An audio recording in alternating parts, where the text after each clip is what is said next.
Squelch. My brand new deerskin boots sank into a puddle of mud. I looked down. It was black and filthy, mixed with mule and horse dung, rotten cabbage leaves, and something fermented I couldn't even name. The stench nearly forced my eyes shut. I lifted my head and looked at my domain. No castle, no marketplace, just a few dozen ramshackle wooden shacks, their thatched roofs black with rot. Along both sides of the street, a crowd of skin and bones peasants knelt in the dirt, wrapped in clothes that looked like torn burlap sacks, stealing glances at their new lord with eyes full of both reverence and fear. The air reeked of sweat from bodies that hadn't been washed in months, mixed with the stink of filth covering the ground. What a godforsaken hole.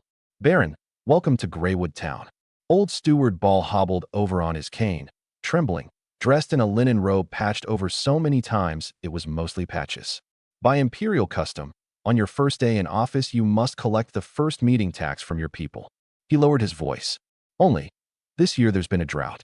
The people can't even afford black bread mixed with sawdust.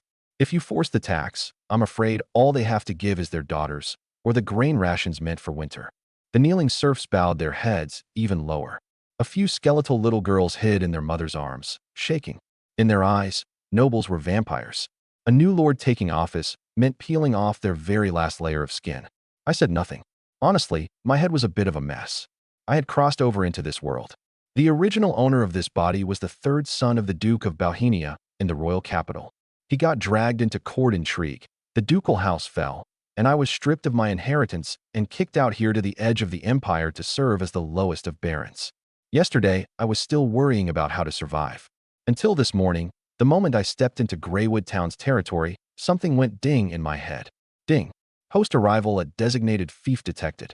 Lord's population dividend system successfully bound. Rule. For every legally registered and living resident within the domain, 1 silver coin is automatically issued each morning. Withdraw anytime. I took a deep breath and forced my pounding heart to steady. 1 silver coin. Money in this world was worth a fortune. 100 copper coins made 1 silver, and 100 silver coins made 1 gold. An ordinary serf family could work themselves to death for a whole year, and after taxes, having 30 copper coins left counted as a good harvest. And 1 silver coin could buy 100 loaves of black bread the size of a fist, enough to feed a grown man for a month. Now the system was telling me that as long as there was a single living soul in my domain, I collected 1 free silver coin every single day. Ball, I said, licking my cracked lips, my voice a little shaky. How many people are in town right now? Ball sighed and opened a moldy parchment scroll. My lord, counting the elderly and the infants, there were originally 850. A dozen or so starved to death these past few days, so now, 836. 836. 836 silver coins a day. Do the math, and that's 8.3 gold coins a day. A wealthy viscount sitting on fertile land might net 50 gold coins a year from his entire domain. And I, in this mud pit that even dogs turn their noses up at, could lie flat and do nothing while earning more in 1 week than most people made in a year. What the hell was this? A curb stomp. I was still tingling with excitement when, thud, a gaunt old farmer by the roadside rolled his eyes back and toppled face first into the manure pit. He twitched twice, then went still.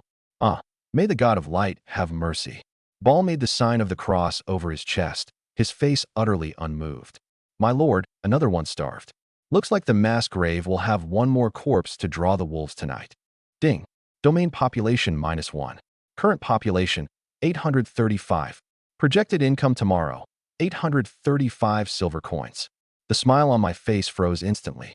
1 died. Was that an old man who just died?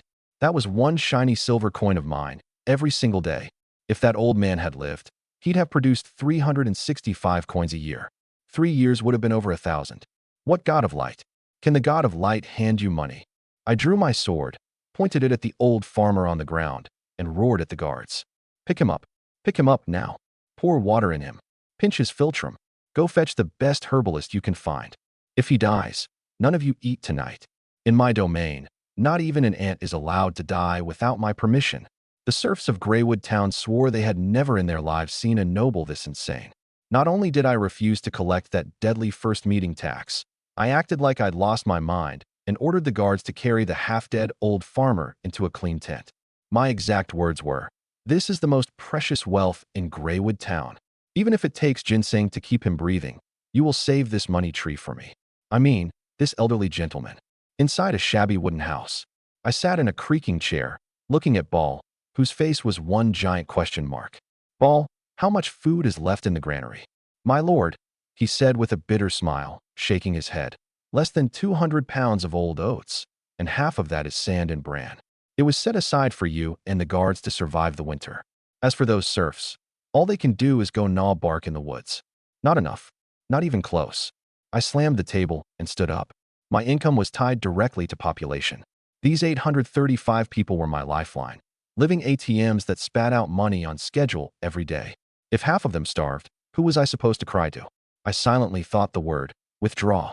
A rushing clatter. I untied the cloth pouch at my waist and slammed it onto the table. Hundreds of brand new silver coins poured out like a waterfall, so Bright Ball could barely keep his eyes open. How is this possible? Ball's legs went weak and he nearly dropped to his knees. Over 800 silver coins. On the black market, this was enough to hire a small squad of fully armored heavy cavalry. I could see his confusion. Wasn't the ducal house seized? I was in exile, so where did all this money come from? Don't worry about where it came from, I said, waving my hand. Even if I conjured it with magic, it's still real silver and gold. I pointed at the coins on the table. Ball, take 2 guards, ride the fastest horses, go to the merchant guild in Redleaf City, and spend every last coin of this. My lord, buy what? Armor? War horses? Armor my ass. Buy grain. Buy meat. I shouted. The finest white wheat. Whole slabs of salted pork. Barrels of ale. And coarse salt and cloth. Haul all of it back here. Remember, no black bread with stones and sawdust in it. I want the ingredients for white bread. Ball was trembling all over. My lord, have you lost your mind? Feeding white flour and salted meat to those lowly mud-legged peasants? They were born to eat dirt. Giving them white bread is a blasphemy against the God of light. To hell with blasphemy. I cursed the God right into the sentence. In my domain, if I say they deserve to eat, then they deserve it.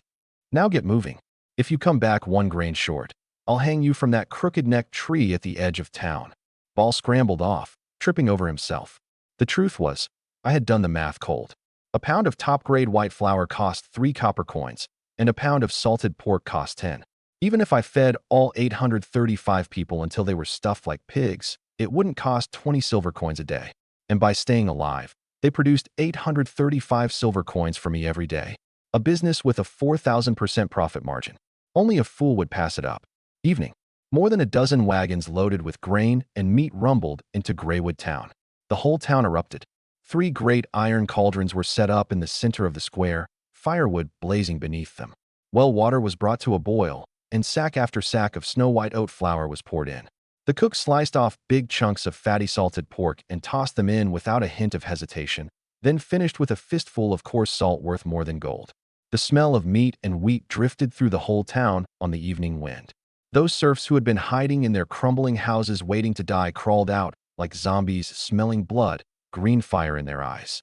They sprawled in the mud, staring fixedly at the chunks of meat tumbling in the pots, swallowing hard. A few of them got so worked up from the smell that they passed out on the spot. I stood on the wooden steps, looking down at the dark mass of the crowd, and shouted at the top of my lungs. From this day forward, Greywood Town abolishes the first meeting tax. Grab a bowl and line up. Everyone gets a big bowl of meat porridge and a loaf of white bread. As long as you belong to Greywood Town, as long as you're still breathing, I, Lorian Balhenia, promise you'll eat your fill every single day. Dead silence. Below, it was so quiet you could hear a pin drop. Then, thump, thump. Over 800 people, men and women, old and young, dropped into the mud like wheat cut down by a scythe. They kowtowed and wailed. The God of light has shown himself. Merciful Lord, you're a saint. You must be a saint descended to earth. I'll lick the soles of your boots for generations, great Baron. Ding. Resident loyalty at maximum. Domain cohesion greatly increased. Population status, extremely stable. I looked down at this crowd of devout believers, the corners of my mouth curling up like a madman's. Eat up, eat plenty, fill your bellies, and live well. What you're eating isn't meat porridge. You're helping me maintain my money printer. The next morning, the first ray of sunlight pierced through the gloom that hung over Greywood Town year-round. I was woken by that beautiful chime. Ding. A new day has been settled. Domain population, 835. No deaths yesterday. Income issued, 835 silver coins. I sprang up from the hard plank bed and gave the thought a nudge. A rushing clatter. Hundreds of brand new silver coins fell onto the bed, piling into a little silver mountain. I grabbed a handful, listened to the crisp ring of the metal, and felt a thrill run all the way up my scalp. Just one night. Not only had I earned back the money spent on grain, I'd netted several hundred coins on top. At this rate, within a month I could build a marble villa in this mud town. But it's still not enough. I stroked my chin, my eyes turning cold. 8 gold coins a day. Out here in the countryside, that was enough to strut around like a king. But I wanted to build an army, buy magic scrolls, and take revenge on those capital nobles who exiled me. This kind of money was a drop in the bucket. There was only one problem. Too few people. 10,000 residents would be 100 gold coins a day. 100,000 residents would be 1,000 gold coins a day. If I had a metropolis of 1,000,000 people, I could bury the imperial palace under a mountain of gold. Bang! The door slammed open and Ball rushed in, gasping for breath, terror all over his face. My lord, disaster. The border guards report that the neighboring Redleaf Viscounty is hit by both famine and plague. To save grain, the Viscount has driven out tens of thousands of landless refugees. Right now, at least 3,000 or 4,000 refugees are pouring down the trade road toward our Greywood town, and the Viscount has sent cavalry to chase them from behind. Ball stomped his feet in a panic. My lord, seal the palisade gate. Get the guards on the wall with crossbows. If that many refugees get in, they won't just devour everything we cooked last night. They'll bring plague and riots. Every baron around here has ordered any approaching refugee shot on sight. In times like these, refugees was just another word for disaster.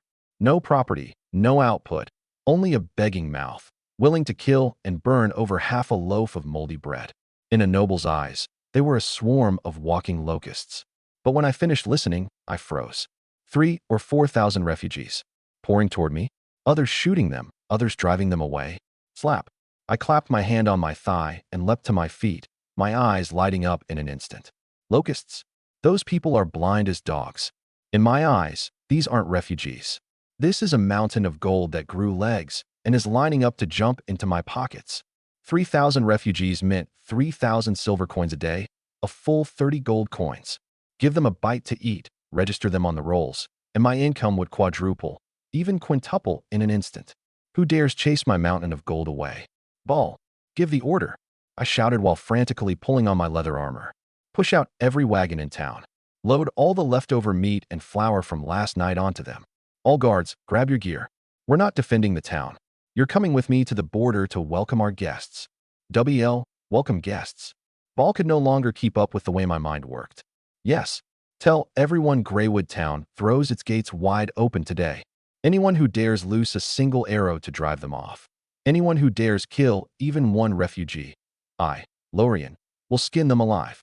An hour later, on the muddy main road leading to Redleaf territory, thousands of refugees trudged through the mud, dragging their families along, their clothes in tatters. Not far behind, the Redleaf Viscount's cavalry cracked whips and leveled spears to drive them on. Ahead of them seemed to lie only rejection at one lord's gate after another, and finally starvation in the wilderness. Just as their despair hit rock bottom, a strange procession appeared on the horizon. More than a dozen wagons, hauling several great iron cauldrons that steamed in the cold air. At the front, a young noble on a chestnut horse stared at them like he was looking at a priceless treasure. That gaze was so eager it sent a chill through the refugees. The noble drew his sword, filled his lungs, and let out a roar that shook the wilderness at the thousands before him. The trash Redleaf doesn't want, my Greywood territory will take. All of it. As long as you accept me, Lorien, as your lord, no limits on age or gender, food and lodging provided. Meat at every meal. Never a single tax. Stop dawdling, damn it, and get into this baron's arms. And in that moment, the first cornerstone of what would one day become Nolan Continent's super magical metropolis of 1,000,000 people, the city of the Greywood Miracle, was laid. It came crashing down amid that absurd, blood-stirring roar.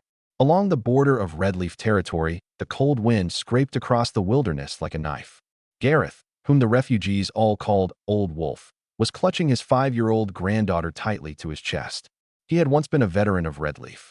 Fighting the orcs, he'd wounded his leg, and he'd been kicked out of the army like garbage, tossed into the fields to farm as a serf. Now, after a single drought, He'd been herded like a sheep along with thousands of other useless people, driven toward the wasteland by the Viscount's cavalry. Move it, you maggots. Don't foul the Viscount's land. Behind them, two chainmail cavalrymen swung barbed whips, lashing the back of a refugee who couldn't keep up. Flesh split open. Old Wolf gritted his teeth, his cloudy eyes full of despair. Just ahead was Greywood territory, that broken place that suffered famine year after year. How could it possibly take them in? Once winter came, they'd all turn into ice statues on the wasteland. At that moment, a roar burst out ahead. The trash Redleaf doesn't want, I'll take all of it. Food and lodging provided. Meat at every meal. Old Wolf looked up at the young noble on horseback. His first reaction wasn't joy. It was fear. A trap. It had to be a trap. He'd seen enough of nobles' true faces in the army. Those lords wouldn't spare a serf a single mouthful of the fine feed they gave their war horses. Food and lodging? Meat at every meal? There was only one explanation. This kid wanted to lure them in and sell them to black market slave traders or stuff them into a black iron mine pit from which no one ever returned. More than 3,000 refugees stopped in their tracks, all watching the noble warily. Not one dared step forward. Behind them, the Redleaf cavalry captain, Carl, burst out laughing. I wondered who it was. So it's young Master Lorien, the one the capital threw out. What's this? Has your Greywood town gotten so poor you have to scavenge garbage to eat?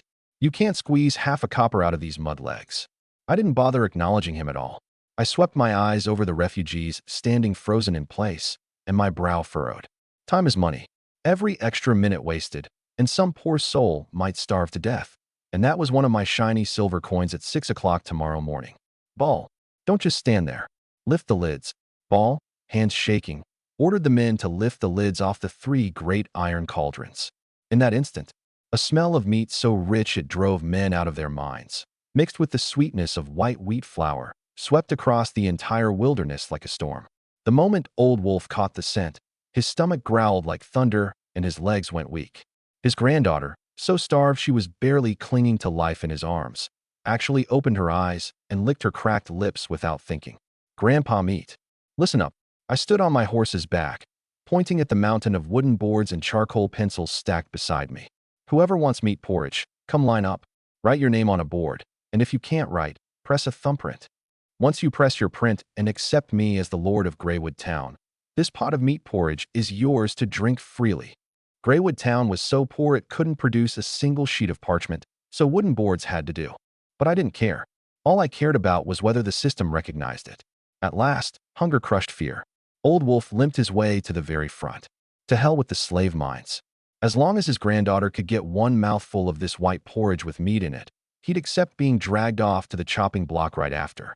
My lord, I'll press. I'll press. He pressed his blackened thumb hard onto the board. And in the instant he pressed down, ding. Legal resident +1 detected.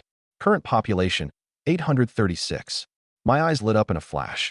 I snatched the cook's big wooden ladle, personally scooped a full ladle of thick porridge from the bottom of the pot, and deliberately picked out the biggest piece of fatty meat, dropping it firmly into Old Wolf's battered wooden bowl. Well done, veteran. Eat plenty. Don't choke, and be sure to live a good long life.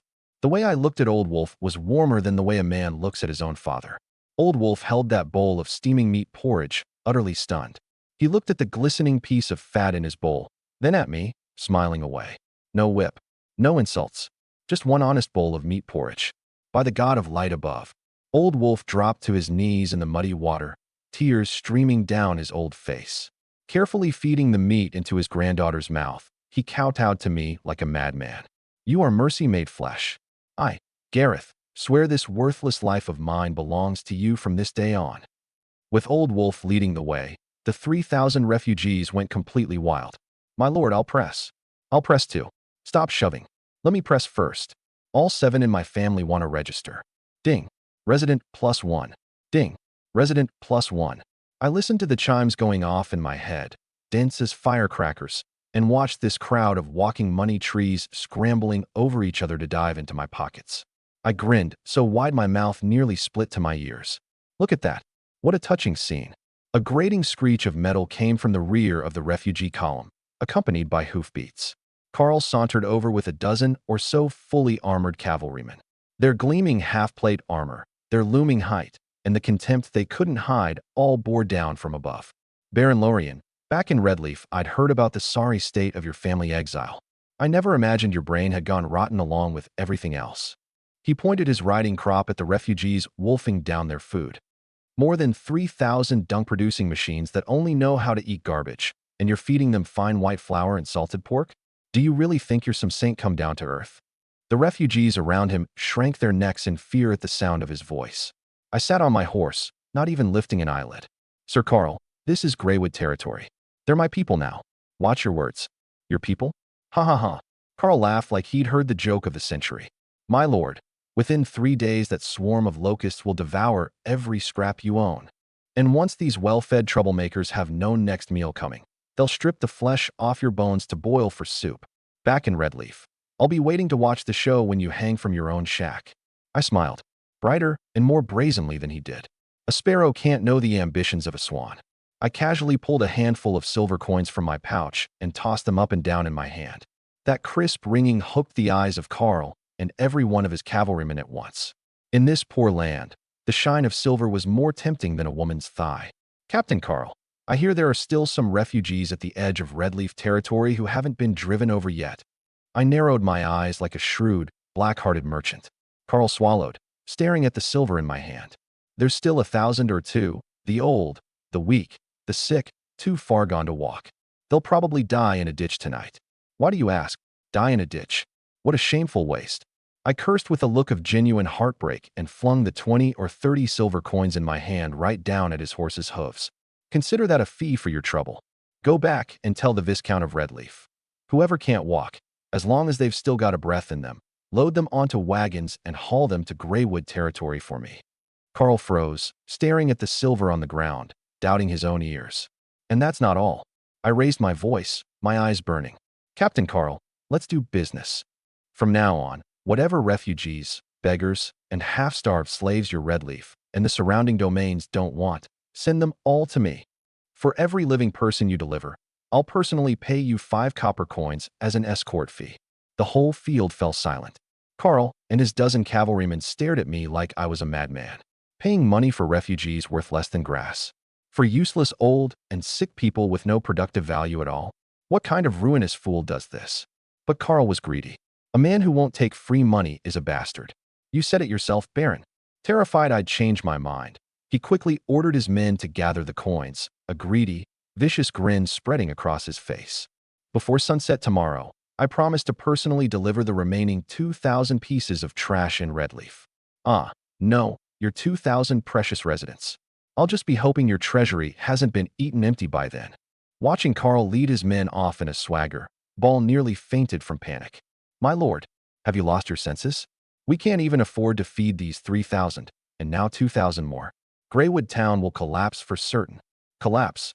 I watched the population number climbing rapidly on the system panel, my smile more greedy than a devil's. Ball, you'll never understand. What he's sending me isn't beggars. It's a money printer for this lord. As long as I make it to 6 o'clock tomorrow morning. Never mind 2,000 more, even 20,000, I could afford them all. Night had fallen early, and huge bonfires blazed to life outside Greywood town. More than 3,400 refugees were temporarily settled on the open ground outside the town. They slept on the cold, muddy earth, yet every face looked as if it were caught in a dream. In their bellies sat the fullest, most delicious bowl of meat porridge of their entire lives. Old Wolf leaned against a dead tree, cradling his sleeping granddaughter. As a former soldier, he'd taken it upon himself to keep the night watch on the perimeter. He gazed toward the Lord's shack in the distance, a fervor in his eyes he'd never felt before. Anyone who dares touch a single hair on Lord Lorien's head, he muttered, gripping the rusty dagger at his chest, I'll tear his throat out with my teeth. And in that shack at that moment, I was pacing back and forth like an ant on a hot pan. The clock on the wall ticked away. 5:55 in the morning. 5 minutes until settlement. I felt like my heart was about to leap out of my throat. Heaven help me. Please don't let anyone freeze to death tonight. I bit my nails, my eyes nailed to the clock. Medieval winter nights were deadly, especially for these frail refugees. Tonight, I'd had Ball drag out every dead tree in town to light the bonfires, all to save a few more lives. The way I looked at these refugees now was more careful than the way a man guards a priceless treasure. 5:58. 5:59. At last the hour hand, the minute hand, and the second hand aligned perfectly at the 12 and the 6. 6 in the morning. Ding. A new day has been settled. Current total population, 4,247. 835 original residents plus 3,412 new refugees. Population added yesterday survived successfully.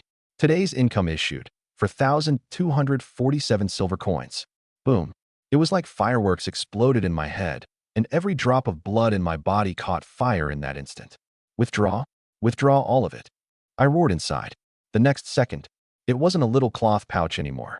A solid, physical waterfall of metal came crashing down out of thin air. A deafening, rushing cascade. Dense silver coins pounded onto the wooden floor like a downpour, the noise deafening. 4,247 of them, dozens of pounds of pure silver. The silver glare made it impossible to keep my eyes open. It piled into a silver mountain half a meter high right there on the floor, tipping over even that rickety wooden table. Converted, that was more than 42 gold coins, plus 47 silver. One day, just one day, a border baron's territory earning more in a single day than most people made in a whole year. I threw myself onto the silver mountain, plunged my hands deep into the icy heap of coins, and let those pieces stamped with the imperial crest slip through my fingers with a rushing clatter. I'm rich. I'm actually rich.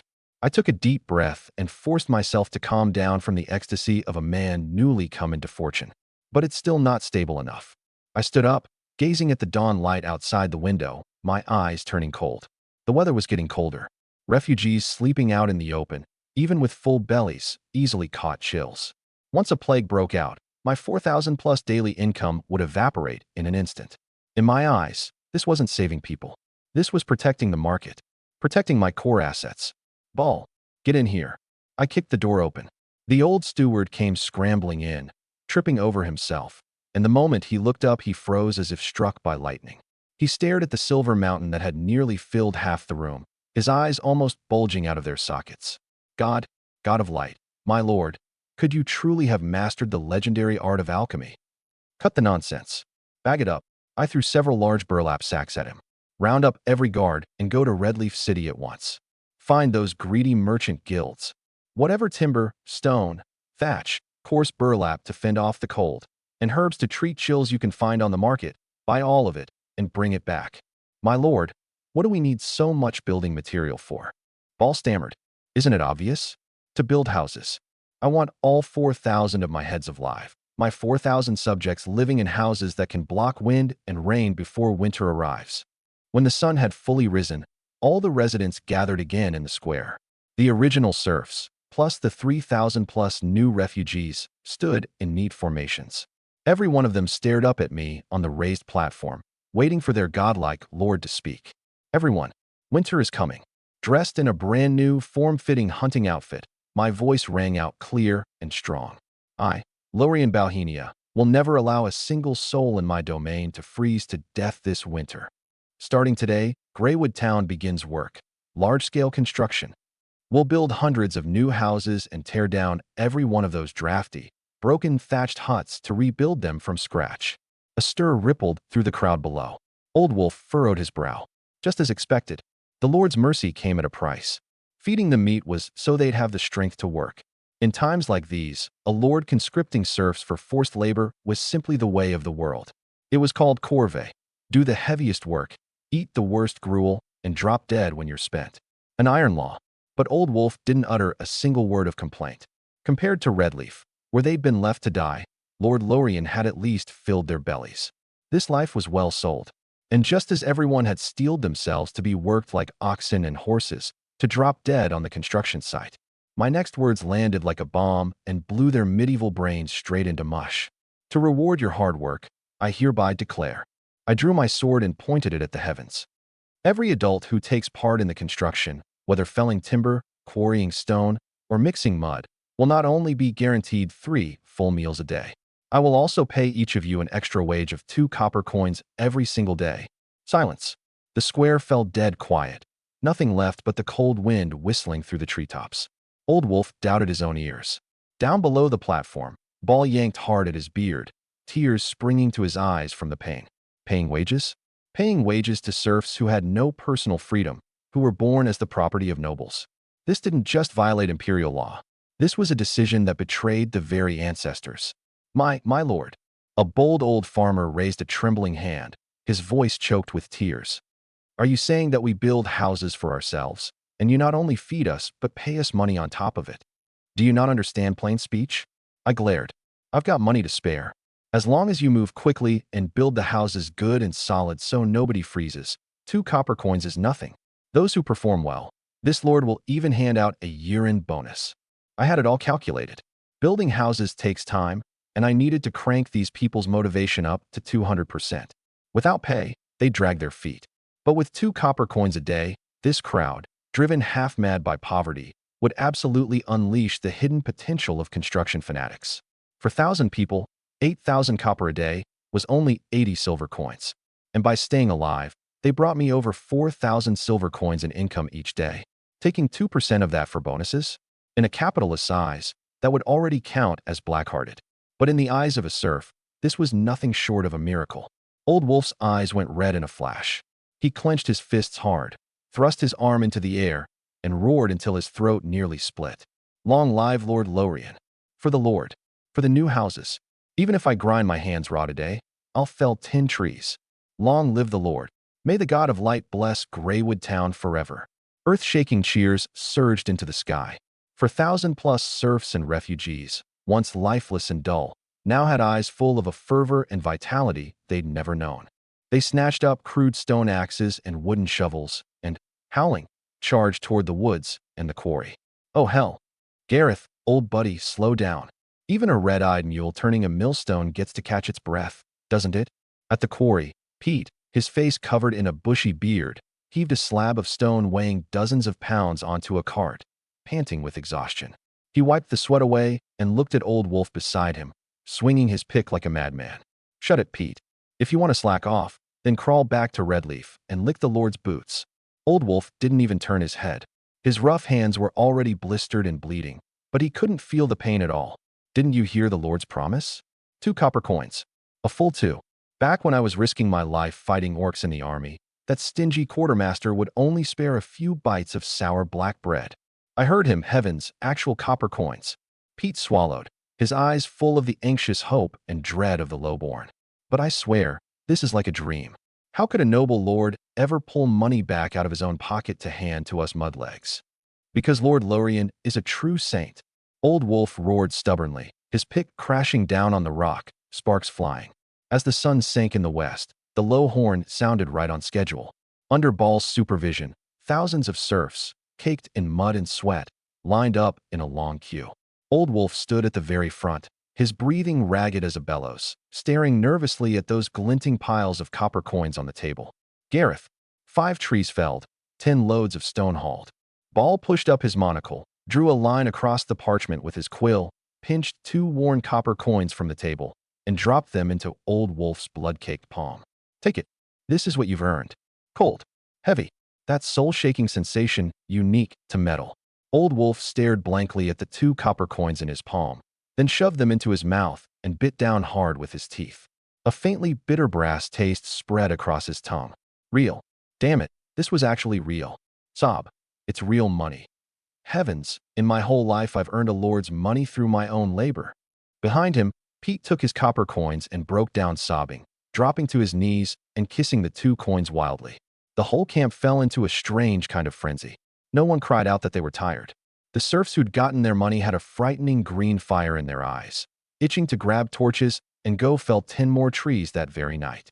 Just then, urgent hoofbeats and clamor came from the far side of the wooden palisade. Carl rode in on a tall horse at the head of his cavalry squad, driving a long column of walking corpses, and appeared arrogantly at the town's edge. "Oh, my dear Baron Lorien," Carl bellowed, brimming with gloating. "As per our agreement, I've brought you the rest of Redleaf's grand gift. 2,050 poor wretches on the verge of rotting away in the gutter. I wonder if your treasury can still boil them up a pot of white wheat porridge that smells of meat."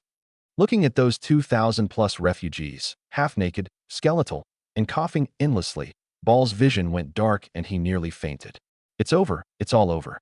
Greywood Town will be eaten into poverty. But up on the platform, at that moment, I was like a lecher who'd just laid eyes on a peerless beauty, my eyes full of greedy light. "Oh, Carl, my good brother. You are an angel bringing me warmth in the darkness.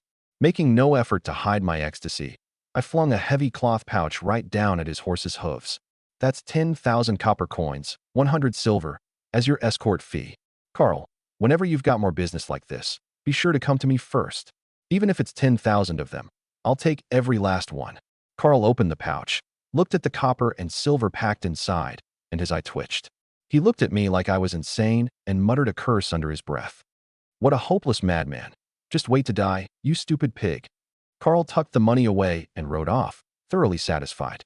And I, looking at those 2,000 shivering new money printers, broke into a smile of boundless mercy. Ball, quick. Don't let my treasures catch cold. Fire up the pots. Cook the food. Get them on the rolls. The cold night wind howled outside the broken shack. I sat at the table, swirling a cup of wine I'd bought at a steep price from Redleaf City. I hadn't slept. Tonight was destined to be a sleepless one. 6,297 people. That was Greywood Town's total population with the new refugees added. In this world starved for people that already came close to a small city. The clock on the wall ticked on, merciless and mesmerizing. 5, 4, 3, 2, 1. Eyes closed. My lips moved faintly with the countdown. 6 o'clock in the morning, exactly. Ding. A new day has been settled. Current total population, 6,297. Today's income issued, 6,297 silver coins. Withdraw. A thunderous, rumbling crash. This time it wasn't a downpour. It was a full-blown metal avalanche. More than 6,000 silver coins poured out of thin air and piled into a towering silver mountain right there in my cramped bedroom. The wooden table collapsed, and a few stray coins bounced up and struck me square on the bridge of my nose, seeing stars. The floor of the whole shack let out an overburdened, teeth-grinding creak, as if the next second it would all come crashing down, me and the money together. Good heavens!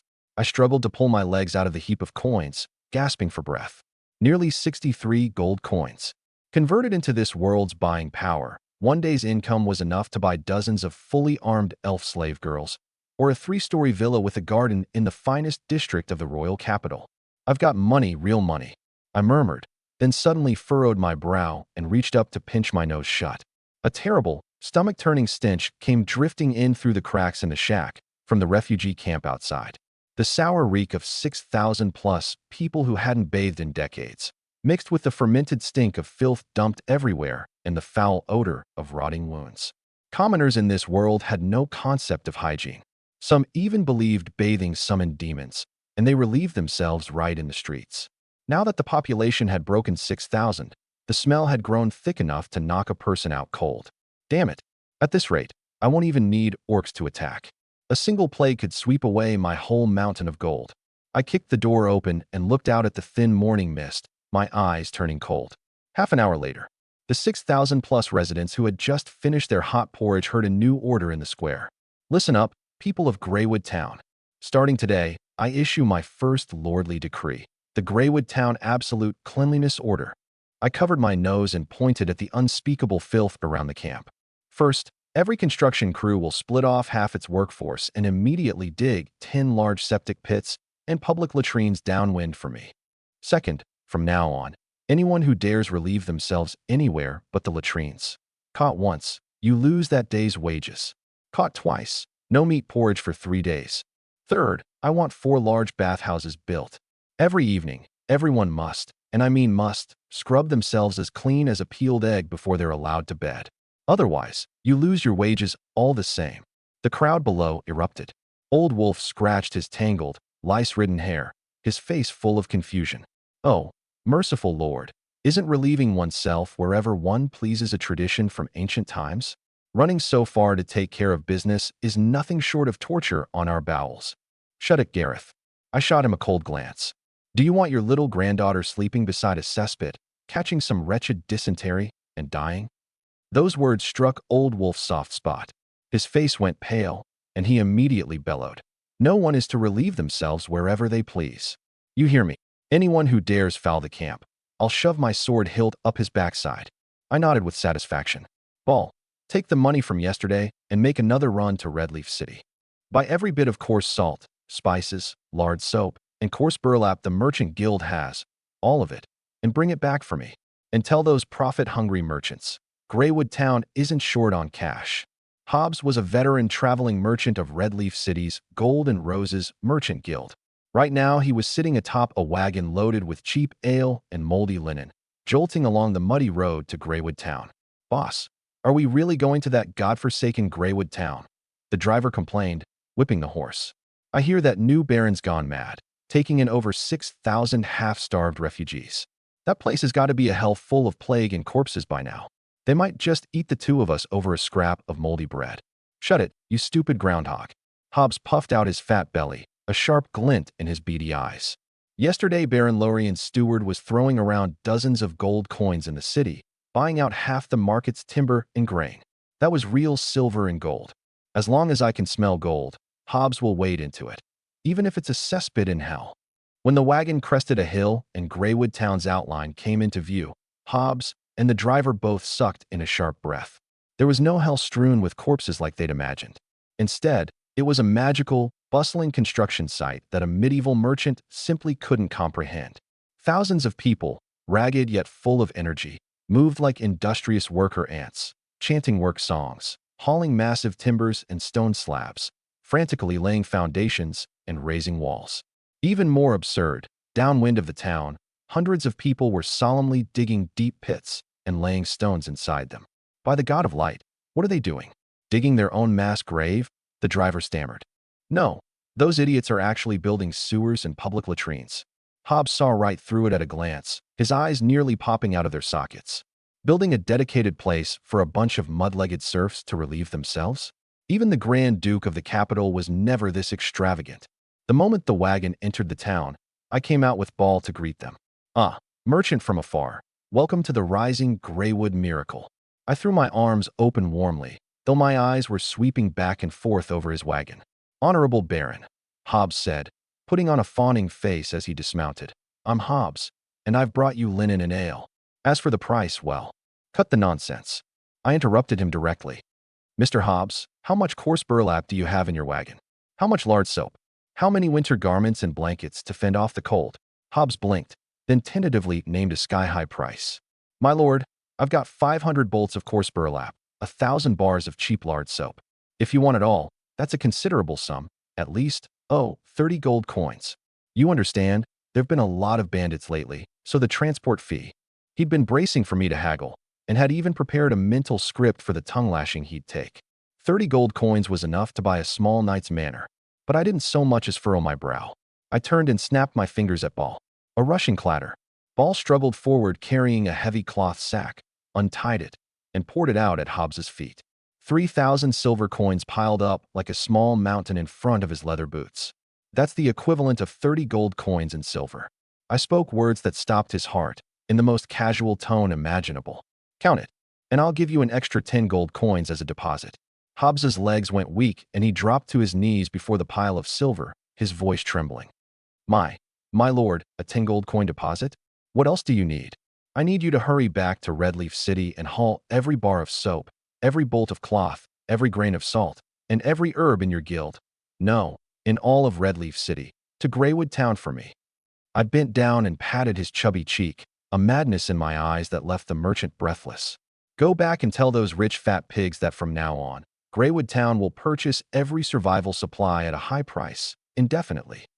However much you've got, I, Lorien, will eat it all up. As long as you dare haul it here, I dare to stuff your wagons full of silver. Oh, I swear, my lord, you are the very incarnation of the god of wealth walking among us." Hobbs cradled a fistful of silver, so overcome he babbled incoherently, tears and snot smeared across his face. "I'll go right now. Even if I have to sell the shirt off my back, I'll haul the supplies to you." Watching the merchant caravan tear off into the distance, Ball was full of worry. "My lord, aren't we spending money a little too fast?" "Fast?" I looked at the system panel, where the population status now read extremely healthy thanks to the better shelter and sanitation facilities, and broke into a confident smile. "Ball, my old friend, in time you'll understand what it truly means to rake in gold by the bushel every day." 5:59 in the morning. Inside the Lord's shack, I wasn't pacing anxiously back and forth like I had the past few days. Instead, I sat quietly at the newly swapped-in oak table, toying with a gleaming, ice-cold fine steel dagger. The clock on the wall gave its final tick. 6 o'clock in the morning, exactly. Ding. A new day has been settled. Current total population, 6,301 for newborns added yesterday. Today's income issued, 6,301 silver coins. I closed my eyes and sank my mind into the system space. Looking at that vast silver mountain that belonged to me alone, quietly radiating its enchanting glow, I let out a long breath. But I didn't shout that crazed, "Withdraw all of it." Money is a good thing, but until there's a sharp enough sword to protect it, it's a poison that hastens your death. I understood clearly that these past few days, in order to preserve the population and steady people's hearts, I'd been far too high profile. Buying grain, buying building materials, scattering silver by the handful, it had already stirred suspicion in the red leaf merchants and in Karl, a destitute baron whose home was seized and who was exiled. Where would he get so much liquid cash? If this news reached the ears of the political enemies of the Duke of Bohemia in the capital, or roused the greed of the covetous lords nearby, the current Greywood town would be trampled flat under iron hooves. With a nudge of my mind, I withdrew only 50 silver coins from the space, tucked them into a purse, and rapped on the table. "Ball, come in." The old steward pushed the door open and instinctively kept his head down, as if bracing for this silver waterfall that might come crashing down at any moment. But today the room was clean, and there wasn't a sound. "My lord, you called for me." I stood, walked over to him, and my expression became more serious and profound than ever. "Ball, my old friend, I know you've been holding back a question in your heart. Where does this seemingly endless money of mine actually come from?" Ball shuddered all over and quickly lowered his head. "Oh no, my lord. A servant has no business prying into his master's secrets. Even if your gold were traded from the devil himself, you would still be the most merciful ruler in Greywood town. Don't be nervous." I patted his shoulder and lowered my voice, letting a perfectly measured note of sorrow and mystery into my tone. "The truth is, this is the last trump card my mother left me." "My lady," Ball froze. "Yes, my mother came from the largest commercial alliance in the South. On the eve of my exile, she secretly sent someone to give me a spatial ring holding the savings of her entire life." I lied without so much as a change of expression. In this world, it was the most reasonable explanation possible. Spatial magic was rare, but not unheard of. I stared hard into Ball's eyes. "But Ball, you must understand that this money is a fixed number. Spend a little, and there's a little less. And what's even more dangerous, if the Viscount of Redleaf or some other baron learned I held a great fortune, what do you think they'd do?" The old steward drew a sharp breath. He knew all too well the greed of medieval nobles. They'd swarm us like jackals that smelled blood. They'd find any excuse to start a war between baronies and rob us blind. "Exactly," I nodded with satisfaction. "So from now on, we reign in that new money style of ours. Go find that merchant Hobbs, slip him a few silver coins on the quiet, and have him help spread a false rumor. Say that to save my own life, I sold the only high-tier magic amulet my mother left me to a black market merchant at a low price, in exchange for a bit of life-saving money. And say that money is nearly all eaten up by the refugees." "I understand, my lord." "It's a brilliant cover." Ball suddenly saw the light. "Also, from now on, don't settle any large transactions in pure silver. Take it to the black market and exchange it for worn copper and low-grade silver. Then buy in separate batches from different merchants. We need to play poor, appropriately. Right under everyone's noses, we're going to quietly fatten up these 6,000 people." I walked to the window and stared at the slowly waking camp outside, a flicker of cold ferocity crossing my eyes. Money can be hidden. It's just that the fangs need to start being sharpened now. Noon. The meat porridge in the square bubbled away as usual, but today Greywood Town's mood was different from other days. I'd issued a new order. Suspend today's construction wages, and every man over 15, under 40, with all his limbs intact, was to gather on the open ground east of the town. Old Wolf, mixed in with the crowd, glanced at the 1,500-plus able-bodied men around him and felt a vague dread rising. "Uncle Gareth, what's the Lord about to do? Does he think we're eating too much, and he's going to drive us out?" Beside him, Pete rubbed his hands nervously. He'd only just started living the good life, full meals every day plus 2 copper coins, and even if it killed him, he never wanted to go back to the wilderness. "Shut your fool mouth, Pete. The Lord's wisdom isn't for the likes of us to guess at." Old Wolf said this, but his own palms had squeezed out a sweat. Just then, surrounded by several guards, I stepped up onto the raised platform. I wasn't wearing lavish noble's clothing. I'd changed into a sharp, black leather cuirass, a long sword hanging at my waist. Men of Greywood Town. My voice was low and forceful. Tell me, these past few days, have you eaten your fill? Have you slept warm at night? Yes, warm. Praise the Lord. Over 1,000 men roared in unison, deafeningly. Good. I gave a cold laugh, then shifted my tone sharply. But do you really think that in a world where even dogs bite one another, you'll get to keep eating white bread and drawing my wages in peace forever? Just yesterday, I received word.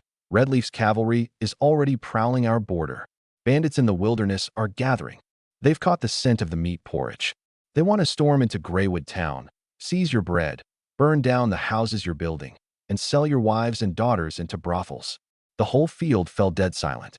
Everyone's breathing turned heavy, and their eyes began to fill with bloodshot rage. For these lowborn who had only just grasped their lifeline, anyone who tried to snatch away their rice bowl now was a mortal enemy to the death. My lord, we're not afraid. Old Wolf stepped forward out of the crowd, roaring with fury. Whoever dares come to steal our grain, I'll crush his windpipe with my teeth. Good. You're exactly the reckless mad dog I want. I pointed at Old Wolf and announced loudly. Gareth, step forward. From this day on, you are the militia captain of Greywood Town's Iron Guard. I clapped my hands, and several wagons covered in oilcloth were pushed forward. I flung the covers off with a jerk. In the sunlight, hundreds of plain, unadorned fine iron spears and iron swords, their edges honed razor-sharp, along with thick, hardened leather armor, lay stacked neatly on the wagons.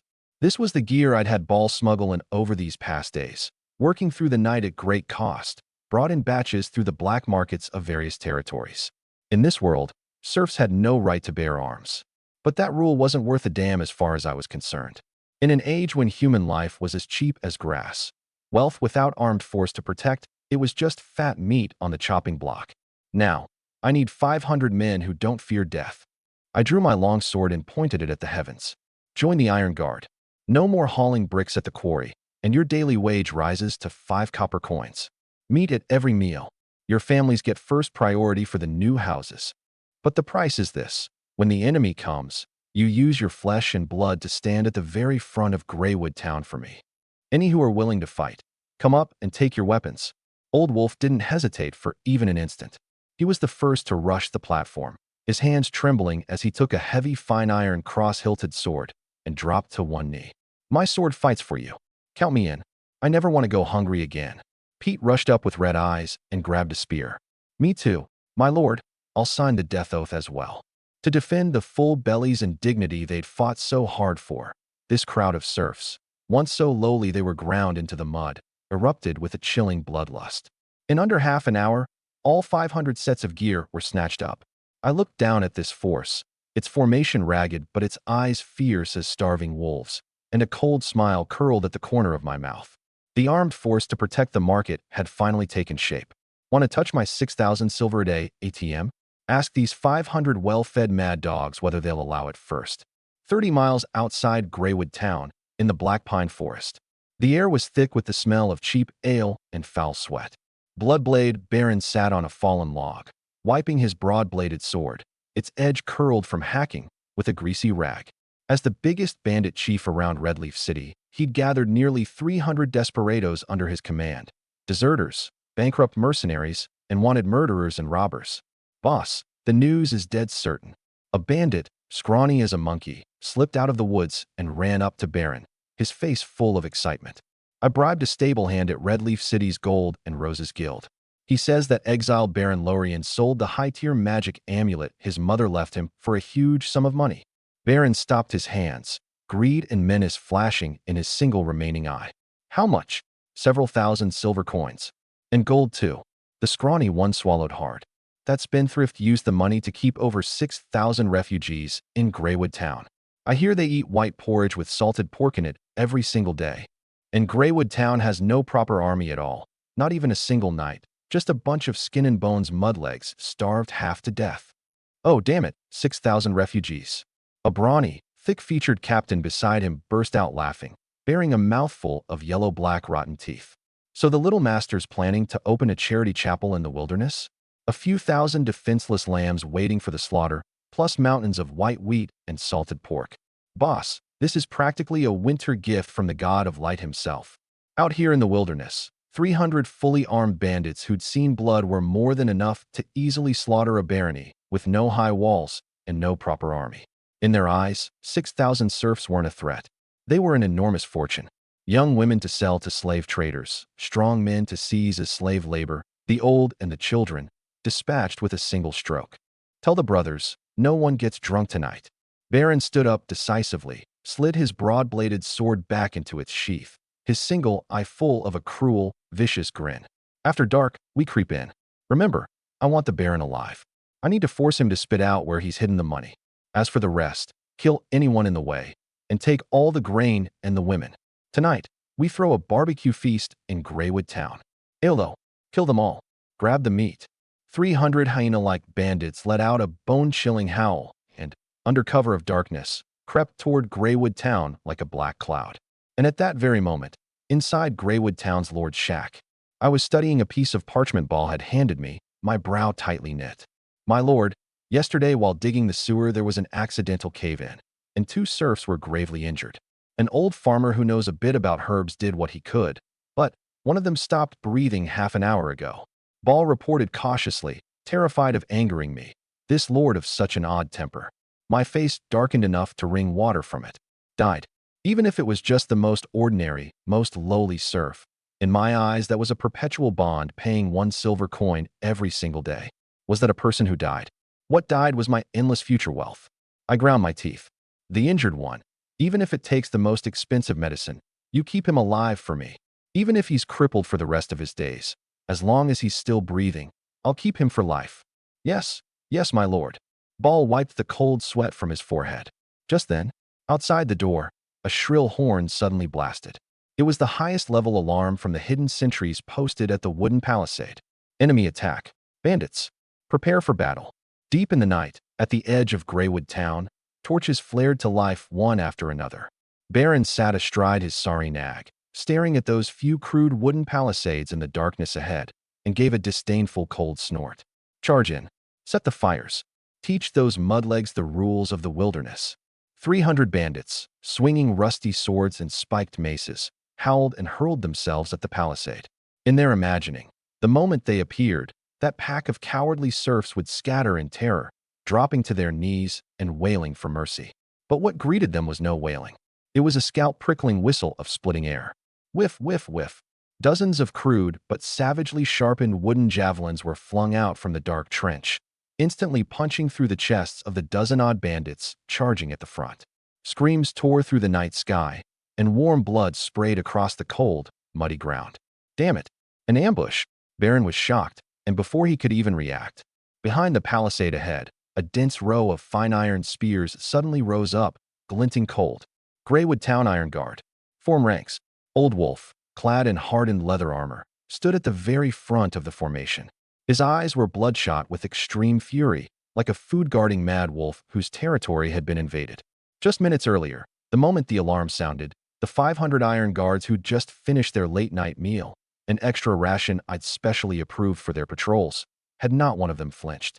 They looked at their sleeping wives and children in the camp, at the new houses whose foundations had just been laid, and thought again of the 5 copper coins and 2 meals of meat porridge a day that let them live like human beings.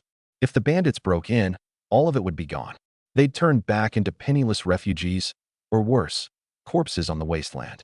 Brothers, the Lord gave us our lives, gave us dignity. Now these low-life wilderness hyenas want to come steal our white bread and burn our houses. Old Wolf raised his cross-hilted sword and roared like a vengeful demon. The Lord said, "Take 1 step back, and your whole family starves. Kill 1 bandit, and the reward is 2 silver coins. Kill, kill, kill." 500 serfs, once the most cowardly of all, transformed in that moment into the most terrifying zealots of the medieval age. They knew nothing of knightly swordsmanship, only the most primal battle formation and the most frenzied killing intent. Pete gripped his spear with all his might, fixing his eyes on a thick-featured bandit clambering over the palisade and lunging at him. He didn't dodge. Roaring, he drove the fine iron spear into the man's belly with all the strength in his body. "Don't touch my meat porridge. Die, you fat pig." After the man fell, Pete kept stabbing madly, a dozen more times, until the man was reduced to a heap of mangled flesh. Blood, mud, screams, severed limbs. The 300 bandits were utterly stunned. These were serfs. This pack of madmen, red-eyed, fighting to the death without retreat, wielding weapons finer than a proper army's. Out of which hell had they crawled? Baron watched his men fall like cut wheat and finally realized the intelligence had been catastrophically wrong. Retreat. Retreat now. They're a regular army. Retreat? Where do you think you're retreating to? An icy, furious shout came from the rear. Somewhere along the way, I had led several dozen elite guards on horseback to flank them from the side. My face was iron black as I gazed at the several iron guards fallen on the battlefield, my heart bleeding. That was money. That was my golden hen that laid money for me. This wilderness trash actually dared kill my golden hen. Spare only the leader and no one else. Chop this whole pack of sons of bitches to pieces for me. I drew my long sword, a cruelty in my voice that plunged every bandit into despair. The battle ended completely at 4 in the morning. Of the 300 bandits, more than 260 were slain on the spot. The 30-some survivors, including the chief baron, had their leg tendons cut and were bound to the wooden posts in the square like dead dogs. The air reeked of blood. The residents of Greywood Town hadn't slept. More than 6,000 of them held torches and crowded around, nailing these captives with cold, hateful eyes. I strode over to Old Wolf. His left arm had been laid open in a gash deep enough to show bone, blood still dripping down. Yet he stood ramrod straight, his eyes full of fervor and self-reproach. My lord, the Iron Guard did not fail its duty. We didn't let a single bandit break into the camp. Old Wolf dropped to one knee. But we lost 15 brothers, and 8 are gravely wounded. Hearing the words, lost 15, my head went blank with a buzz. 15 people. That meant that starting tomorrow morning, I'd permanently lose 15 silver coins every single day. Over 5,000 in a year. These bandits weren't killing people. They were digging up my ancestors' graves. I turned viciously and strode over to Baron, bound to his post. Oh, noble Baron. Baron was sweating cold from the pain, and when he saw my eyes, more terrifying than a demon's, he finally broke. I surrender. By the code of the nobility, I'm willing to buy my life with a ransom. I know of a secret treasure in Redleaf territory. Treasure? I gave a cold laugh, grabbed a fistful of his greasy hair, and forced his head up. You stupid pig. You have no idea what you just did. You killed 15 of my residents. Even if you hauled the whole castle of Redleaf over here, you couldn't repay the decades of income you cost me. SHHK? I gave him no chance to keep babbling. My longsword turned into a flash of cold light and drove straight through his throat. Blood gushed out, spattering all over me. I pulled the sword free and kicked the corpse aside like garbage. The code of the nobility? In Greywood Town, touch my people, and even the King of Heaven has to die. Long live the Lord. The 6,000 onlookers erupted in an earth-shaking cheer. A noble who protected serfs and personally executed bandits with his own hand had, in their hearts, become an object of worship, like a god. I tossed the longsword to a guard and wearily rubbed my temples. I didn't go back to my room. I dragged a wooden chair over and sat right there in the blood-reeking square. No one dared disturb the Lord teetering on the edge of fury. Time slipped away, minute by minute. The horizon slowly turned pale. The first ray of dawn pierced the darkness and lit the sky over Greywood Town. 6 o'clock in the morning, exactly. Ding. A new day has been settled. Population deaths yesterday, 16, 1 from injury and illness, 15 killed in battle. Current legally registered total population, 6,285. Today's income issued, 6,285 silver coins. I sat in the chair, listening to that cold mechanical voice in my head, and drew a deep breath of the cold morning air. 6,285. A chunk of flesh got scraped off, but I finally protected the position. The nerves that had been stretched tight all night finally relaxed, and a distinctly capitalist smile curled at the corner of my mouth once more. My lord, what should we do with the remaining 30-some bandit captives? Ball stepped forward and shot a disgusted glare at the bandits, who had wet themselves in terror. Hang them all, or cut off their heads and mount them on the palisade as a warning to the other hyenas? The 30-some surviving bandits struggled desperately, making muffled sounds of begging for mercy. In this world, dealing with bandits had always had only one road, the gallows. I stood up, walked over to the captives, stroked my chin, and eyed them like I was sizing up live hogs on a butcher's block. Hang them? Behead them? An utterly insane idea suddenly flashed through my mind. The system's rule was, For every legally registered and living resident within the domain, 1 silver coin per day. So the question was, do slaves count as legal residents? The Viscount of Redleaf would have killed these freeloading liabilities without a moment's hesitation. But who was I? I was the ultimate exploiter who wanted to register even the roadside dogs on the rolls, as long as they spat out gold coins. Ball, bring me the registry. My lord. Ball froze, thinking he'd misheard. I told you to bring me the registry and a charcoal pencil. My voice rose. Ball hurriedly had the scribe bring over the thick sheets of parchment. I walked up to a bandit shaking with terror and pointed at the parchment. Press your thumbprint. My lord, is this my confession? I'll press it. I'll press it. I beg you, don't kill me.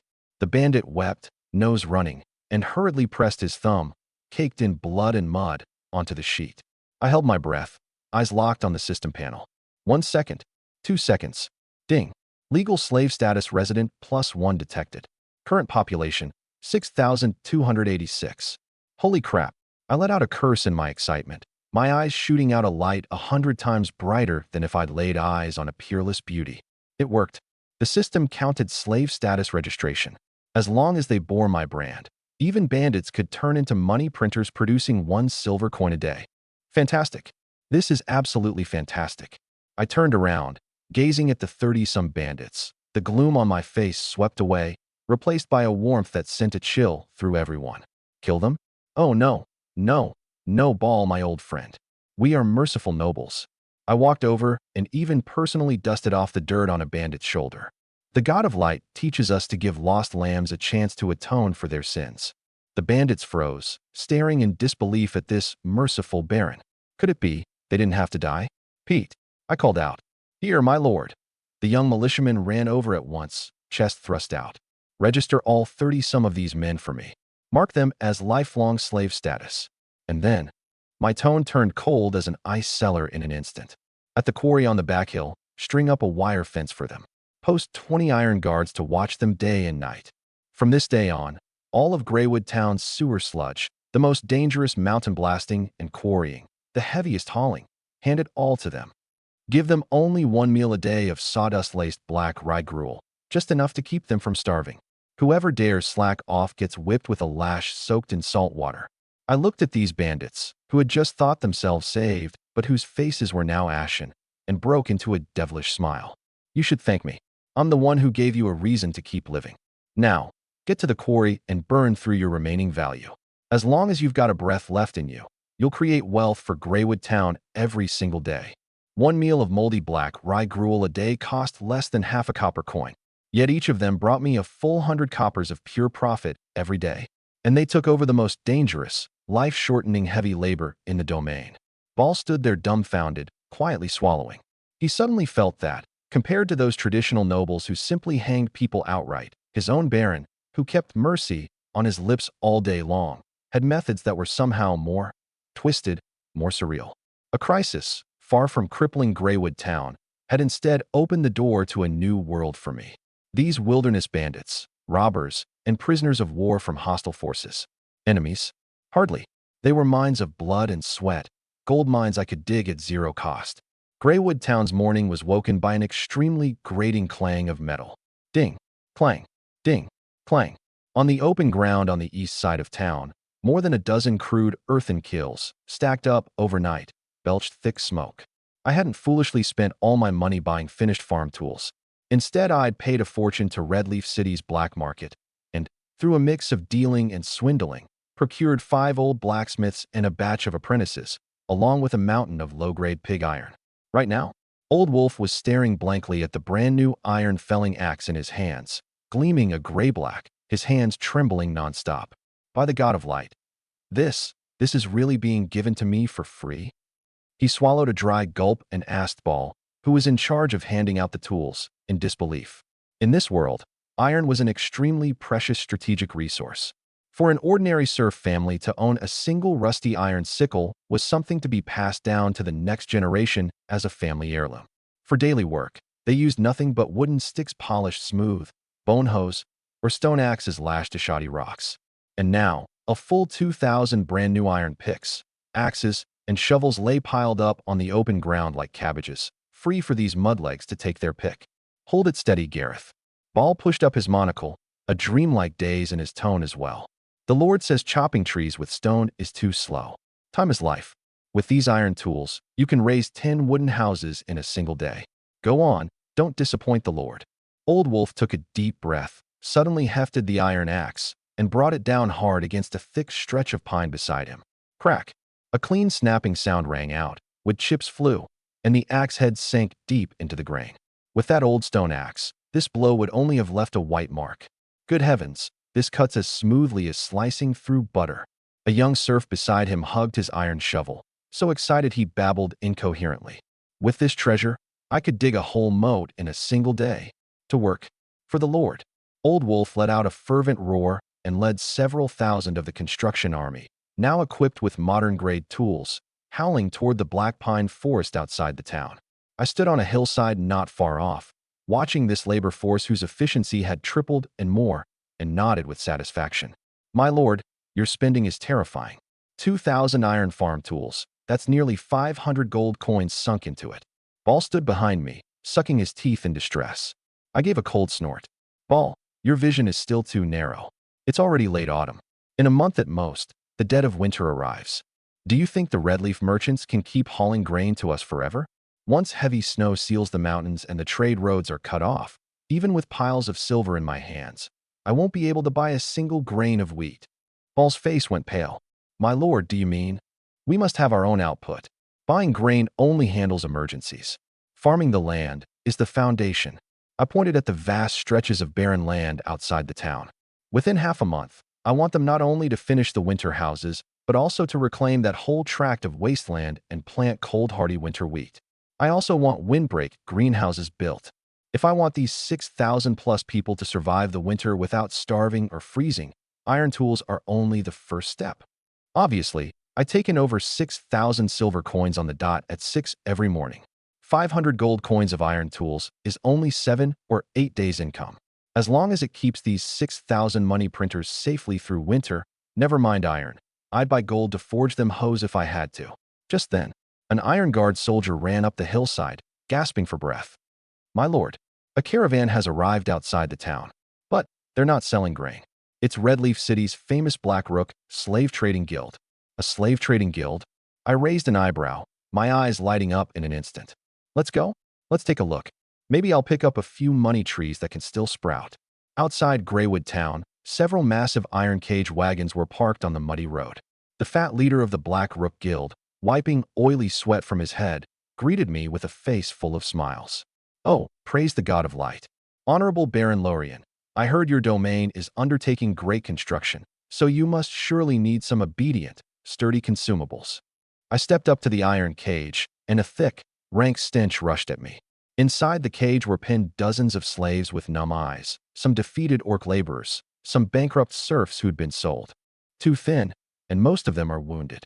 I waved my hand in distaste. I bought slaves to increase the population base, and this half-dead lot probably wouldn't last until the 6 o'clock settlement tomorrow morning before dropping dead. Pure money losers. Wait, my lord. I've got a special piece of merchandise here. Seeing me about to leave, the fat leader hurried over to the last wagon, covered in black cloth, and yanked the cloth off. Inside the cage, a woman huddled, a ragged linen robe, and a rare head of long silver hair tumbling in disarray over her shoulders. Even with her face smeared with mud and filth, it couldn't hide her exquisite, deep-set features. Her ears were pointed. She actually carried half-elf blood. And most striking of all were those eyes, clear as emeralds, yet full of proud defiance. What's this? A half-elf bed-warming plaything? This won't help me build houses or farm the land. I raised an eyebrow. Oh, my lord, you misunderstand. The fat leader lowered his voice, all secretive. Her name is Alara, and she was originally a senior botany scholar at the capital's Violet Magic Academy. Because her half-elf blood was discovered, and worse, she publicly published heretical doctrine and offended the Church of Light, she was stripped of her scholar's title and demoted to a slave. Heretical doctrine? I grew interested. What did she say? Blaspheme the god of light. Alara sat in the cage, watching me coldly. Even reduced to a prisoner, she still held onto a scholar's pride. I merely proved in my paper that composting human and livestock waste at high temperatures and then spreading it on farmland can more than double the wheat yield. rather than doing what those idiots in the church do, chanting some damned prayer of light at the fields all day long. The moment she said this, several guards nearby and Ball all drew a sharp breath in unison, staring at her like she was a monster. Oh heavens! Spread that filthy, stinking stuff into the food people eat? This is nothing but a mad woman bewitched by demons. Ball frantically made the sign of the cross over his chest. In this world's understanding, the growth of crops was a gift from God, and dung was the filthiest of impurities. Tying the two together was, without question, an unforgivable heresy. But I was frozen in place. I felt no anger, no disgust. My black eyes went wider and wider, fixed on Alara in the cage, my chest heaving violently. Human and livestock waste. High-temperature composting, double the yield. I murmured to myself. Greywood Town now had over 6,000 people. What these thousands ate each day was white flour and salted meat, and what they excreted was mountains of organic farm fertilizer. I'd just been worrying about what to do once the septic pits filled up. Wasn't this a ready-made, god-tier fertilizer that could double the grain yield? In the eyes of these medieval natives, this woman was a mad woman. But in my eyes, as one who'd crossed over, this was no witch. This was a walking agricultural genius, a chief agricultural engineer of the medieval age.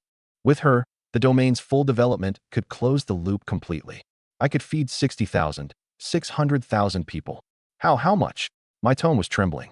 The fat leader thought I was disgusted and rubbed his hands awkwardly. My lord, this woman is indeed an unlucky bit of trouble, but she does have half-elf blood, and she's fairly good-looking. How about 5 gold coins, and I'll throw in that cage of healthier laborers up front for you. Thud. I flung an extremely heavy purse straight into his arms, staggering him so hard he nearly sat down in the mud. That's 1,000 silver coins, equal to 10 gold. I pointed at Alara, fervor in my eyes. Right now? Immediately. Open that cage for me. She is now Greywood Town's chief agricultural officer. That evening, inside the Lord's shack, Alara had washed off the mud and filth and changed into a clean linen dress. She sat before the fireplace, looking at the plate of steaming roast lamb ribs and white bread before her, but didn't touch the knife and fork. She only watched me across from her with those emerald eyes, wary. Eat. It's not poisoned. I was bent over a rough sketch of the domain's land reclamation plan, drawn on low-grade parchment. What do you want to get from me, Baron? Alara opened coldly, her voice like a clear, cold spring. If you're counting on me to satisfy some perverse noble appetite of yours with my elf blood, give up now. I'll bite your throat out. She had prepared for the worst. A purchased female, slave usually met a fate worse than death. I have no interest in your body, Lady Alara. Or rather, I have no interest in physical transactions that produce no surplus value. I didn't even look up, pointing at the sketch in my hand. I only want to know, with your composting theory, if I gave you enough hands, could you get my 2,000 acres of winter wheat to sprout before the dead of winter? Alara froze. She stared at me in disbelief. You don't think that's a blasphemy? You don't think it's filthy? Filthy? Going hungry is the original sin. Poverty is the greatest filth of all. I gave a cold laugh. I don't care if you use night soil or black magic. I only want grain. Grain can feed people, and people can bring the domain prosperity. As long as you can grow the grain, every septic pit in all of Greywood Town is yours to command. Alara's eyes began to flicker violently. As a scholar, she had been despised and exiled, and no one had ever recognized her research. And now, a destitute noble in a remote territory was actually going to throw everything he had into supporting her, a heretic? This will take a lot of money. Alara gritted her teeth and, testing me, threw out the hard problem. Composting requires dedicated fermentation pits. Land reclamation needs a huge quantity of tools, not to mention going to a big city to buy fine winter wheat seed. That's at least several hundred gold coins. You, an exiled baron, simply can't afford it. I said nothing. I turned and glanced at the clock on the wall. 5:58. 5:59. It's about time. I stood up and stretched my sore, aching neck. Yesterday, I'd bought several dozen more slaves, so the total population now stood at 6,352. Tick. 6 o'clock in the morning, exactly. Ding. A new day has been settled. Current legally registered total population, 6,352. Today's income issued, 6,352 silver coins. I turned around, and facing the bewildered Alara, a devilish curve rose at the corner of my mouth. You just said you needed several hundred gold coins? A nudge of my mind. A rushing clatter. Without any warning, As if a rift had torn open in the void, a dazzling silver waterfall came pouring down. Hundreds, thousands, tens of thousands of silver coins crashed onto the oak table between us like a flood bursting a dam. The silver overflowed the tabletop and streamed onto the floor, making a soul-shaking clatter, and quickly piled into a silver mountain half a meter high at Alara's feet. Alara was utterly stunned dumb by this sudden silver storm. She stood up in a daze, the knife and fork dropping from her hands, those cold, clear emerald eyes bulging like bells, fixed on the silver covering the floor, her mind already incapable of thought. What kind of spatial magic is this, God of Light? Did you loot the Imperial treasury? She screamed, her proud elf heritage shattered to pieces in that instant by the crude, brute force of capital. Forget the God of Light, Alara. Here, money is the only truth. I casually grabbed a fistful of heavy silver and tossed it onto the plate before her, an unquestionable arrogance in my tone. There are tens of thousands of silver coins here, equal to several hundred gold. And this is only a few days' pocket money for me. I bent down, closing in on this scholar shocked beyond words, my eyes like a burning torch. Now, I appoint you Minister of the Greywood Town Department of Agriculture and Infrastructure Development, the Agriculture Ministry for short. I give you an unlimited budget. Need people, you get people. Need money, you get money. I want you to plant your heretical doctrine across every inch of soil in all of Greywood territory. Alara stared blankly at the silver filling the whole room, then looked back again at this madman of a lord. She suddenly felt that, compared to those great nobles of the capital, full of talk of virtue and morality, yet stingy and hypocritical, this man before her, reeking of copper and silver, gave off an irresistible, surreal charm. As you wish, my lord. Alara took a deep breath, lifted the hem of her skirt, and performed an elegant scholar's curtsy. Only now, a mad fire of scholarship had already ignited in her eyes. I will make Greywood Town's septic pits the most fertile gold mine in all of Nolan continent.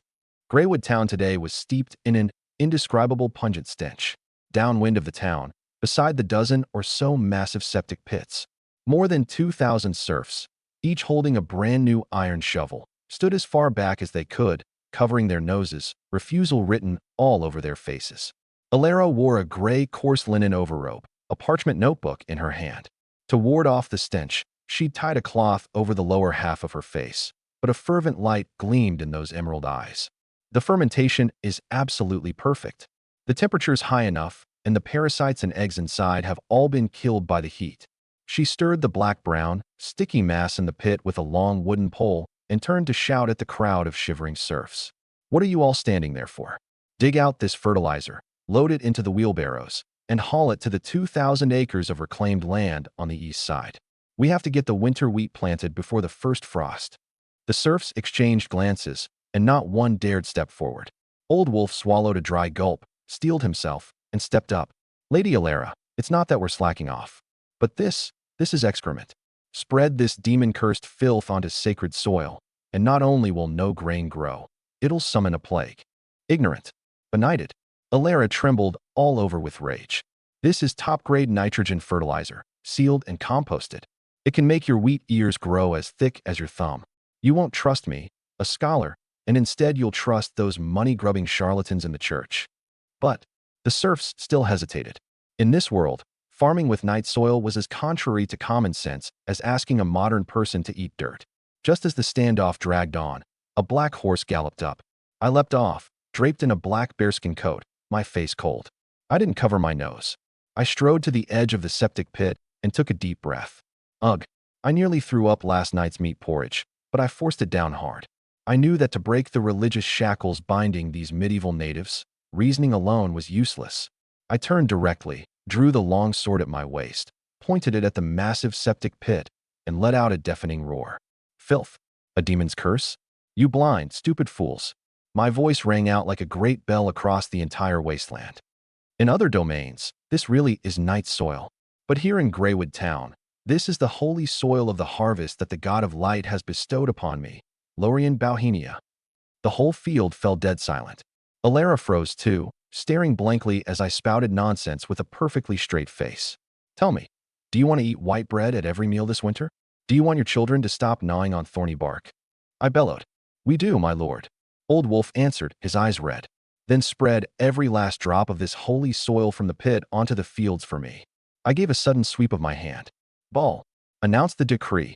Ball immediately ran up carrying a large wooden box and shouted, "By order of the Lord, today, whoever hauls the most holy soil of the harvest, their construction team gets an extra half-pound of salted pork in the meat porridge tonight. And for every 10 cartloads hauled, an extra copper coin as a reward." Boom. The serfs, who moments ago had been full of refusal, convinced this was a blasphemy against God, had their brains instantly crash. Extra meat? And money too. To hell with the demon's curse. To hell with the filthy stuff. In the face of these gleaming copper coins and this glistening salted pork, even night's soil smelled sweet. Move. Everyone move. The first cart of holy soil is first team's. Old Wolf let out a beastly howl, was the first to charge the pit's edge, and swung his iron shovel, shoveling madly into a wheelbarrow. Old Wolf, that's not playing fair. Second team, get in there. Scrape even the dregs at the bottom of the pit clean for me.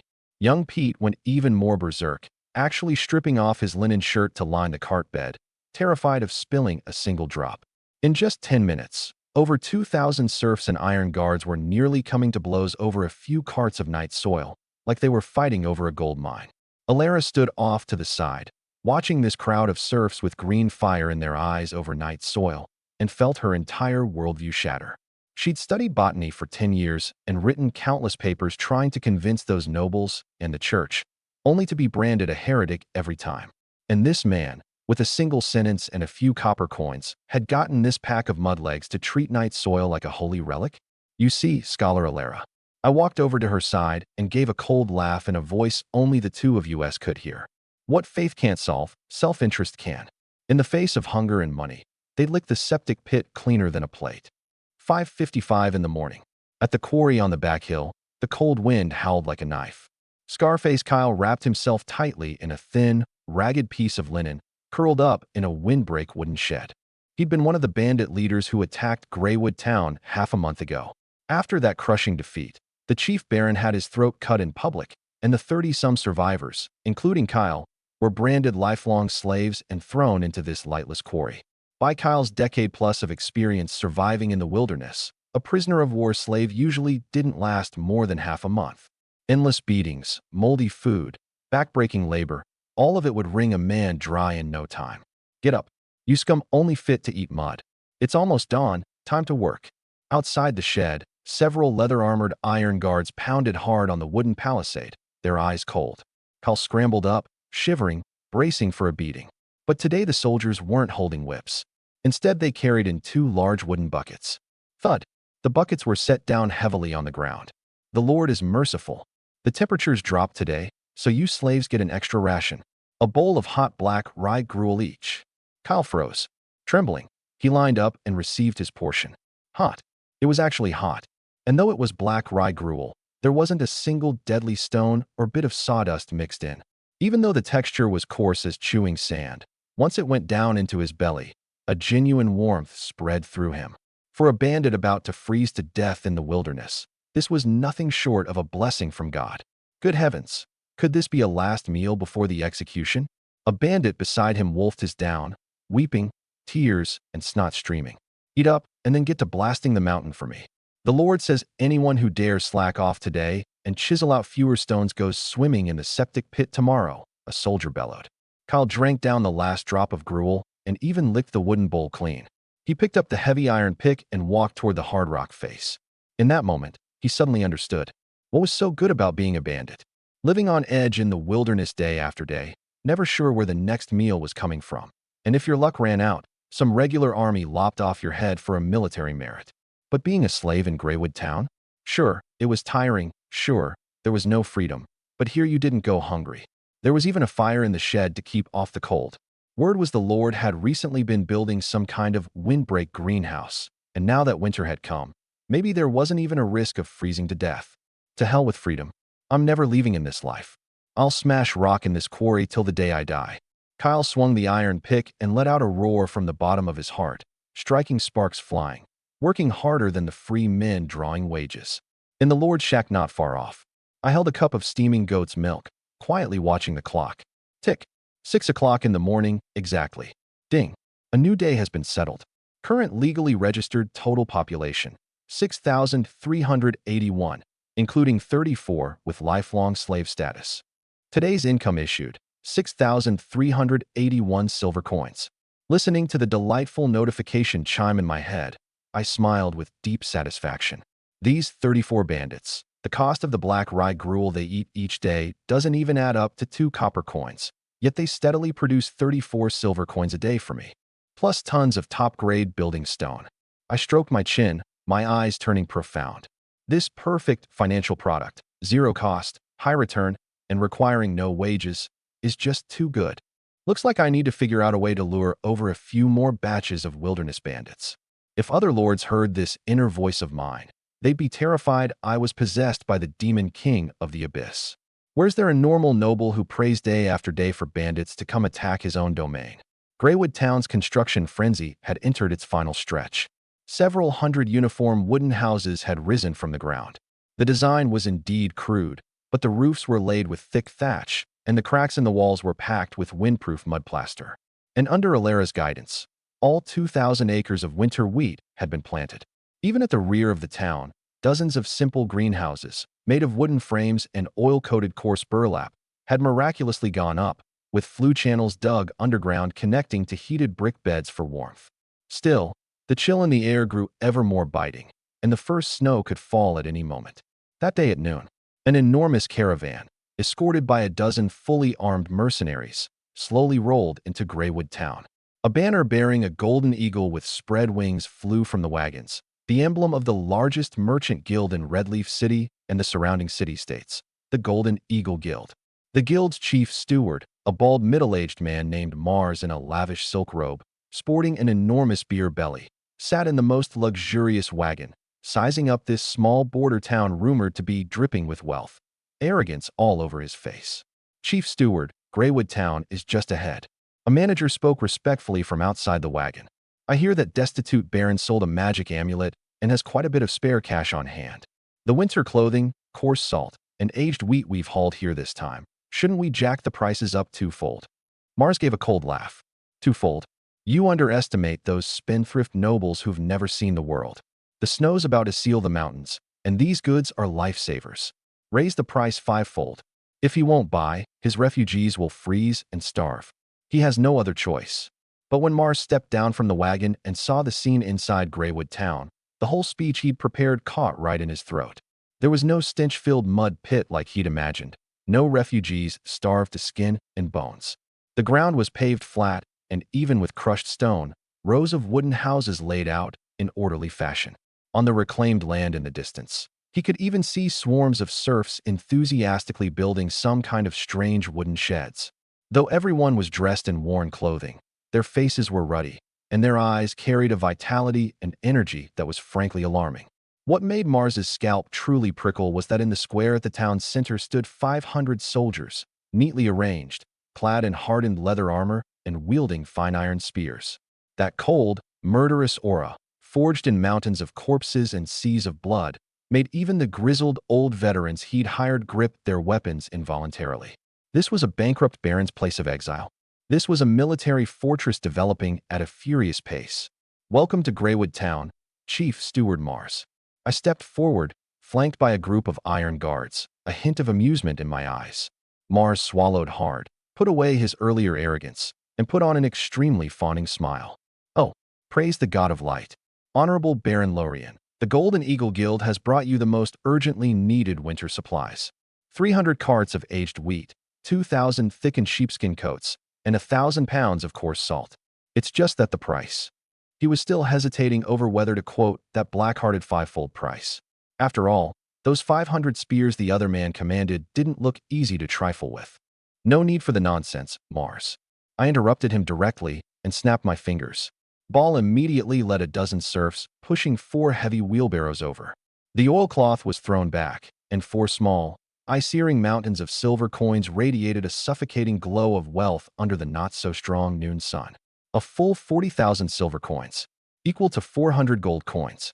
Mars's heart lurched and nearly stopped on the spot. He'd never in his life seen this much hard cash all at once. In this world, large transactions were usually handled with goods as collateral or promissory notes. and few people carried such an enormous sum of real silver and gold on them. This is, Mars's voice was trembling. This is 400 gold coins in cash. I walked up to him and lowered my voice, like a demon whispering in his ear. I don't care what your goods normally sell for. These 40,000 silver coins buy everything you brought today, including your wagons and the horses pulling them. Mars's head buzzed. This price was actually a full 20% higher than the steepest gouging price he'd imagined. But this isn't the end, Mars. I patted the chief steward's stiff shoulder, a fervor in my eyes that was frightening. This is only a down payment. From today on, I want your Golden Eagle Guild to sign an exclusive supply contract with Greywood Town. I don't care what methods you use. Go to other city-states. Go to the Orcs' border if you must. Buy me slaves, buy refugees, buy pig iron, buy every kind of livestock that can breed. As long as you can haul it to Greywood Town, however much you've got, I, Lorien, will eat it all. Understand? Staring at the mountain of silver, then looking at my eyes that seemed capable of devouring everything, Mars completely surrendered. He dropped to his knees, his flabby flesh quivering with excitement. As you wish, my great baron, more dazzling than gold itself.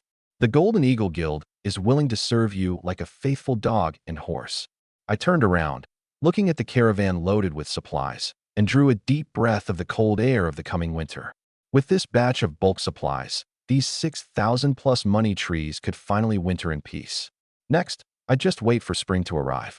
Greywood Town was about to bear the terrifying fangs of capitalism fused with construction mania to this backward world. One night in mid-November, Greywood Town finally welcomed its first blizzard of the year.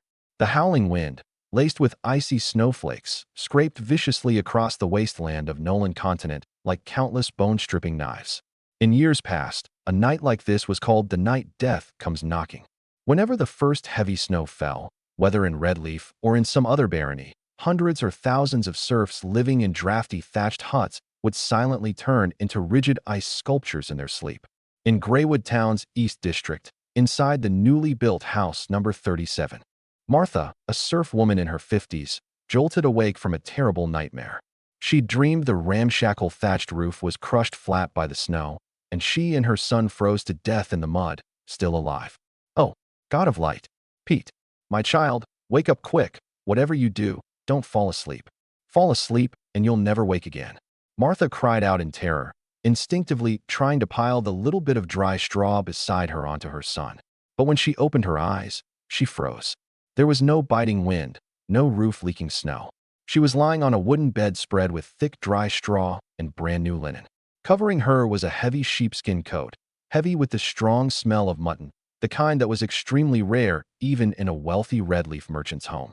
And in the stone fireplace at the center of the room, several pieces of top-grade black pine blazed away, crackling and popping. The warm firelight lit this little mud-sealed, snugly fitted wooden house bright as day. The whole place, so warm it almost made you want to sweat. Mother, why are you awake? Pete, the young Iron Guard soldier, turned his head from beside the fire. He was skewering a piece of salted fatback the size of a palm on an iron spit, roasting it over the fire until it sizzled and dripped oil. A rich meaty aroma filled the whole room. Good heavens! Pete, am I not dreaming? Martha reached out a withered, rough hand, trembling, and touched the soft, warm sheepskin coat over her, tears bursting free like a broken dam. In years past, when it snowed, we couldn't bear to burn even the cow dung we'd scavenged. This sheepskin coat, this meat, where did it all come from? Mother, have you forgotten? These are the winter supplies Lord Lorien handed out. Pete stuffed the roasted salted meat into a soft loaf of white bread, handed it to his old mother, and a nearly fanatical devotion gleamed in his eyes. The Lord said that in winter the snow seals the mountains and construction stops. But the Iron Guard's pay goes out all the same. And because we worked so hard building the houses earlier, every household got a sheepskin coat and firewood. Pete gazed deeply into the leaping flames, remembering the despair of waiting to die in the wilderness a few months ago, and his eyes reddened too. Mother, do you know what the Lord said to us in the square yesterday? Pete swallowed and imitated my domineering, unquestionable tone. The Lord said, on snowy days, all of you stay put in your houses for me. Anyone with nothing to do, go make a few more babies with your wives. Anyone who dares freeze to death on my land is a massive waste of Greywood Town's property, and I'll drag him back from hell itself to whip him. Listening to these crude yet powerful words, Martha pressed her palms together and knelt down facing the direction of the Lord's shack, weeping uncontrollably. What Viscount of Redleaf? What Church of Light? Did they ever give us a single mouthful of hot soup? No. The old woman's forehead knocked hard against the warm wooden floor. Pete, you remember this. Lord Lorien is no noble. He's a god wearing human skin. Even if one day the Lord asks you to go slay a dragon, you bite off a dragon scale for him with your teeth, if you have to. On this blizzard-lashed night, in the several hundred wooden houses of Greywood Town, tens of thousands of refugees like Martha and Pete sat gathered around warm fireplaces, eating roasted meat, shedding tears of gratitude. And in their hearts, they offered the most fervent loyalty to that merciful, great Baron. The next day, the snow had already piled up past the knees. The whole of Greywood territory was blanketed in a dead silent white. Yet in that agricultural restricted zone fenced off with wooden palings at the rear of the town, a magical scene utterly defying common sense was on display. Alara, the half-elf scholar, stood inside a massive windbreak greenhouse. The greenhouse's canopy was built from coarse burlap coated with a thick layer of lard and wooden boards. Though its light transmission was terrible, in this world it was the best that could be done. And what truly kept the greenhouse warm was the intricate maze of heated bed flue channels underground, dug out by several thousand serfs working day and night, forced to it by me, the madman lord, on the strength of a sketch I'd drawn out of thin air. Outside was a frozen world of ice and snow, more than 10 degrees below zero, yet inside the greenhouse a wave of heat hit the face. Alara knelt on the soft soil and, with her fair, slender hands, carefully brushed aside the layer of black-brown holy soil of the harvest on the surface. A speck of emerald green, two extremely tender, vitality-filled wheat sprout leaves were proudly breaking through the soil, stretching their bodies amid the encirclement of deep winter. It sprouted, it really sprouted. Alara's emerald eyes were full of incredulous shock. She cupped the soil in both hands, trembling all over with excitement. Growing wheat in winter, creating spring amid the wind and snow. My composting theory, combined with his underground heated greenhouses, this is nothing short of a miracle fit to be written into the agricultural annals of Nolan continent. Just then, the greenhouse's heavy wooden door was pushed open. Draped in a black bearskin coat, I walked in carrying a chill of wind and snow. I rubbed my hands, red from the cold, and the first thing my eyes locked onto was that bit of green on the ground. Hey, Minister of Agriculture, looks like our night soil alchemy was a success. I walked over and, without the slightest disdain, crouched right down into the soil, a fervor in my eyes hotter than if I'd seen gold. Baron, mind your wording. This is a combination of the composting method and the greenhouse effect. Alara stood up, her tone still carrying a scholar's thunder of pride. But the way she looked at me had already shifted from the initial wariness and contempt to a kind of inexplicable awe. It was this man, who used mountains of silver to smash the shackles of the seasons by sheer force. Terrifying. His methods are so plain and unadorned, and yet so brutal. I don't care what it's called. I only care about the yield. I gave a broad sweep of my hand and asked point blank. The winter wheat in these 20 greenhouses, plus the winter wheat seed out there under the snow across those 2,000 acres, once it thaws next spring, how much grain will it produce? Alara took a deep breath and named a figure even she found insane. With extremely abundant base fertilizer, plus the fine wheat seed you bought regardless of cost, my lord, at a conservative estimate, next autumn's harvest will be enough for the 6,000-plus people of Greywood Town to eat their fill for a full 3 years. 3 years. My eyes instantly lit up like two searchlights. 6,000 people eating for 3 years. So what if I expand the population to 20,000? Feeding them for a year is absolutely no problem. 20,000 people, that's 20,000 silver coins in income every day. 200 gold coins a day, 6,000 gold coins a month. Beautifully done, Alara. You are truly the most dazzling pearl in my domain. In my excitement, I grabbed the half-elf scholar's soil-covered hand and shook it hard twice. Alara's fair cheeks flushed slightly, and she withdrew her hand a little awkwardly. My lord, you gave me the chance to display my talents. This is all simply what I ought to do. It's only that the greenhouse's firewood consumption is truly terrifying, and our expenses. Money's nothing. As long as it grows grain, I'd burn gold coins if I had to. I cut her off and turned to stride toward the door. Watch over these wheat sprouts well. I'm heading back. Today is an extremely crucial day. That extremely crucial day, on my lips was this first settlement after the first snow.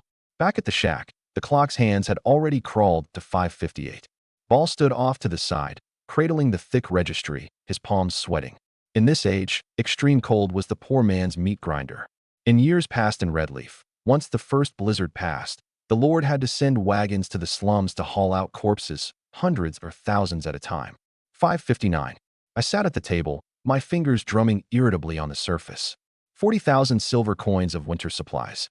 Even those bandits at the quarry had been handed thick blankets and hot porridge. This was the ultimate position defense of me, the capitalist. Success or failure came down to this one moment. Tick. 6 o'clock exactly. Ding. A new day has been settled. Extreme weather survival assessment in progress. Effective registered surviving population yesterday, 6,381. Deaths from extreme cold yesterday, 0. Today's income issued, 6,381 silver coins. 0. I sprang up out of my chair with a whoosh, slapped a hand down on the table, and burst into a fit of thoroughly villainous laughter. Ha ha ha. Ball, not a single one died. Not even the frieliest old man. Not even the bandits smashing rocks at the quarry. I paced in circles around the room. This silver mote of mine held off death's scythe by sheer force. Ball had no idea where I'd heard the news, but the recent string of miracles had already trained him into believing me unconditionally.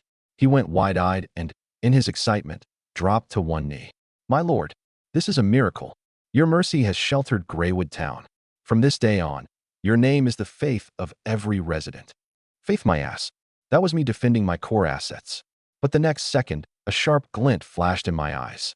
Since my Greywood Town could achieve 0 deaths, what about the other domains? Ball, send someone to the guild's lodgings at once and wake that fat man Mars up for me. My lord, in snow this heavy, what do we want with the Golden Eagle Guild? Our supplies are enough to get through winter. Ball was baffled. The supplies are enough, but the people aren't. I walked to the window, gazed out at the vast white wasteland, and smiled like a devil. Redleaf Territory, Black Iron City, and those few baronies nearby. In a snow like this, there are surely thousands of refugees over there about to freeze to death. In the eyes of those nobles, these people are dead weight, garbage about to rot in a ditch. I whirled around and spoke each word deliberately. But in my eyes, they're all premium assets at a fire sale liquidation. Tell Mars to load up grain and sheepskin coats and drive the wagons to the surrounding domains. Go tell those lords that Greywood Town will dispose of their garbage for them. As long as they're alive, man, woman, old, young, even with a broken leg. One live person, I'll trade 1 pound of black rye for. If they think it's too little, throw copper coins at them. Haul them to Greywood Town for me by the hundreds and thousands. Ball drew a sharp, cold breath. He finally understood. This was bottom fishing the entire wilderness's population in the desperate straits of deep winter. Go, Ball. I took a deep breath, a fervor in my eyes hot enough to melt snow. This winter, I want Greywood Town's population to break 10,000.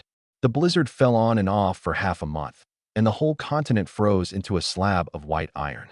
On the trade road outside Redleaf City, Mars, bundled in 3 layers of bearskin, shivered on horseback. Behind him stretched a terrifying column miles long, looking for all the world like a parade of the walking dead. 1,200 refugees, gathered from the various domains, shuffled through the snow, one foot sinking deep, the next one slipping. Mars hadn't only bought people with black rye and copper coins. He'd even thrown in the guild's own winter clothing, terrified the merchandise would die on the road. But even so, several hundred couldn't hold on, dropping into the snow, never to climb up again. Chief Steward, Greywood Town is just ahead, a manager said, on the verge of tears. God of light, this whole trip has been a hellish corpse-hauling journey. The moment the column reached the square, the joy on my face froze in a single second. There was no delight at greeting the new money printers. I only felt a cold chill shoot from the soles of my feet straight to the crown of my head. It was ghastly. This wasn't just ghastly. This was a whole pile of non-performing assets. These 1,200 people before me were a completely different story from that earlier batch a few months ago. Frozen for half a month, 8 in 10 had festering, pus-filled frostbite on their hands and feet. A third were burning with high fever, delirious, their coughing rising and falling in waves. And plenty more carried the foul stench of dysentery. Mars, you stupid pig. I grabbed the fat man by the collar and roared. I told you to bottom fish for premium assets, and you haul me back a pile of plague bombs ready to go off any second. Mars's flabby flesh quivered all over, and he cried out in grievance. My lord, this isn't my fault. You said as long as they were alive. Right now, every domain is throwing out its 6 serfs, and I dug these ones out of piles of corpses. I shoved him away, and my face iron dark, shot a glance at the system panel. Legal residence detected, plus 1,206. Projected daily income had surged to over 7,500. But I couldn't laugh. The original 6,000 of Greywood Town were healthy assets, fed up over months on meat porridge, houses, and cleanliness orders. If these 1,000-plus disease and germ carriers moved straight into the town, within a few days Greywood Town would become a giant morgue. By then, never mind 7,000 silver, my entire core position would be uprooted by plague. Population expanding too fast, infrastructure unable to keep pace. This was the backlash. Stop. Everyone stop. Halt all bottom fishing plans immediately. I decided on the spot. Until we've digested this batch, not even a stray dog gets into Greywood Town. Ball stamped his feet in a panic. My lord, then what do we do with these people? Drive them off? If we don't, and the disease spreads to the Iron Guard and the construction crews, our whole winter is finished. Drive them off? Is your head packed with night soil, Ball? As long as they've got a breath left, at 6 tomorrow morning, they'll spit out a silver coin for me. Who dares toss my money into the snow?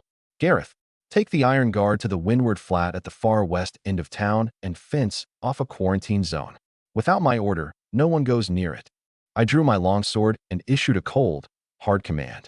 Heard this whole new batch inside. Pitch tents, boil hot water, and call Alara for me, right now. Inside the quarantine zone, wails filled the air, exactly like a refugee camp. Anna, a refugee girl, huddled in the cold corner of a tent. Her feet, covered in frostbite and already festering, gave off a foul smell. In red leaf territory, someone like her, having lost her ability to work and fallen ill on top of it, was fit only to be thrown into a mass grave to feed the dogs. She closed her eyes in despair and waited to die. A pair of large hands in coarse linen gloves suddenly seized her ankle. SSSS, that hurts. Anna cried out. Shut it. If we don't treat this foot, it'll have to come off. A woman in a white linen overrobe and a homemade mask wiped the rotting flesh on her foot with a rag soaked in strong liquor, showing no mercy, and Anna broke out in a cold sweat from the pain. This woman was none other than Martha, so full of gratitude during the first snow. Now a wooden tag hung at her chest, a crooked cross drawn on it in charcoal. Auntie Martha, the hot water's ready. Several women, likewise in white robes, ran in carrying buckets. At the outer edge of the quarantine zone, Alara was nearly losing her mind. Her silver hair was pinned up carelessly, her stunning face smeared with black soot, as she directed dozens of serfs frantically brewing medicine in huge iron cauldrons. Lorian, you insatiable madman, she roared at me as I made my rounds. I'm a senior scholar of botany and agronomy. I'm not a doctor. You actually have me telling which herbs treat frostbite and which treat chills? Who's to blame if I get someone killed? I stood outside the fence, pressing a vinegar-soaked cloth to my face, perfectly calm. Herbs are plants too, Scholar Alara. Someone as clever as you won't kill anyone. Besides, treating a dead horse as if it's still alive beats letting them rot in the tents. I knew perfectly well. In this age, the level of medicine was roughly zero. Things like bloodletting killed faster than murder. All I could rely on was modern common sense. Disinfect with strong liquor, brew herbal soups, enforce quarantine, wash with boiled water, and tough out this wave of refugees by brute force. I even organized the 300-plus old, weak, and female residents who couldn't do heavy labor and founded Greywood Town's first field medical corps. To stir up their motivation, I offered these once freeloading marginal folk a high wage of 3 copper coins a day. Listen up, medical corps, I shouted from a high spot. You aren't tending a pile of rotten meat. You're rescuing the property of Greywood Town. Snatch one back from death, and I'll not only pay your wage, I'll reward you an extra half-pound of white flour. Spurred on by money, the women erupted with terrifying fighting spirit. Undeterred by filth or stench, they stripped the refugees bare and washed them like they were tending their own sons, force-feeding them bitter medicine. In the tent, Anna drank the scalding meaty medicine broth Martha fed her, and a trace of color finally returned to her pale face. Watching this rough-handed woman whose eyes were nonetheless full of drive, tears fell from Anna's eyes. Auntie, why would the Lord spend so much money to save useless people like us? Martha, using a red-hot little knife to gouge rotten flesh from the person beside her, said proudly, "Silly child." In Lord Lorien's eyes, as long as you can still breathe, you're not useless. The Lord said, even if you end up a cripple, if you can sit on a stool and twist hemp rope, that still makes you a precious cornerstone of Greywood Town. I stood at the outer edge, staring at the health value on the panel that had finally stopped falling, and let out a long breath of white mist. I really was no great saint. I just treated this pack of patients as rusty gears. Give them a little oil, scrape off the rust, and even if a few teeth break off, as long as they can still turn, at 6 every morning they'll bring me that enchanting little ding, all the same. The refugees' lives were barely stabilized. Then, right on its heels, another crisis that could freeze all of Greywood Town solid came crashing down, a fuel collapse. Late one night a few days later, Ball came stumbling and scrambling to pound on my door. "My lord, it's bad. The snows sealed the mountains, and we've cut down all the trees outside." His lips were purple with cold, and he held up a tally sheet, his voice trembling. "Plus the braziers in the quarantine zone burning day and night to brew medicine and keep warm. Our firewood is being used up a full twofold faster than expected." I stood up at once, my face darkening. "How many more days can we hold out?" "3 at most." Ball swallowed. "In 3 days, if the Iron Guard can't brave the blizzard into the deep mountains to fell timber, the greenhouse's heated beds will go out, and all that freshly sprouted winter wheat will freeze to death. The residents' fireplaces will die too, and over 7,000 people will all be exposed to death's scythe." This was the knock-on effect of the population swelling from 6,000 to 7,000. Over 7,000 fireplaces burning day and night. The timber consumption was an astronomical figure. But sending men into the deep mountains to fell timber in a blizzard 20 degrees below zero meant dozens of able-bodied men freezing to death in a day. An asset loss I absolutely could not bear. Damn this energy crisis. I slammed a fist on the table hard enough to make the inkpot jump. No coal, no oil, no electric heating, relying on wood alone. A medieval town had a physical ceiling. Without solving this problem, forget development, we wouldn't even survive the winter. Just as I was at my wit's end, even weighing whether to pay a sky-high price to have the guild buy charcoal at a premium in the outer cities, Garrett's report came from outside the door. "My lord, there's trouble at the quarry." Old Wolf rushed and covered head to toe in snow. "That gang of rock-smashing bandits seems to have dug up some kind of demon's curse. The whole pit is oozing black water." "A demon's curse?" I froze, then knit my brow. "Lead the way." To the quarry. Half an hour later, I stood at the edge of the quarry pit, holding a torch.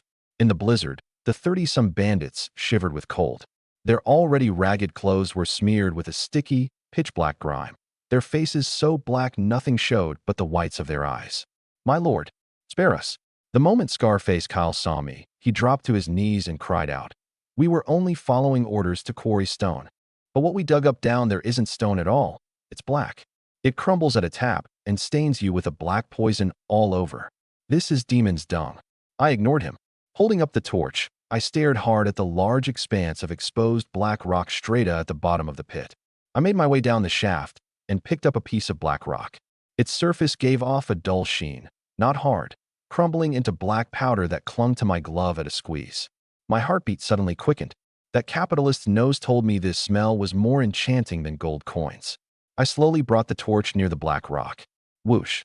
It caught a little slowly, giving off an acrid whiff of sulfur.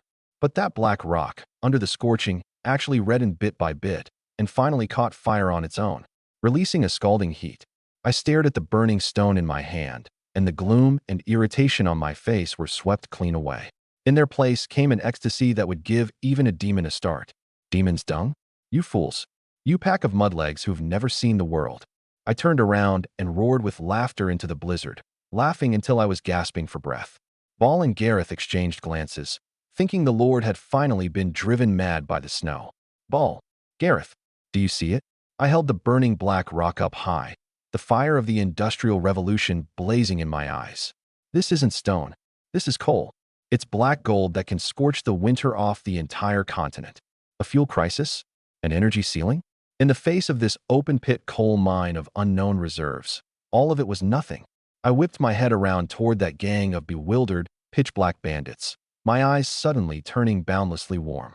"Kyle, beautifully done. You've rendered an immortal service to Greywood Town." I walked over and warmly patted his cold, dust-covered shoulder. Kyle was so flattered he stammered. My lord, so does that mean we don't have to be slaves anymore? We can go back to being free men. Free. The smile on my face instantly vanished, bearing a capitalist's cold fangs. You're dreaming. From this day on, you're promoted to Greywood Town's first batch of glorious royal coal miners. Gareth, convert the quarry into a coal mine. Give each man 2 iron picks, plus double black rye porridge and double winter hides. On this pitch-black snowy night, I formally raised the curtain on Greywood Town's energy upgrade. As long as the digging doesn't kill you, dig like your life depends on it. Before the sun rises tomorrow morning, I want to see black gold piled high in every fireplace in Greywood Town. When the first cart of pitch-black coal was pushed into the square, the residents looked at it exactly as if it were a cartload of dragon dung that might explode at any moment. This stuff can really burn? God of light above, it smells just like a fart from an abyssal demon. Pete covered his nose and cautiously poked at the coal in the cart with the butt end of his spear. Cut the nonsense.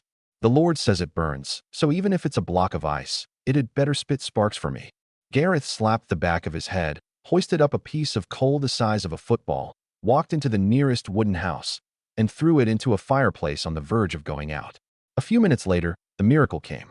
Once the few pieces of wood underneath lit it, the black stone first gave off wispy smoke, its surface slowly turning a dull red. There were no leaping flames, but what burst out was a terrifying, steady, lasting wave of heat.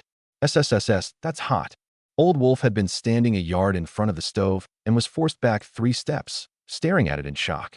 Good heavens, the heat from this black stone is 3 times higher than the best red pine. On this snowy night, from the several hundred chimneys of Greywood Town, black smoke carrying a faint scent of sulfur drifted out for the very first time.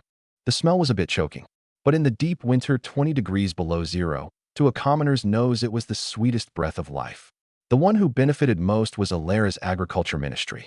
The half-elf scholar stood in the greenhouse right then, staring hard at the coal burning at the flue mouth, her emerald eyes full of overturned astonishment. Firewood burned too fast, needing someone to add more every 2 hours, and one overslept moment meant the wheat sprouts froze to death. But this coal, filled into the heated bed once, could actually burn steadily for the better part of a whole night. My lord, from which ancient text on earth did you learn of this, or? Alara looked at me as I came by on my rounds, her tone fervent. With this, my greenhouses can go 5 degrees higher. I could even try growing fast-maturing summer vegetables in winter. Texts? No, Alara, this is the nose of capital.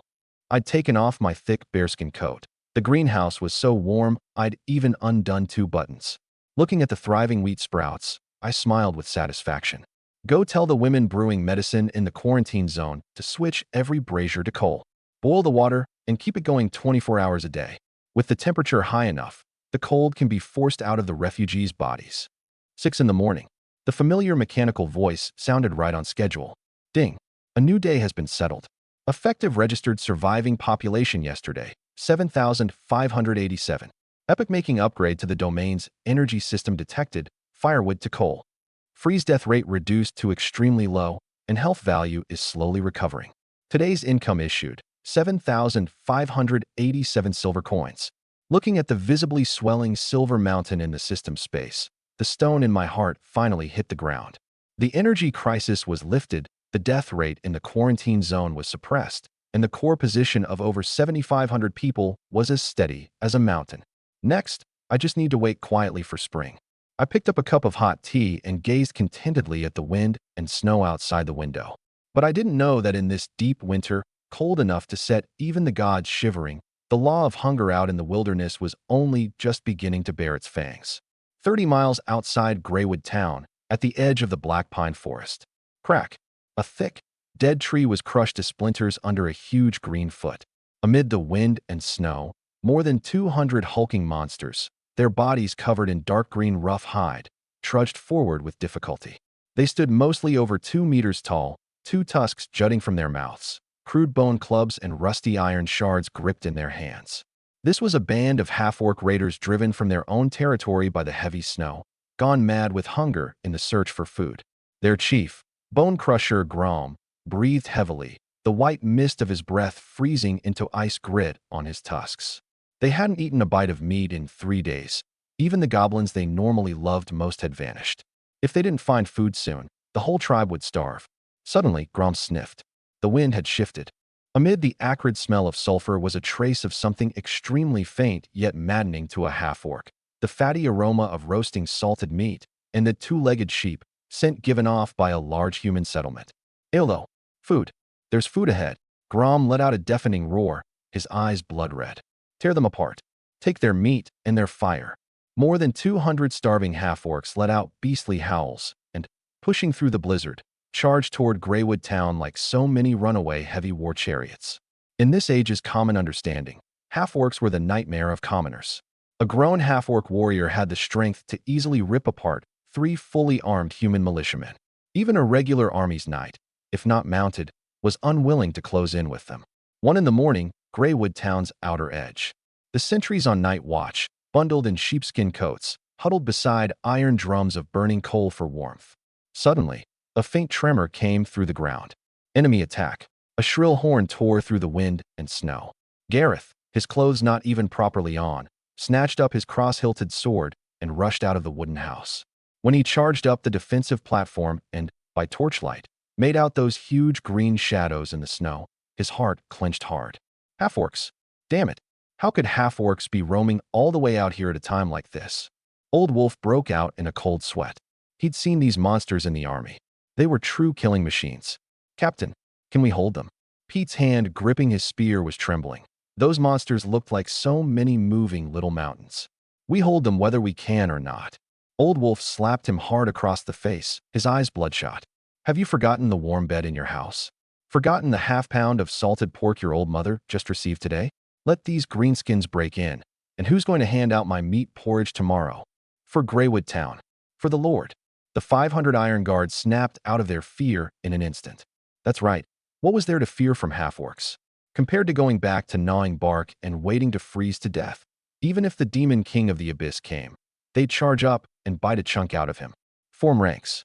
Fine iron spears, angled at 45 degrees. Without an order, no one retreats. Bang, bang, bang. The half-orcs slammed savagely into the wooden palisade, and the flimsy wood gave way with the snapping sound of something buckling under a load it couldn't bear. Grom swung his bone club and, laughing wildly, smashed a section of the palisade, bracing for the terrified screams and fleeing of humans. But what greeted him was a steel forest gleaming cold in the torchlight. Thrust, Gareth roared. SHHK? Dozens of razor-honed fine iron spears, carried by the momentum of the charge, drove savagely through the chests of the dozen-odd greenskins at the front. Even with hide tough as leather, before steel in a dense formation, they were skewered into sieves all the same. Arg! Screams rang out through the night sky. Greenskin blood sprayed onto the snow, giving off scalding steam. Grom froze. Impossible. Since when did human militia have steel weapons this fine? And why did these weak humans have eyes even madder, even hungrier than a half-orc's? In the darkness, I sat astride my horse, and my voice, colder than the wind and snow, greedier than a capitalist, carried across the battlefield. Brothers, by the Lord's order, a half-orc is a life too. Dead greenskins don't spit out gold coins, so take them alive where you can. Cut their leg tendons. Capture greenskins alive. Trade them for white bread. The Iron Guards went mad, no longer defending, but instead surging out through the breach on their own initiative like a pack of mad dogs that had fixed their eyes on fatty meat. The battle turned into a one-sided slaughter in under an hour. On open ground, 500 militia against 200 half-orcs would surely have been scattered to pieces. But this was Greywood Town's narrow entrance. With the physical strength fed by fine equipment and rich supplies, and buoyed by the fervent faith of defend the position, protect the bottom line, those cold and starving half-orcs were utterly broken. Unfair. Grossly unfair. Like a low-health mini-boss slamming into a full-status adventurer who'd just stepped out of the healing spring, there was no comparison at all. So when the first ray of dawn pierced the wind and snow, the battlefield had already been cleaned up. 120 half-orc corpses were piled outside the town, and the remaining 80-some survivors, Chief Grom included, were all chained hand and foot with thick iron, kneeling in the snow of the square like defeated beasts. Their eyes were full of humiliation and fear, waiting for the gallows human nobles habitually used. Draped in my coat, chewing on a crisp roasted piece of white bread, I sauntered leisurely over to Grom. I ignored his ferocious glare and simply reached out, carefully pinching his arm, as thick as a grown man's waist, then rapping on his rock-hard back. Perfect, simply a miracle of the Creator. My eyes glowed green as I murmured to myself. Ball, beside me, backed away in terror. My lord, keep your distance from these monsters. They're man-eating beasts, utterly without reason. They must be executed at once. Executed? Ball, you're desecrating the property of Greywood Town. I turned my head and looked at him like he was an idiot, pointing at these 80-some half-orcs, so excited my voice even changed pitch. Can't you see it? These aren't monsters. These are all-natural, zero-fuel, all-terrain heavy tracked excavators. One half-orc has the strength of 3 strong men. Coarse hide, unafraid of the crushed stone in the mine that slices you up. Dulled sense of pain. No need for a thick hide coat, even in a mine shaft 10+ degrees below zero. And most crucially, they eat coarser than pigs. Give them a few moldy roots and black rye dregs, and they'll work a whole day. And what's more, my heart roared in ecstasy. If the system recognizes their slave status, these 80 excavators can produce 80 silver coins of passive income a day out of thin air, both spitting out gold coins and serving as heavy industry labor. This is a top-grade slave heaven itself has sent me. I grabbed the registering scribe, took the ink-stained parchment and charcoal pencil, and slapped them straight onto Grom's face. Press your thumbprint, or I'll cut off all your heads and use them for compost. I drew my longsword and pressed it to the half-orc chief's throat. Grom closed his eyes in utter humiliation, but a few minutes later, he still pressed his enormous thumbprint onto the paper. I held my breath, eyes fixed on the panel. A few seconds later, ding. Special race slave status residents detected, plus 82. Current domain population, 7,669.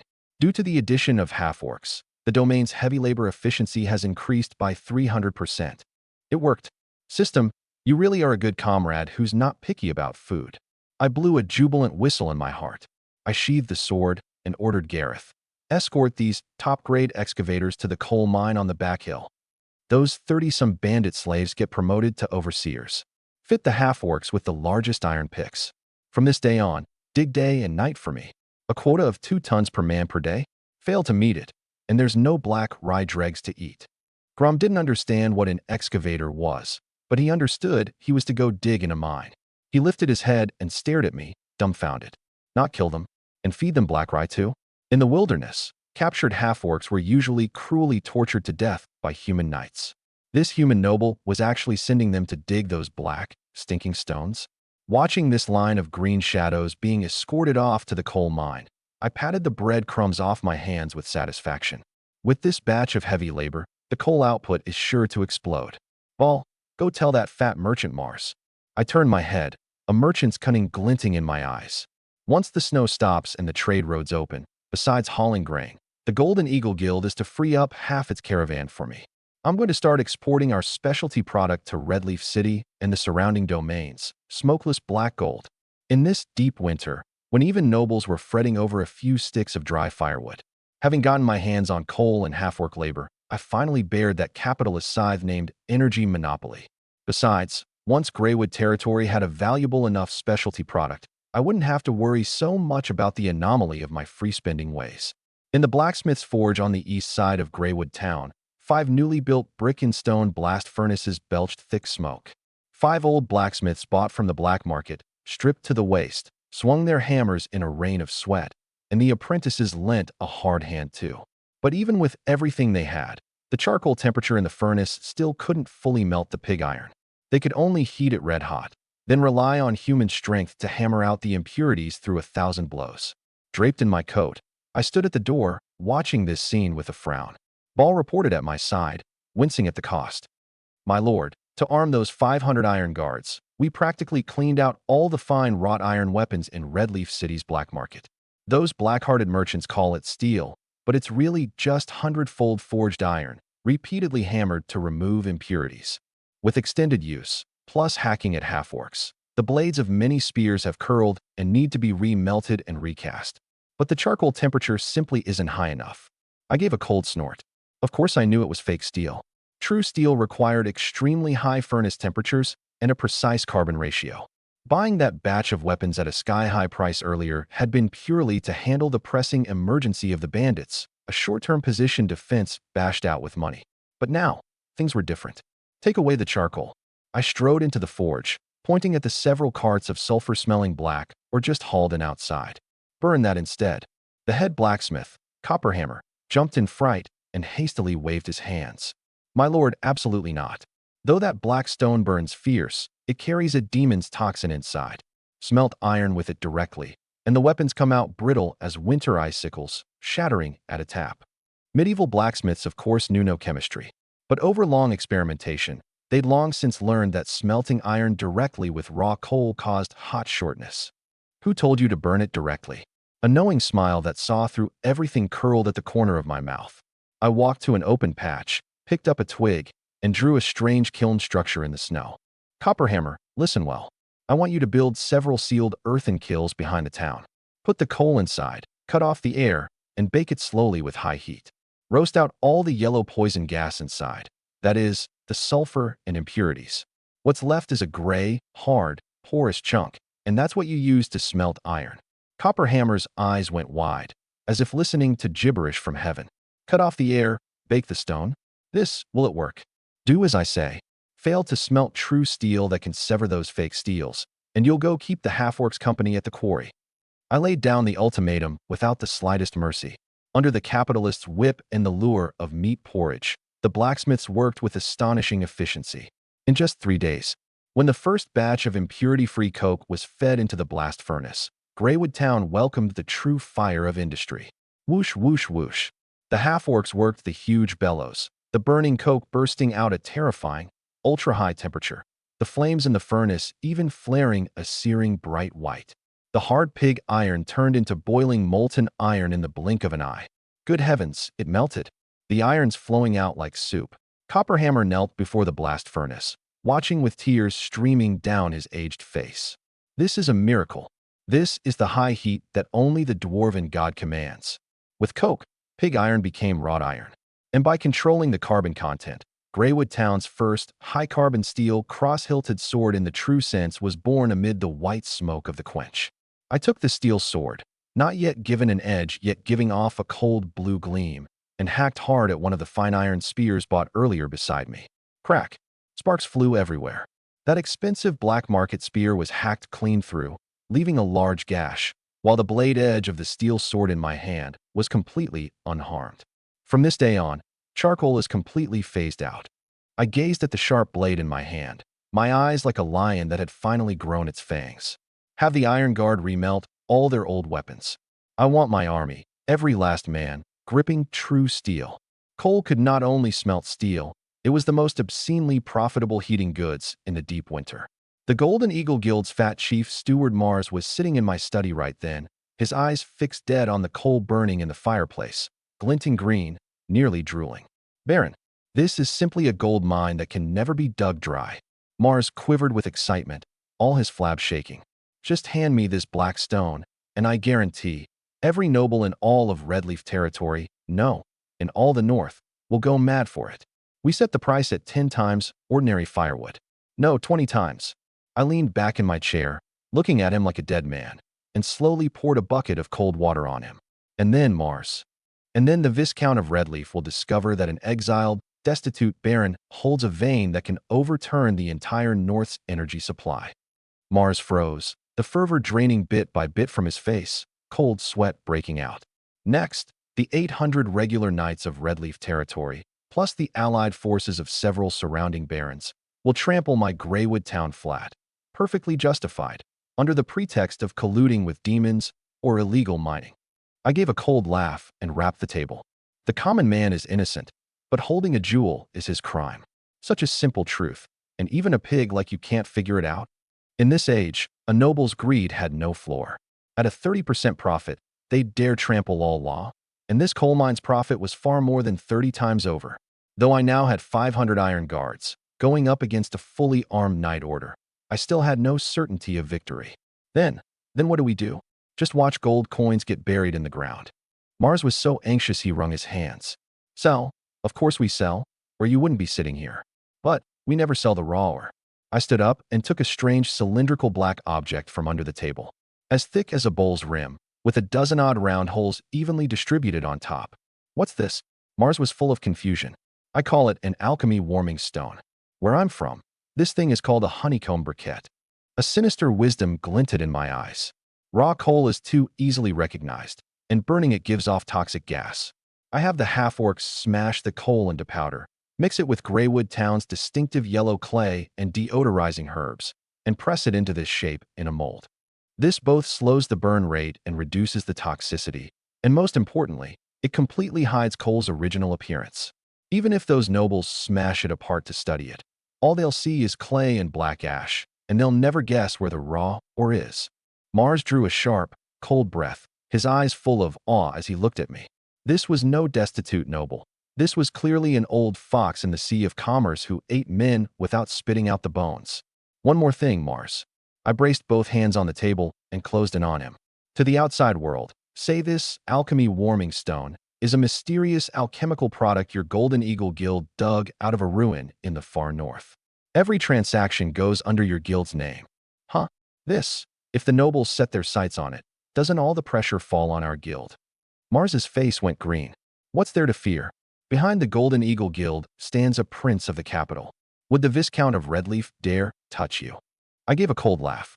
You hold off the nobles probing for me, and I give you exclusive agency rights. Profits split 70-30, 70 for me, 30 for you.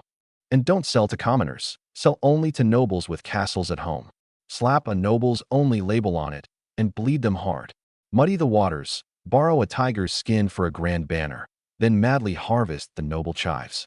A perfect scheme of risk transfer plus scarcity marketing was thus settled in my study.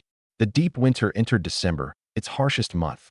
The alchemy warming stone spread like a plague through Redleaf City's upper noble circles. That clean, lasting heating experience, free of smoke and soot, left the lords accustomed to extravagance unable to give it up. Just as I predicted, a single honeycomb briquette was speculated up to the sky-high price of 2 silver coins.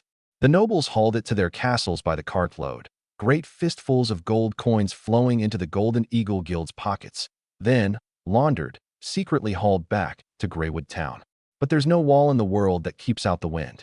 This luxury of unknown origin finally aroused the suspicion of Redleaf Territory's ruler, the Viscount of Redleaf. That morning, a luxurious wagon bearing no family crest at all, escorted by a dozen elite cavalry, rolled over the thick snow and quietly arrived at Greywood Town's border. Inside sat the Viscount of Redleaf's chief administrative officer, the old Fox Victor. This trip, nominally to inspect the place of exile, was in truth to probe the bottom of that Lorien who'd grown so close to the Golden Eagle Guild. An exiled good-for-nothing. Even if he stumbled into a bit of dumb luck, his domain is probably a field of the starved dead. Victor lifted the window curtain and looked coldly ahead. But when the wagon rolled past the windbreak forest, and he truly saw the sight of Greywood Town, Victor and the dozen-odd cavalry outside all froze in place, as if struck by a binding spell. There were no ramshackle thatched huts, no corpses frozen dead by the roadside. What met his eyes were several hundred sturdy wooden houses laid out in extremely neat rows, chimneys giving off steady white smoke. The snow on the streets was swept spotless. Even more terrifying, on the open ground in the distance, several towering brick and stone structures spat out an earth-shaking roar and pillars of fire soaring to the heavens. What kind of monster is that? An alchemy workshop? Victor's eyes went wide. Just then, a patrolling squad of Greywood Town guards stopped the wagon. Victor's escort captain, a haughty knight, immediately drew his sword and barked, "Insolence! This is the Viscount's special envoy. Won't you lowly serfs get out of the way?" Clang! What answered him was a burst of sword drawing, so uniform it set the teeth on edge. 20 iron guards, not one of them retreating. Beneath their worn leather armor, they wore steel, chain mail gleaming cold. The cross-hilted swords in their hands, that dense grain and razor edge, flashed just once in the sunlight and sent a chill through that knight's whole body. True steel, and peerlessly fine high-carbon steel at that. These 20 so-called serf militiamen were actually equipped 10 times finer than the Viscount of Redleaf's own guard. "Forgive me, honorable envoy." Gareth stepped forward, his hand on the steel sword at his waist. His tone was respectful, but in those wolf-like eyes, the killing intent was not the least bit concealed. "Lord Lorien's orders. Outside armed personnel are not permitted into the core zone. Please dismount and surrender your weapons. You dare make me surrender my weapon? I'm a noble knight. The escort captain flew into a rage. Just as both sides stood with swords drawn and bows bent, my voice drifted lightly over from behind. Gareth, no rudeness. Master Victor is an honored guest of Redleaf City. Wearing a fitted black formal suit, I walked up flanked by fully armed iron guards. And behind me followed two half-orc overseers, over 2 meters tall, their bodies knotted with muscle, shouldering enormous steel warhammers. This seemed dumbfounded Victor on the spot. A fine steel private army, tamed half-orcs, roaring blast furnaces. This was a bankrupt baron's place of exile? This was clearly a war fortress armed to the teeth. Looking at his utterly horrified expression, a perfect noble's false smile curled at the corner of my mouth. Honorable envoy, Greywood Town just repelled a bandit raid, so the residents' nerves are a bit on edge. Since you've come, why not step in for a cup of hot tea? And by the way, I've got a particularly profitable little business deal I'd like to discuss with the Viscount privately, through you. I understood clearly that relying on the guild out front alone wasn't enough. Today, I was going to flex a little for the Viscount of Redleaf. I've got money, and I've got the sharp teeth to protect that money. Want to seize it by force? Then be ready to lose a few molars. Want to cooperate? That works too. Then we all sit at the table and split the cake. And on the panel Victor couldn't see, time quietly slipped by. Tick. 6 o'clock in the morning, exactly. Ding. A new day has been settled. Current legally registered total population, 8,105. Domain heavy industry and military strength detected entering a preliminary self-sustaining cycle. Today's income issued, 8,105 silver coins. Listening to the delightful notification chime in my head, my eyes turned ever more profound. With a core position of 8,000 people and an army of steel, I finally had the standing to arm wrestle those true local strongmen in this man-eating, backward world. In the study, the smokeless coal in the fireplace gave off a scorching wave of heat. Victor held a gilt-rimmed teacup, but his hand trembled faintly beyond his control. That fine steel guard and the half-orc overseers outside just now had utterly shattered the nerve he'd come with to lay down the law. Baron Lorien, you make me feel very unfamiliar. Victor drew a deep breath, forcing his composure. The Viscount of Redleaf has heard that the alchemy warming stone the Golden Eagle Guild has been selling lately actually comes from Greywood Town. The Viscount is deeply concerned about this obscenely profitable item of unknown origin. I leaned back against the soft leather chair and mercilessly punctured his official jargon. Concerned? Concerned that my wealth surpasses his, or concerned he won't get a slice of this fatty meat? I picked up the black tea and took a sip, my eyes exceedingly sharp. Master Victor, let's not talk in riddles between honest men. I do hold an extremely vast fuel vein.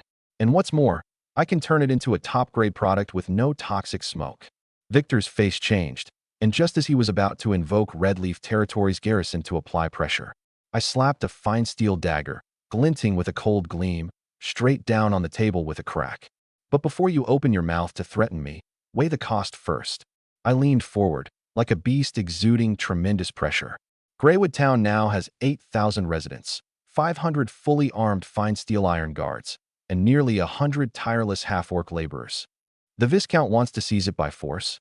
I guarantee that not only will more than half of Redleaf Territory's 800 knights be lost, but before the war even starts, I'll blow up that vein with my own hands. We'll all freeze together this winter. Cold sweat ran down Victor's forehead. This was a madman who didn't value his own life. And more terrifying still, this madman had the strength to flip the table. Seeing him shaken, I immediately withdrew my edge and put on a mild smile, warm as a spring breeze, the kind a capitalist wears when talking business. The big stick had been swung. Now it was time for the sweet date. Of course, we're both respectable people. All this fighting and killing hurts the harmony too much.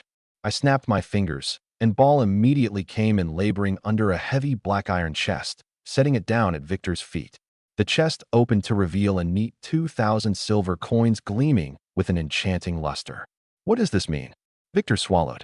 This is the Viscount's mineral tax for this month, and of course it includes your personal traveling expenses, Master Victor. I smiled.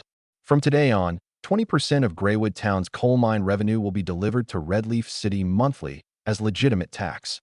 In return, I need the Viscount to declare, in an official capacity, that Greywood Town's mineral resources are under the protection of Redleaf Territory's military. Any jealous stray cat or dog who dares come make trouble is setting himself against the Viscount. Spend 20% of the profit to buy a perfectly justified political umbrella and completely cut off any chance of other lords growing envious and launching a sneak attack. This deal wasn't a loss at all. Besides, with the system's daily income, I frankly didn't care about the little revenue from the coal mine. Victor first glanced at the chest full of silver, then stole a look at the fine steel dagger on the table, his mind spinning fast. Seizing by force would break his teeth, but cooperating would let him pocket a 20% free stake. Even a fool knew which to choose. Baron Lorien. Victor closed the iron chest, his face breaking into a smile.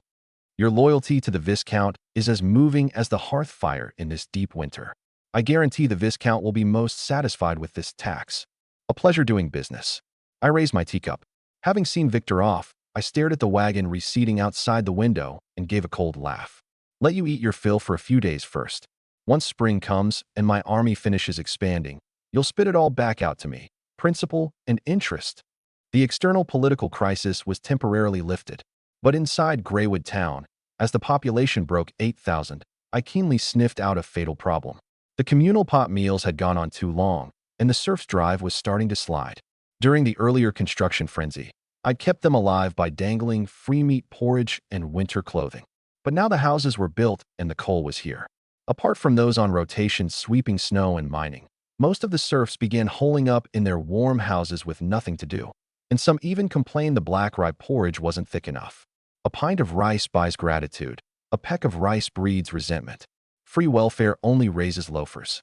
In the hall, looking at the terrifying daily consumption of supplies on the ledgers, my eyes gradually turned cold. I wasn't here to do charity. Since these 8,000 mouths could produce 8,000 silver coins a day for me, their labor absolutely couldn't sit idle either. Ball. I slapped down the ledger. Notify the whole town. Starting tomorrow, all free food and supply rations are canceled, including the Iron Guard. Ball was so frightened he nearly had a heart attack. My lord, this absolutely cannot be done. Cancel the rations, and the residents will riot. They'll starve to death. Who said anything about starving them? I'm canceling free, not cutting off their food. I walked to the blackboard and drew a simple economic loop in charcoal. From tomorrow, Greywood Town implements a wage system. Miners, land clearers, woodcutters, even the women spinning thread and twisting hemp rope, all get paid copper coins by workload. And build me the largest wooden building at the center of the square, and hang up a sign reading, Lord's Emporium. Put all our white flour, salted pork, coarse salt, sheepskin coats, and the cheap barley ale bought from Redleaf City in there to sell. Ball froze. That medieval head of his took a full 5 minutes to come around the bend. My lord, do you mean, we pay them money, and they use the money to buy our grain? Ball was so shocked his mouth fell open. Then this money, doesn't it just pass from your left hand to your right, and go right back into your pocket? Wrong. I corrected him, a devilish shrewdness glinting in my eyes. It's that in the process of this money flowing, it wrings out every bit of surplus value in them, physical or mental, absolutely dry. SSSS. Ball drew in a great gulp of cold air, utterly stunned by his young master's flawless scheme. The next day, when the notice canceling free rations went up, Greywood Town did indeed panic briefly. But when Ball announced the detailed wage table and the first batch of goods went up on the Lord's Emporium shelves, the panic instantly turned into unprecedented fervor. Good heavens! Smash 10 baskets of coal at the mine, and you earn 5 copper coins. 5 copper coins can buy a pound of fine white flour at the Emporium, with 1 left over for a cup of barley ale. Gareth stood before the notice board, trembling all over with excitement. In this age, serfs were the Lord's private property. Work a whole lifetime, and they never touched money. And now, I not only paid them, I gave them the right to spend freely. To work. Get to work. I want to earn copper coins to buy my wife a linen skirt. I'm going to smash 20 baskets at the quarry every day. I'm going to eat salted pork at every meal. In an instant, the whole of Greywood Town became a madly spinning engine. Everyone was frantically overdrawing their strength to earn copper coins, then happily delivering those copper coins right back to my emporium. Gazing from afar at the long line queued up before the emporium, at those residents who paid out money while being deeply grateful to their lord, I stood on the third-floor balcony and contentedly breathed out a puff of white mist. You see, Ball, True exploitation isn't whipping them with a lash. It's manufacturing the desire to consume within them, making them willingly grind themselves to the bone for you. And thank you for your mercy at the end of it. Greywood Town's winter quietly slipped away amid the roar of coal and the residents' fervent labor. Time entered late February, and the north's wind and snow finally showed signs of letting up. The temperature climbed slowly, and the icicles on the eaves dripped a few drops of meltwater now and then. That morning, Alara, the half-elf scholar, kicked open the door of my study. Her hands were covered in mud, bits of grass clinging to her hair, but in those emerald eyes burned a light more dazzling than the sun. In her arms she cradled a large wooden basket. "Lorien, Baron, come look, quick." Alara rushed to the desk and yanked the ragged burlap off the basket. Under the stove's light, the basket was filled with fresh, tender green leafy vegetables so lush they looked ready to drip. Juicy radishes, emerald spinach, and even some herbs I couldn't name. That rich, fresh plant scent instantly swept away the stuffy smell of coal fire in the study. My hand sweeping over the ledger jerked to a halt, and I sprang up, staring hard at that basket of greens. The fast-maturing vegetables in the greenhouse have ripened? Even I couldn't keep the excitement from my tone. Yes, and they're growing like crazy. Alara lifted her chin proudly, like a general who'd won a battle. Catalyzed by the steady coal-fueled underground heating, ample custom compost, and abundant groundwater irrigation, their growth cycle has been cut in half. While the snow outside hasn't even melted, we've created spring. Beautifully done. Alara, you truly are Greywood Town's goddess of agriculture. I praised her without stinting. But what was spinning in my head wasn't being the first to put these vegetables on my own dining table. It was a vicious commercial calculation. In the medieval world, lacking preservation technology, the long, deep winter meant an absolute drought of green leafy vegetables. Those red-leaf city nobles who gnawed roasted meat and chewed salted cheese every day, by the latter half of winter, nearly every one of them came down with scurvy, bleeding gums, ulcerated skin. At a time like this, what did a basket of fresh greens mean? Ball, go call that fat man Mars over at once. I burst out laughing. Don't hand these vegetables out to the residents for now. They won't die from eating a few sour berries. First, pack up this whole first batch from the greenhouse, load them into cotton-padded, temperature-controlled wooden crates, and have the Golden Eagle Guild send them into Redleaf City overnight by the fastest fast horse. Say these are leaves of life, picked from deep within the elven forest, a specific cure for deep winter weakness sickness. One radish, no, one leaf, sell it to them for 1 silver coin.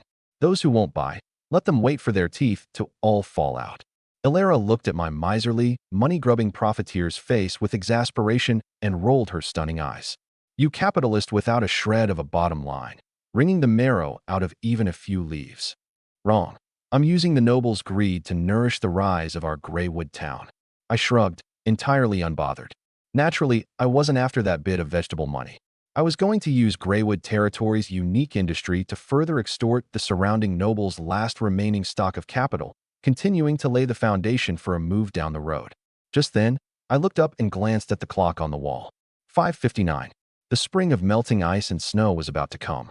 That meant large-scale land reclamation, city building, and even greater population expansion were about to formally raise their curtain. Tick. 6 o'clock in the morning, exactly. Ding. A new day has been settled. Current legally registered total population, 8,521, including newly added refugees and prisoners of war. Internal monetary system established. Domain production efficiency increased by 50%. Today's income issued, 8,521 silver coins. Listening to the crisp, familiar notification chime, I pushed open the window and drew a deep breath of the cold air laced with the scent of earth. Spring is here. My silver coin ATMs, are you ready to greet the broader fields? Redleaf City, the rear courtyard of the Viscount's castle. The old fox Victor's eyes went wide as he stared hard at this basket of vegetables on the ground. So green they looked ready to drip and giving off the fresh scent of earth. So shocked that even the pure silver cane in his hand dropped to the floor. These are vegetables grown in a frozen world of ice and snow? How is this possible? Victor snatched up a juicy radish with trembling hands, grasping it like a priceless treasure. You have to understand, the long, deep winter left the nobles tormented by scurvy. The Viscount of Redleaf's gums had been bleeding for half a month straight, and his temper had turned exceedingly foul. The fat chief steward Mars rubbed his hands, a professional profiteer's smile on his face. Master Victor, these are the leaves of life that the Golden Eagle Guild brought back from beside the geothermal hot springs of the far north at the cost of a dozen-odd elite mercenaries lost. Baron Lorien, as a senior partner of the guild, specifically instructed me to offer this first miraculous basket of vegetables to the Viscount before all others. Name your price, Mars. Victor swallowed, knowing this thing could absolutely make the Viscount's suffering vanish into thin air. 20 gold coins? Or 30? But Mars shook his head and held up one chubby finger. 100 gold coins? Are you mad? Victor cried out involuntarily. No, honorable envoy, you misunderstand. Mars stepped closer and lowered his voice. Lord Lorien's exact words were, Greywood Town is now so poor it can't even afford a chest to hold gold coins. Gold is useless to us. This basket of vegetables trades for 100 healthy serfs from Redleaf territory, and they must be skilled workers with blacksmithing, carpentry, or weaving experience. Victor froze. Trade vegetables for people? And skilled workers at that? At the same time, in the study in Greywood Town, Ball was asking the same question. My lord, even if a single leaf sells for 1 silver coin, that basket of vegetables could trade for dozens of gold coins. Why would we trade for those mud-like serfs? They have to eat every day. Isn't that adding to our winter grain burden, which isn't exactly abundant to begin with? I was standing before an enormous parchment map, drawing circle after big circle in charcoal on the wasteland around Greywood Town. Hearing Ball's words, I gave a cold laugh outright. Ball, you still don't get it? Money, to me, is the most useless thing in this world. I turned around, a strategic vision beyond an ordinary person's reach glinting in my black eyes. When I go to Redleaf City to buy grain and pig iron, they can cut off my supply chain at any time on a single order from the Viscount. When my gold coins can't buy anything, they're just a pile of scrap iron. But people are different. People can clear land and farm.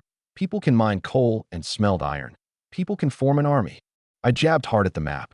The spring snow is about to melt, and I want to reclaim 10,000 acres of arable land from this wasteland. I want to raise a brick and stone city wall that can withstand a regular army's charge. This requires a colossal population.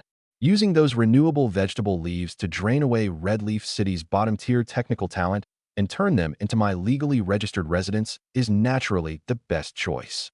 Besides, even if these people do nothing at all every day, as long as they're alive, at 6 every morning I get a fixed income of 1,000 silver coins. I silently added the true core logic in my heart. Use vegetables, which are essentially extremely low cost to me, to trade for population ATMs that spit out gold coins every single day, permanently. A deal this profitable, enough to make everyone tremble. Only a fool would trade it for one-time gold coins. Pack up the rest of the vegetables in batches. I gave the order decisively. Not just Redleaf City. The nearby Black Iron territory, Storm Keep, any noble troubled by scurvy, send it to all of them. Remember, only take people. But no old, weak, sick, or disabled. I want young, strong adults and craftsmen. Before spring arrives, I want Greywood Town's population to break through the 10,000 mark for me. Trading vegetables for population over this stretch of time did indeed bring population expansion, adding unprecedented bustle and prosperity to Greywood Town. But at the same time, it quietly drew in an undercurrent of surging murderous intent. Late one night, 3 days ago, an assassin disguised as a serf successfully slipped into Greywood Town. Though he'd barely gotten near the Lord's Hall before a keen-nosed half-orc guard smashed his skull with a single club blow. The poisoned dagger found on that corpse still broke me out in a cold sweat. I suddenly realized a fatal weakness. I was too weak. In this medieval world without heaven-shattering magic, yet where a single sword stroke could lop off a head, I, a lord who controlled vast wealth, was for all my countless elite bodyguards still essentially a former playboy without the strength to truss a chicken. If, while inspecting the coal mine or the fields, someone shot a cold arrow from the shadows, then my empire, my system, would all turn to nothing in an instant. I don't care about any noble's knightly spirit. I only want to survive. And so, in the rear courtyard of the Lord's Hall, dressed in a set of strange gear, I panted as I put a thoroughly unseemly training regimen through its paces against a wooden dummy. The one in charge of training me was Gareth, the Iron Guard captain and old soldier rogue. My lord, your stance isn't very good looking. A knight drawing his sword should be as elegant as the wind. Old Wolf gave a wry smile as he coached. Elegant my ass. When my life's gone, Am I going to be elegant for the goblins to see? I cursed without ceremony and abruptly raised my left hand. Click. The miniature repeating crossbow mounted on the inside of my left forearm, forged overnight by copper hammer from the finest high-carbon steel, let out a crisp mechanical sound. A fine steel bolt coated in paralytic poison shot out and thudded, nailing itself firmly to the wooden dummy's throat. Right after, my right hand didn't reach for the long sword at my waist at all, but drew a sharp military spike from the tactical strap on the outside of my thigh and, without the slightest hesitation, jabbed it hard into the dummy's lower 3 regions. SSSS. The several guards watching beside me drew a cold breath and reflexively clamped their legs together. Gareth, remember my motto. What can be solved with a crossbow bolt? Never draw a sword for. What can be handled by kicking the groin and jabbing the eyes? Never settle in a head-on duel. I pulled out the military spike, gasping for breath. From now on, when you meet an assassin, your first reaction isn't to fight side by side with me, but to throw lime powder, shout for help at the top of your lungs, and then drag me toward the pile of half-orcs. Understand, there was none of that fantasy tale plot of leveling up by slaying monsters. I knew full well that a person's stamina had limits. I didn't chase after becoming some sword saint. Instead, I armed myself into a poisonous hedgehog using industrial standards beyond the age and utterly bottomless pragmatism. Beneath my close-fitting linen shirt, I wore a thin, light chainmail woven from tens of thousands of small high-carbon steel rings. A dagger was hidden in my boot, and even in my belt buckle was concealed a highly concentrated blinding powder. My lord, if the capital's nobles saw this style of yours, you'd be stripped of your noble title. Ball wiped the cold sweat from his forehead. Once I have 10,000 heavy infantry and a few hundred catapults, I'll be the one who sets the capital's rules. I took off the vambrace, took the towel the maid handed me, and wiped my sweat, my eyes turning exceedingly fierce. I glanced at the heavy war bow hanging on the wall. Besides these dirty tricks, from tomorrow on, have the half-orc Grom train my stamina with me. I don't ask to punch an ox to death in one blow like him. At the very least, when I run into an ambush, I need the stamina to run faster than the assassin. Staying alive was for the sake of developing better. And better development lay in tomorrow. Because the snow outside had completely melted, the spring snow melted, and all things revived. The Nolan continent formally welcomed the spring plowing of a new year. In a traditional medieval domain, spring plowing was an extremely long and painful task. Serfs used crude wooden plows, or even hauled by their own strength, laboriously turning up shallow furrow after shallow furrow in the freshly thawed, still hard soil. For that reason, a single scrawny plow ox, even in a viscount's domain, was a treasure the whole village venerated like an ancestor. But today, the 1,000-plus new serfs who'd just arrived in Greywood Town threw vegetables for population witnessed, on the wasteland outside town, an industrial agricultural revolution enough to shatter their worldview. Hans, a new serf, stood on the ridge between fields, a broken wooden stick still clutched in his hand, staring blankly ahead. Good heavens, what kind of monster is that? He rubbed his eyes and pointed at a black behemoth not far off, giving off a cold gleam. It was a plow, but absolutely not the flimsy wooden frame he knew. This was a steel behemoth, its body forged entirely of fine steel, its lines sleek, its plowshare huge and razor-sharp. This heavy, deep-tillage iron plow was the ultimate land-clearing weapon. I'd had the blacksmith's forge hammer out day and night, combining my homeland's ancient wisdom with Greywood Town's now-surplus steel production. It weighed over 200 caddies, and never mind wood. Even if stones were buried in the field, it could domineeringly slice them apart and turn them over. But what most terrified new serfs like Hans wasn't this iron plow. It was the beasts of burden pulling it. No plow ox, no horses. Standing at the very front of the iron plow were 2 half-orcs over 2 meters tall, their bodies bulging with muscle like granite, harnessed in thick leather draft gear. Roar! For the Lord's white bread. For the wage of 3 copper coins a day. The half-orc chief Grom let out an earth-shaking roar, his huge foot stamping down hard into the soil. Creak, crunch. Accompanied by an ear-piercing screech of metal, that heavy steel behemoth of a plow, hauled by the 2 half-orcs' terrifying monstrous strength, drove savagely into the frozen earth like a blade slicing open a great dragon's belly. The black soil rolled up smoothly, giving off a fertile scent in the sunlight.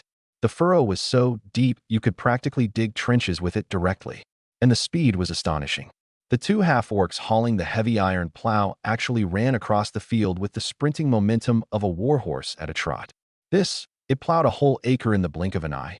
Hans and the 1,000-plus new serfs around him gaped in utter terror, not even noticing the wooden sticks dropping from their hands. In Redleaf territory, their whole big family, working day and night without rest, couldn't finish plowing a single acre in a day. And here, these two green-skinned monsters hauling that iron lump did it as easily as skiing across snow. The efficiency was hundreds, thousands of times theirs. Stop standing there dumbstruck, you new rookies. Alara of the Agriculture Ministry sat astride her horse, the leather whip in her hand cracking sharply through the air, cutting off everyone's shock. Her stunning face was full of high-spirited confidence. See those deep furrows turned up? Now, take up the cloth bags in your hands and sow the wheat seeds soaked in special nutrient fluid, fermented compost, into them for me. Every seed must be even. Anyone who dares waste a single grain, I'll dock his wages for today. Hans came to as if from a dream and hurriedly grabbed a handful of plump wheat seed. When he scattered the seeds into that deep, soft soil, giving off a faint, odd smell, his hands trembled with excitement. He finally understood why the Redleaf city guards who'd escorted them here had a hidden trace of envy in their eyes, as if they'd sent them off to some fine place. And in this so-called exile's paradise, there were farm tools finer than the capital's, tireless monster labor, and even, they got paid wages for their work. Long live the Lord. Hans and the serfs shed tears without realizing it, burying the seeds deep in the soil. On the high slope in the distance, I sat astride my warhorse, wearing that specially made thin steel armor, watching the bustling spring-plowing army below. Listening to the system prompt chiming in my mind, a cold smile curled at the corner of my mouth. Grain, coal, steel, population, every gear has meshed. I reined my horse around and gazed toward Redleaf City in the distance. Once this batch of grain ripens, the day my domain never lacks for food again. Viscount of Redleaf, you'd best wash your neck clean and wait. After all, the expansion of capital has no boundaries. The capital, 1,000 miles away from Greywood territory. It was shrouded right then in a grim political storm cloud. The Bauhinia Duke's house, once holding sway over the whole court, had come crashing down in a political struggle half a year ago. The Duke was stripped of his title and placed under house arrest, and the family's vast estate was madly carved up by the opposing power, the Golden Lion Duke. In the eyes of the Golden Lion House, the Bauhinia family's last remaining strength, even if it still stubbornly resisted, was no threat at all. The eldest son bitterly propped up the shattered legion on the front lines, while the merchant guild the Duchess controlled faced an all-out capital strangulation. As for that good-for-nothing third son Lorien, who all day knew only drinking and chasing women, he'd been exiled outright to the bitterly cold lands of the north, and had probably long since become a bleached skeleton out in the wilderness. But a piece of intelligence sent back from the north a few days ago left the Golden Lion Duke uneasy. The intelligence said that the good-for-nothing Lorien, who should have frozen or starved to death, had not only built a fortress in Greywood town, but had even come up with some kind of smokeless black gold, and was amassing wealth on a grand scale. And so the suspicious Golden Lion Duke immediately conjured up a perfectly reasonable drama in his head. This was absolutely the Bauhinia Duchess, Lorien's mother, having secretly transferred an extremely vast sum of the guild's hidden funds to this seemingly good-for-nothing son. She was plotting to recruit soldiers and buy horses in the north, make a comeback, and take revenge on him, her enemy. The ruthless Golden Lion Duke decisively gave the order, mobilizing his hidden lines in the north and uniting the lords around Greywood town to launch a brutal economic strangulation and endless assassination against Lorien. That assassin who'd earlier disguised himself as a serf was merely the first wave of probing. Meanwhile, within the Bauhinia family, Mother, Lorien is being targeted by the Golden Lion House's assassins in the north. We have to send people to rescue him. The second daughter, Serena, that is, Lorien's second sister, was anxiously slapping the table.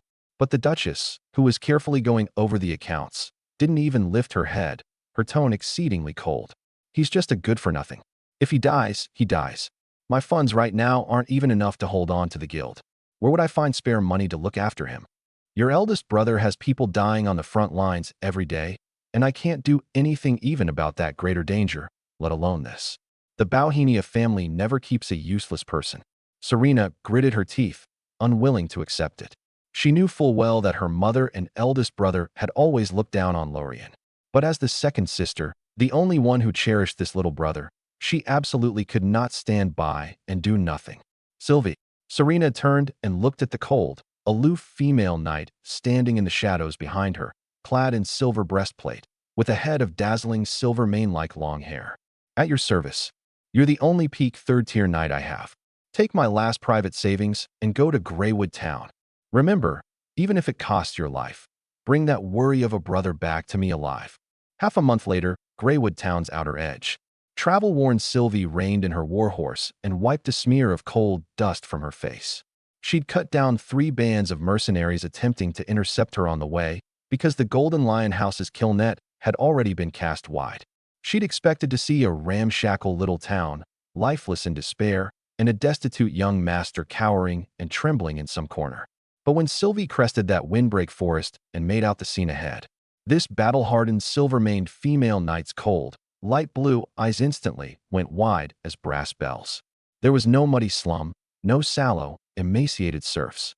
Before her was an enormous town enclosed by tall, thick rammed earth walls faced with brick. Towering chimneys spat industrial firelight toward the sky, and on the broad crushed stone roads, squads of soldiers in fine steel chain mail, their eyes fiercer than starving wolves, patrolled. What shattered her worldview even more was that in the fields in the distance, several half-orcs over 2 meters tall were hauling a kind of black steel behemoth of a plow she'd never seen, reclaiming the wasteland at an extremely violent speed. This is the domain of that good-for-nothing young master who couldn't even hold a sword steady. Sylvie stared blankly at it all. Did the family secretly stuff him with a lot of money? But even emptying the family treasury couldn't do this. Just as she stood in shock, a patrolling squad of iron guards had already spotted her, sharp steel spears leveled in unison at this uninvited guest. Inside the Lord's study, the fire in the fireplace burned bright. I sized up the silver-maned female knight before me, disarmed yet still with her spine straight as a proud white swan, an amused smile on my face. So, my dear mother and eldest brother wouldn't spare even a single copper to support me, even though I was about to die. And my lovely second sister not only sent her bottom-of-the-chest private savings, but dispatched her most trusted elite knight to protect me. Twirling the quill in my hand, I actually felt a touch of emotion in my heart. It was true. In the original owner's memories, that second sister treated him well and was the only family member the original owner was willing to listen to at all. I'd thought the birth family was all trouble and no help. Now it seemed they could actually be developed a bit. Fine, this young master will reluctantly keep you on as my personal bodyguard. But without my order, you're not to act recklessly, or even if second sister sent you. I'll cut you down all the same, understood? Operating on the principle that free labor is a waste not to use, I put it this way. Mind your words, young Master Lorien. Sylvie forcibly suppressed the urge to punch me in the face and explained coldly. Since you hold the secret funds the Duchess transferred and recruited this army, then you should understand the Golden Lion Duke's methods all the better. He's already given a secret order to the Viscount of Redleaf and 3 surrounding barons. A commercial strangulation net targeting Greywood Town has already taken shape. She slapped a piece of intercepted intelligence onto the table. From tomorrow, Redleaf territory will completely cut off the supply of grain, coarse salt, and pig iron to Greywood Town. And they'll blockade the trade roads, forbidding any refugee or serf from entering your domain.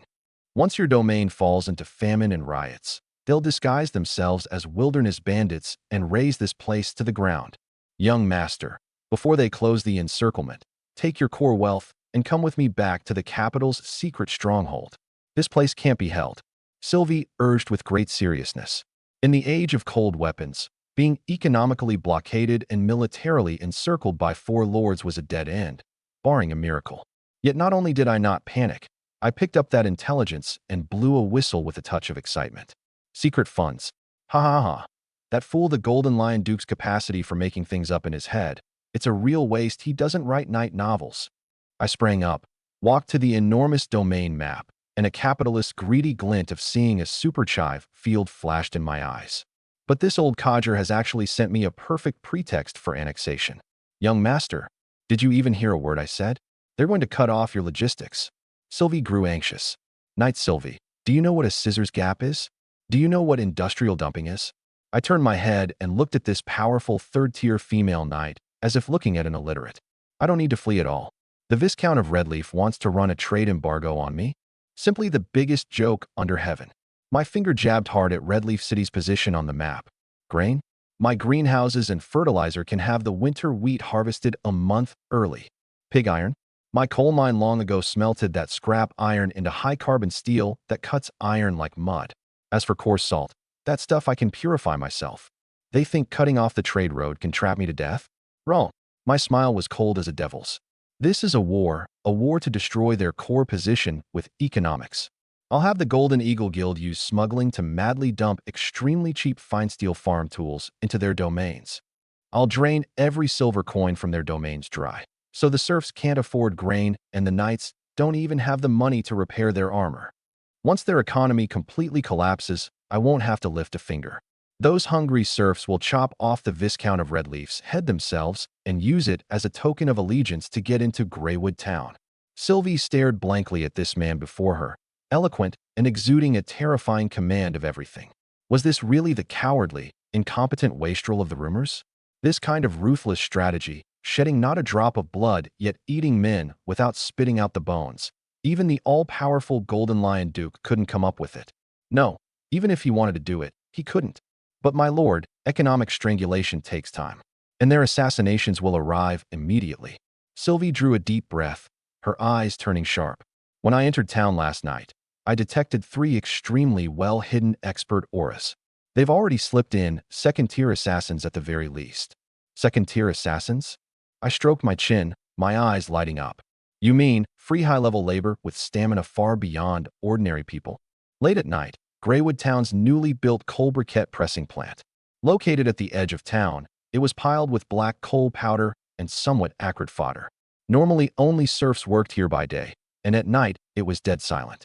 3 figures in tight night prowler garb, like weightless phantoms, silently vaulted over the wall. They were the Shadow Blade assassin squad hired at a high price by the Viscount of Redleaf. 2 second-tier, 1 third-tier. A lineup like this was enough to wipe out a baron's whole family in the north without a soul knowing. According to reliable intelligence, that destitute young master, in order to inspect the new machinery, is sleeping tonight in the overseer's room on the 2nd floor of the plant. Make it quick, cut off the head, and take it. The lead third-tier assassin made a professional hand signal. The 3 crept up to the 2nd floor like civet cats, pushed open the wooden door left ajar, and by faint moonlight, sure enough saw the figure of a person lying under a quilt on the bed. No nonsense.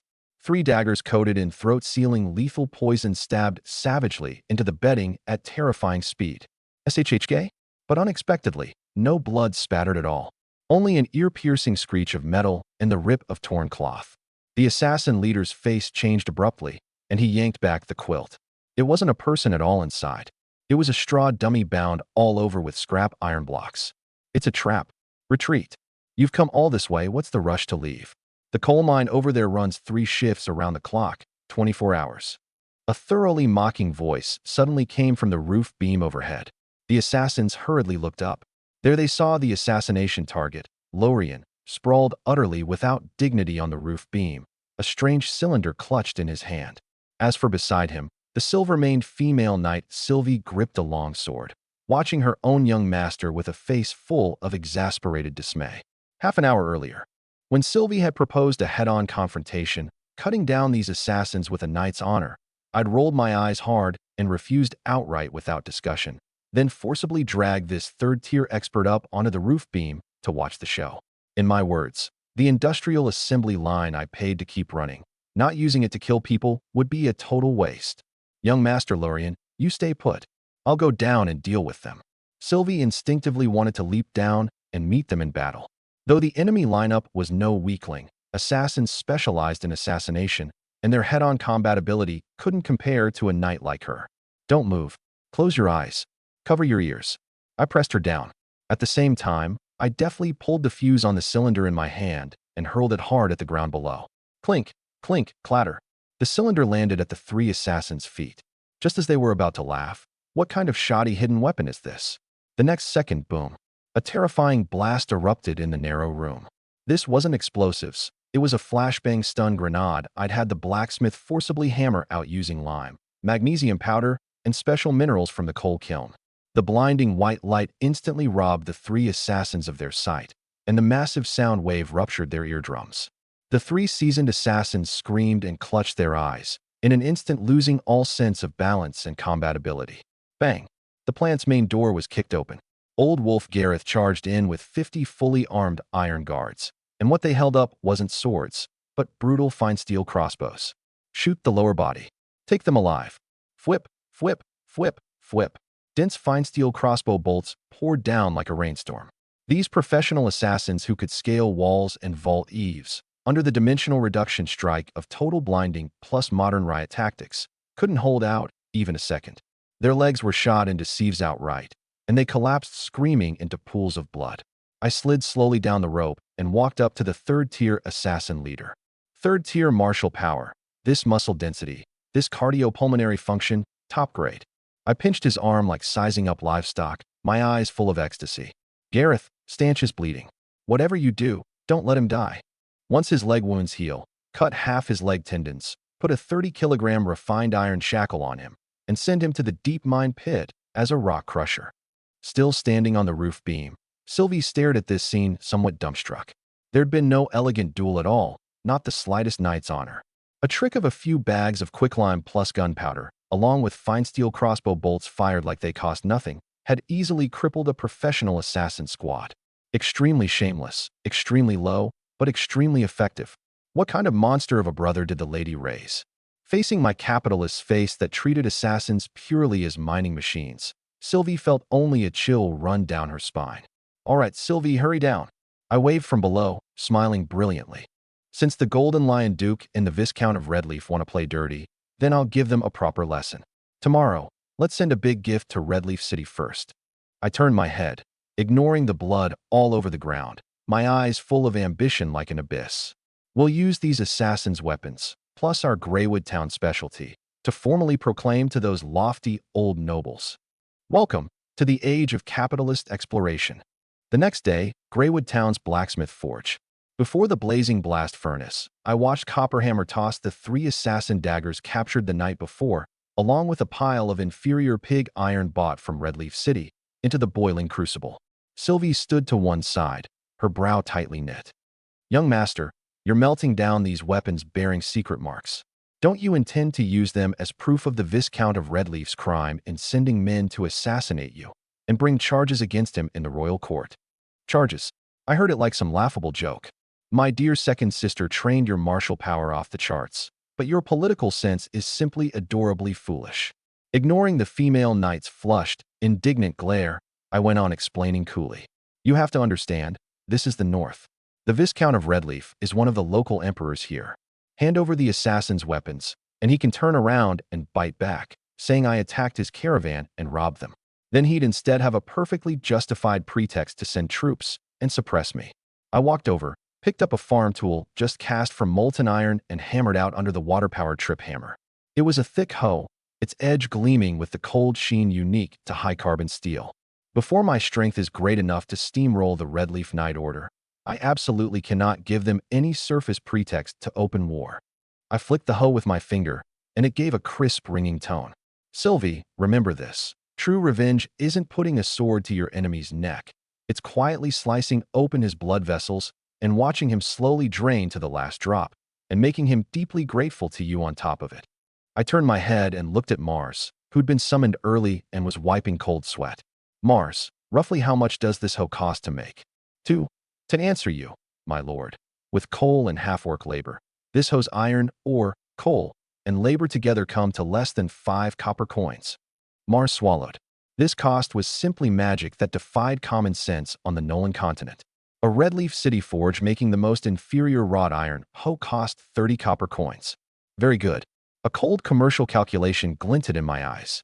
From today, have the forge halt production of military weapons. Apart from the farm tools for our own land clearing, put all remaining capacity into making hoes, iron pots, iron nails, and sickles for me. Use the highest standard steel to make these most bottom-tier daily life implements. Then, Mars, through your guild network, spread all these goods across the markets of Redleaf City and the surrounding domains. The selling price, set it at 15 copper coins. 15. Mars exclaimed. My lord, that's practically a cabbage price. Redleaf City's inferior hose sell for 50 copper coins, and ours is fine steel that cuts iron like mud. People would fight to buy it even at 100 copper coins. Fool. Selling at a high price makes it a luxury good, earning only the noble's spare change. Selling at a cabbage price, that's called industrial dumping. I grabbed him by the collar and lowered my voice, murmuring like a devil. Listen, I want you to use this top-grade ironware at 15 copper coins to completely crush every traditional forge in Redleaf territory within a month. I want the commoners of Redleaf territory to be able to afford only our ironware, and to send those old blacksmiths all into bankruptcy and hunger. Sylvie, listening beside us, drew a sharp, cold breath. She wasn't truly foolish. Piecing together the information revealed earlier, she finally understood completely what I was after. In an age of cold weapons without industry, the blacksmith forge was a domain's sole military-industrial sector. Once Redleaf City's civilian ironware market was monopolized by extremely cheap high-carbon steel products, the local blacksmiths would go bankrupt in droves. With no blacksmiths, what would the Viscount of Redleaf use to repair the knight's armor? What would he use to forge the soldiers' spears? Without spending a single soldier or a drop of blood, using cheap hose and iron pots one after another to directly destroy the enemy's war foundation. And that's not all. I let go of Mars and clapped my hands. Go tell that old fox Victor that, to thank the Viscount for his protection, Greywood Town is willing to specially supply the Viscount's castle with a batch of durable fine steel tableware and horseshoes each month at an extremely low price. I want them to get used to being provisioned by Greywood Town. The day they've thoroughly contracted Greywood Town Industrial Dependency Syndrome is the day I haul in the net. The dumping strategy was quietly laid out in the shadows. And inside Greywood Town, as spring plowing broke out in full, I ran into the most headache-inducing problem of my exile: management collapse.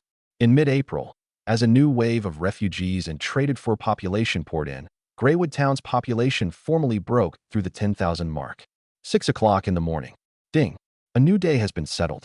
Current legally registered resident population, 10,025. Congratulations, host. Domain population has broken 10,000, achieving a milestone accomplishment. System has unlocked preliminary administrative management efficiency assessment. Current management chaos level 85%, extremely high, producing a 15% loss leakage in daily tax revenue. Today's actual income issued, 8,521 silver coins. You're kidding? The money can actually go down. Sitting in my study, I stared dumbfounded at the red text on the panel, sucking my teeth in distress. 10,000 people, in the modern world, was just a slightly large residential complex. But on this medieval continent, it was already the scale of a small city-state. Every morning, Ball had to lead a dozen odd scribes, shouting themselves hoarse in the square, assigning tasks to several hundred production teams big and small. The supply consumption of the quarry, coal mine, and fields all relied on a few old serfs keeping records by knotted cords, reporting from memory, riddled with errors and omissions. Even worse, after the Iron Guard expanded to 1,000 men, the grassroots squad captains couldn't even read a simple diagram for arranging troop formations. I pushed open the window and looked down at the bustling residents below, clearly bumping about somewhat like headless flies, and drew a deep breath. I knew that illiterate serfs who couldn't read a single character could do pure physical labor, but could absolutely never sustain a complex industrialized town. I had to forcibly raise the quality of these mudlegs and build a grassroots management system. That afternoon, a rather inconceivable decree was posted on the notice board of the Lord's Emporium. The Greywood Town Night School Literacy and Cadre Promotion Act. God of light above, did I hear wrong? The Lord wants to teach us reading and arithmetic. In the square, Hans, who just finished work in the fields, holding a bowl of stew with minced meat in it, stared in shock at the scribe standing on a wooden crate loudly reading out the decree. In the Middle Ages, knowledge was a privilege strictly monopolized by the nobility and the church. If a serf dared study letters on his own, his tongue would be cut out at once. Because the nobles knew full well that ignorance was the best tool for ruling the bottom class. Silence. Gareth drew his longsword and rapped it against his shield. The Lord has decreed. Every production team captain, every Iron Guard officer, and every mine district overseer, after finishing dinner each evening, must go to the large wooden house in the East District for class. Learn to write, learn addition and subtraction within 100. Those who can't learn or fail the exams, not only get their wages docked, they're dismissed from their posts outright and sent back to the mine pit to haul coal. The moment this decree came out, the entire management layer of Greywood Town let out a wail. For these rough men, used to gripping hoes and long swords, being made to hold a quill was simply more painful than killing half-orcs. That evening, Greywood Town's first literacy night school formally opened. To everyone's jaw-dropping surprise, the ones standing at the blackboard teaching weren't some old pedants. They were the half-elf scholar Alara, whom I'd forcibly press-ganged, and the silver-maned female knight Sylvie, whose face was written all over with "Strangers Keep Away." Watch closely. These are the numerals created by the Baron, called Arabic numerals. Alara, quite impatiently, drew the symbols for 1 through 10 on the blackboard in charcoal. 100 times simpler than that tally mark method of yours. Anyone who can't figure out today what 10 baskets plus 8 baskets equals doesn't get to eat tomorrow. And in another classroom, Sylvie was mercilessly whacking the back of an Iron Guard squad captain with the flat of her sword. Straighten your spine. Chapter 1, Section 1 of the Iron Guard Infantry Drill Manual that young Master Lorien compiled for you. Formation and discipline. Recite it out loud for me. Watching those mudlegs studying with gritted teeth and sweat-soaked heads, I stood outside the night school window and nodded with satisfaction. I wasn't trying to run some kind of well-rounded education in the Middle Ages. Everything I taught was the most practical, most bottom-tier tool-person skill. I needed these several hundred literate foremen who could do accounts to help me manage those 10,000 illiterate laborers, thereby completely eliminating the system's chaos-level penalty. Knowledge is power. I gave a cold laugh in my heart. But in Greywood Town, knowledge is for letting me harvest surplus value more efficiently. May, spring in full bloom. Only in Redleaf City, 100 miles from Greywood Town, the Viscount's castle was pervaded by an oppressive low-pressure gloom. The Viscount of Redleaf furiously smashed an exquisite wine glass to the floor, glass shards flying everywhere. "Can anyone tell me what on earth is going on here?" the Viscount roared, pointing at a pile of ironware laid out on the table. There were hoes, iron pots, even an iron shear for trimming horse hooves. Victor wiped the cold sweat from his forehead, his tone quavering. "My lord, this is the ironware that's been circulating madly in the domain's markets these past 2 weeks. It's not only sturdy and durable, its price is outrageously low. In just half a month, 9 of Redleaf City's 12 traditional forges have already gone under. I'm not asking about that damned ironware. I'm asking about this." The Viscount drew a knight's long sword from his waist and flung it clattering to the floor. It was a sword that once symbolized noble glory, but right now its blade was covered in tiny nicks, even faintly showing rust. "My knight order went out into the wilderness yesterday to wipe out a band of bandits, and 3 knights' swords actually snapped when they struck the bandits' weapons." The Viscount's eyes were bloodshot. The weapons in those bandits' hands were forged from agricultural billhooks, bought at the market and ground down. And they were sharper than our swords. This is simply an unbearable disgrace. Victor lowered his head with utter bitterness. "My lord, this is because we can no longer get good iron. The Golden Eagle Guild has recently monopolized all quality iron ore exports, while those cheap iron pots and hoes on the market have massively drained the copper and silver coins from the commoners' hands. After the local blacksmiths went bankrupt, the few remaining apprentices simply don't know how to forge fine steel. They can only patch up the army's weapons with inferior scrap. Then give the order. Ban this lowly ironware. Arrest anyone buying or selling it, and hang them all," the Viscount roared. "My lord, it can't be banned." Victor closed his eyes in despair. "It's not only commoners buying it. The barons under you, even your own inner court steward, are all secretly purchasing this quality, affordable ironware in bulk to arm their manors. After all, for the price of an ordinary wooden axe, one can buy a steel axe that'll never wear out in a lifetime. No one can resist that temptation." Victor didn't dare speak the more terrifying words aloud. It wasn't just ironware. That smokeless coal called alchemy warming stone, and the greenhouse vegetables that occasionally leaked onto the market, had long since corroded the upper nobility of Redleaf Territory's way of life like a drug. If the Viscount dared forcibly sever this trade line, before Greywood Town even attacked, the nobles inside Redleaf Territory would revolt first. The noose of economics had, without anyone realizing it, tightened dead around Redleaf City's neck. Just then, a guard ran panic-stricken into the hall and knelt on one knee. "Viscount, it's bad. The special envoy the Golden Lion Duke sent has been abducted on the Greywood Town Trade Road at Redleaf Territory's border. What? The Viscount shot to his feet, his face ashen. The Golden Lion Duke's special envoy, that was the Imperial Commissioner come to oversee their strangulation of Lorien. At the same time, at Greywood Town's outer edge, beneath a newly built green brick watchtower, I wore a crisply tailored noble hunting outfit, toying with that finely crafted repeating crossbow in my hand. Before me was a luxurious wagon bearing the Golden Lion family crest, leveled at by the repeating crossbows of dozens of iron guards. Beside the wagon, the escorting knights had all been disarmed. An envoy in a lavish silk robe, so frightened his face was the color of dirt, was being pressed into the mud by Gareth like a little chick lifted by the scruff. Well, isn't this the Golden Lion Duke's special envoy? How did you take a wrong turn and end up out here in my poor backwater? I crouched down and, quite amiably, patted the envoy's pampered face. Lorien, you dare attack the Duke's envoy. This is treason, the envoy shrieked, all bluster and no substance. Don't go pinning labels on me. I'm here to protect you.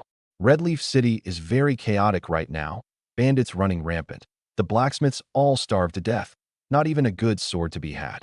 I rose calmly, took the handkerchief Sylvie handed me and wiped my hands, an unconcealed arrogant smile curling at the corner of my mouth. Since you've come, be a proper guest in Greywood Town.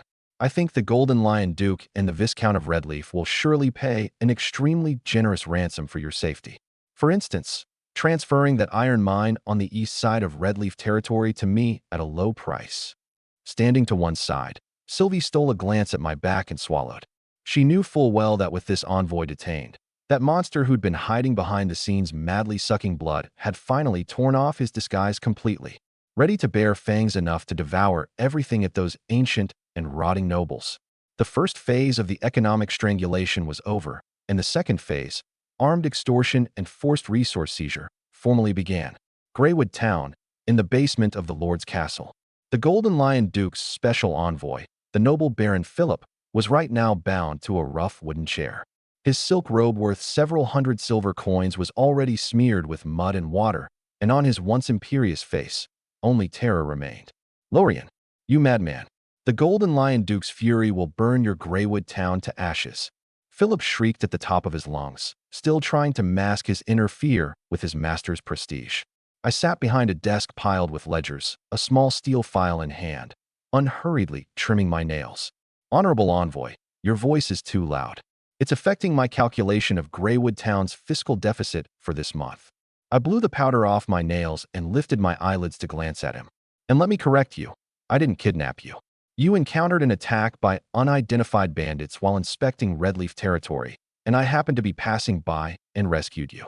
You are now receiving Greywood Town's highest level protection. Rescue me? Your men are pointing crossbow bolts at my head, and you call this rescue? Philip trembled all over with rage. Of course, protection has a cost. The service fee for deploying my 1,000 iron guards this once, the depreciation on the crossbow bolts, plus your high-standard daily food and lodging in Greywood Town. Someone has to foot the bill, don't they? I stood up, took out a parchment contract drafted in advance, and walked over to Philip. I've done the math. This security service fee is worth about that open-pit iron mine on the east side of Redleaf territory. Philip's eyes went wide again, as if looking at a monster. Using an iron mine as ransom? And cloaking it so grandly in the guise of a security fee? Just then, the basement door was pushed open. Ball came in leading a sweat-drenched Victor. The moment Victor received word the envoy had been detained, he'd ridden a fast horse through the night to get here, the insides of his thighs rubbed raw and bleeding. If the envoy came to harm on Redleaf territory's soil, the Golden Lion Duke would absolutely flay the Viscount of Redleaf alive. Baron Lorien, you can't do this.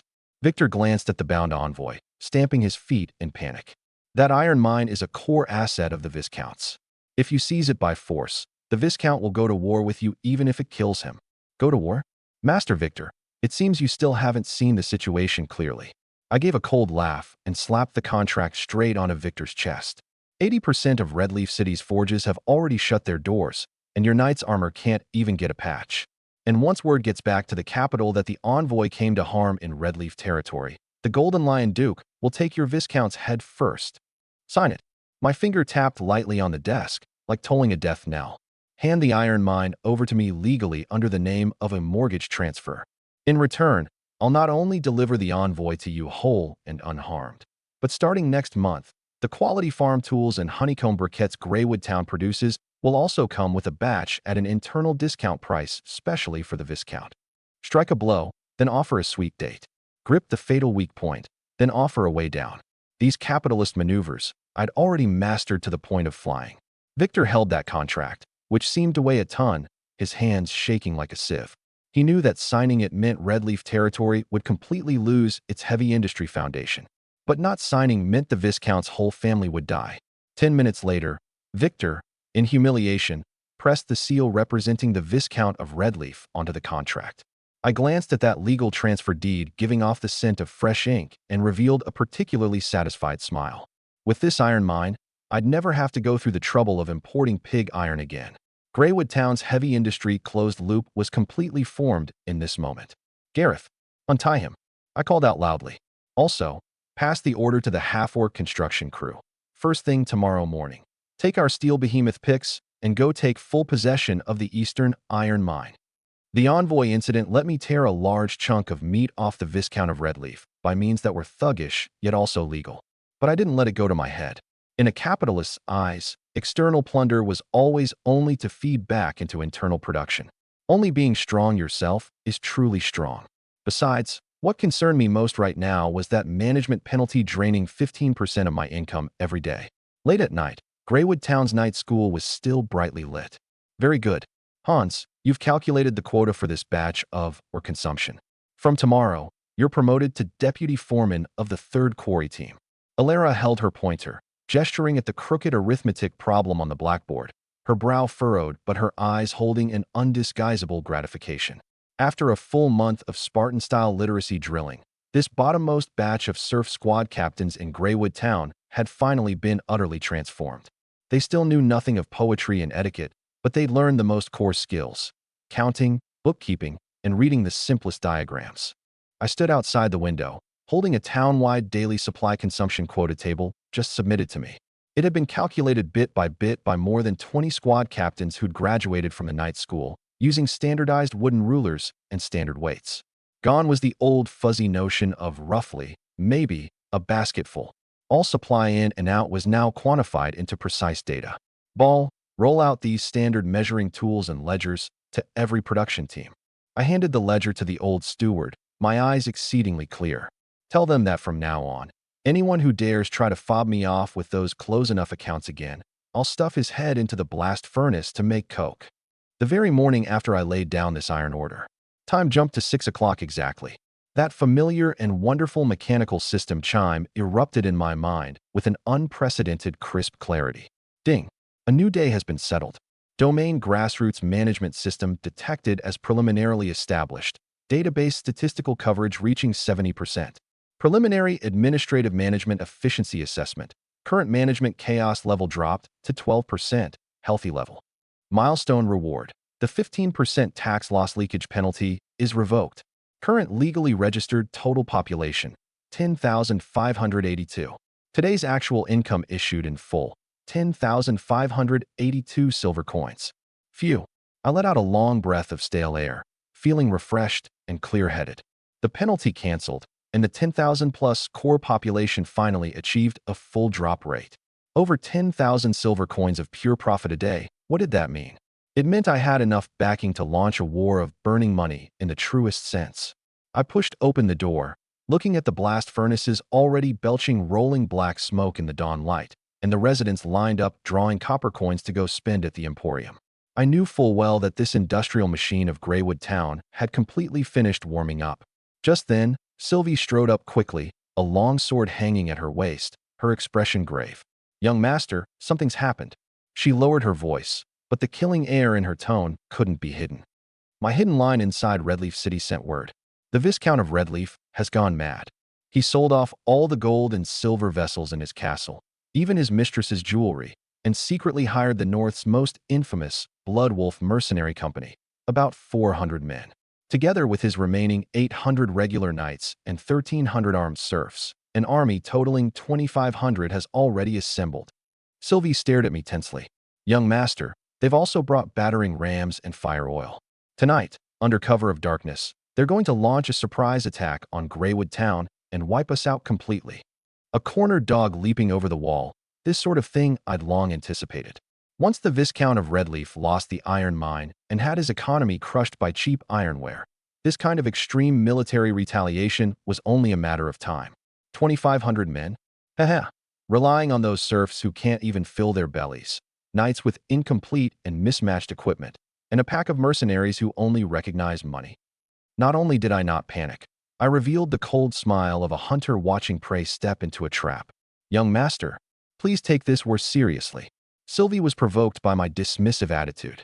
The Viscount of Redleaf has indeed lost his former strength, but he still retains 300 fully armed charging knights. Once they charge, it's enough to trample flat that ring of city wall around Greywood Town that isn't even finished. On the battlefield, a cavalry charge is invincible. Humph, who told you I was going to play cold weapon age nightly charges with them? I put away my smile, my whole body giving off a cold commander's air. Gareth, sound the highest level battle alarm. Every able-bodied adult in town, put down what's in your hands at once. Half an hour later, on the broad wasteland at Greywood Town's outer edge, there were no soldiers in neat formation, no knights polishing longswords. What met Sylvie's eyes was a scene of frenzied construction utterly without martial virtue.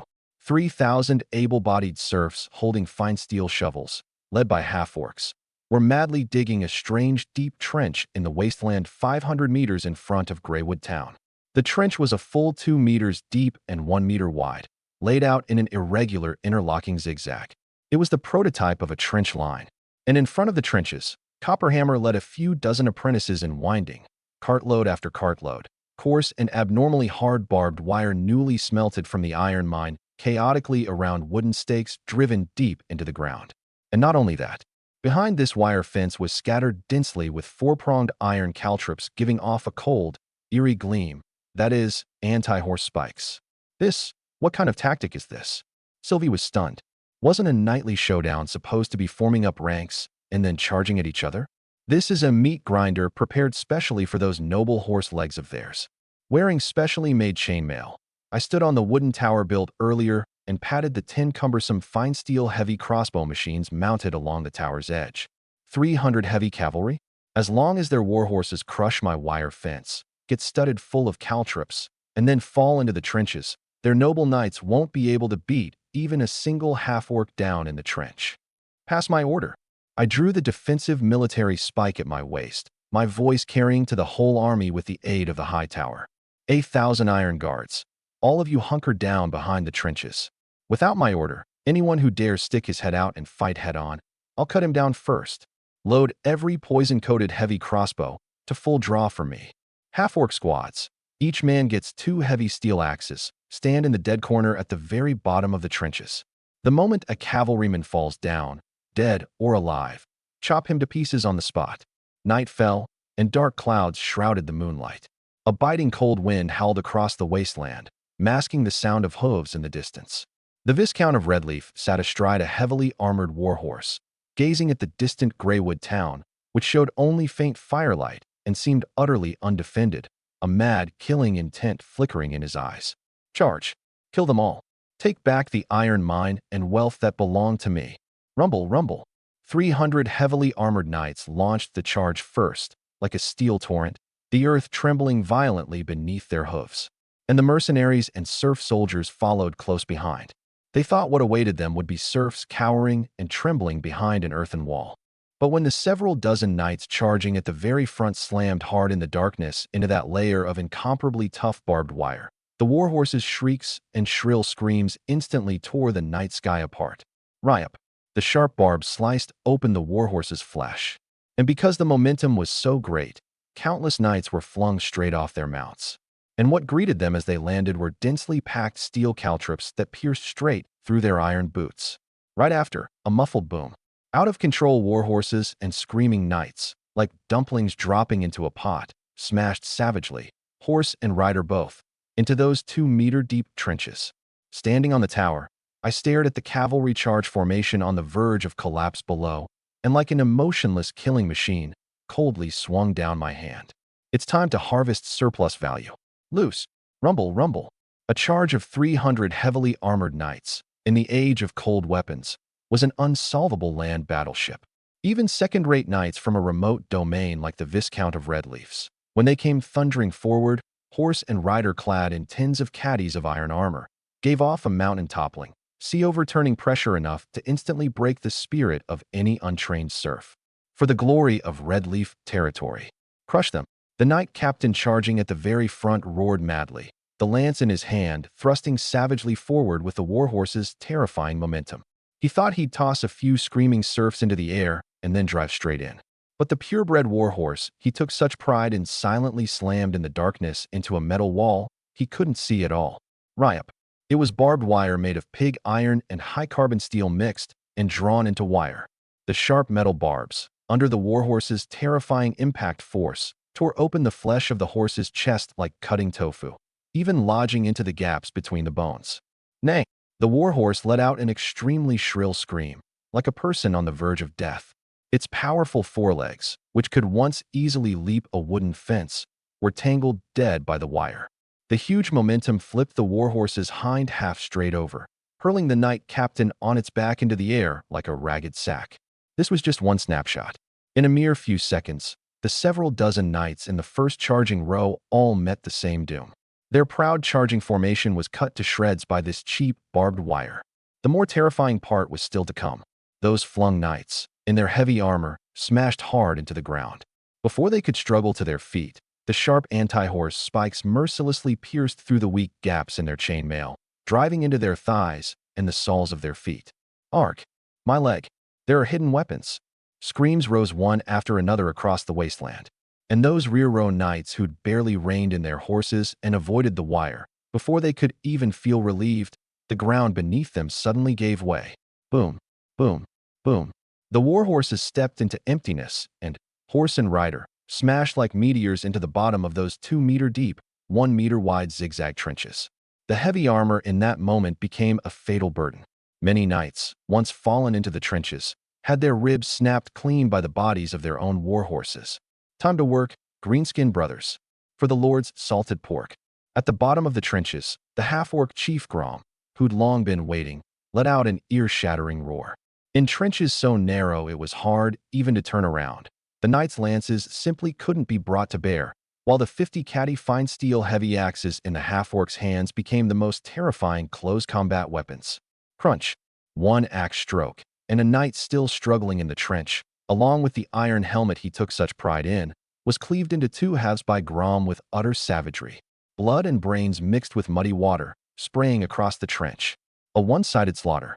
This wasn't war. This was a meat processing plant on an industrialized assembly line. The Viscount of Redleaf, holding the rear, stared at the hell-like scene ahead, utterly dumbstruck. He couldn't hear the sound of weapons clashing, only the pig slaughter screams of his noble knights and the despairing wails of the warhorses. No, this is impossible. What kind of magic trap is that? The Viscount trembled all over, cold sweat soaking his back. And on the tower to the rear, I coldly watched it all, not the slightest pity in my eyes. You probably think it's magic, right? Sorry, this is just the generational gap of the ages.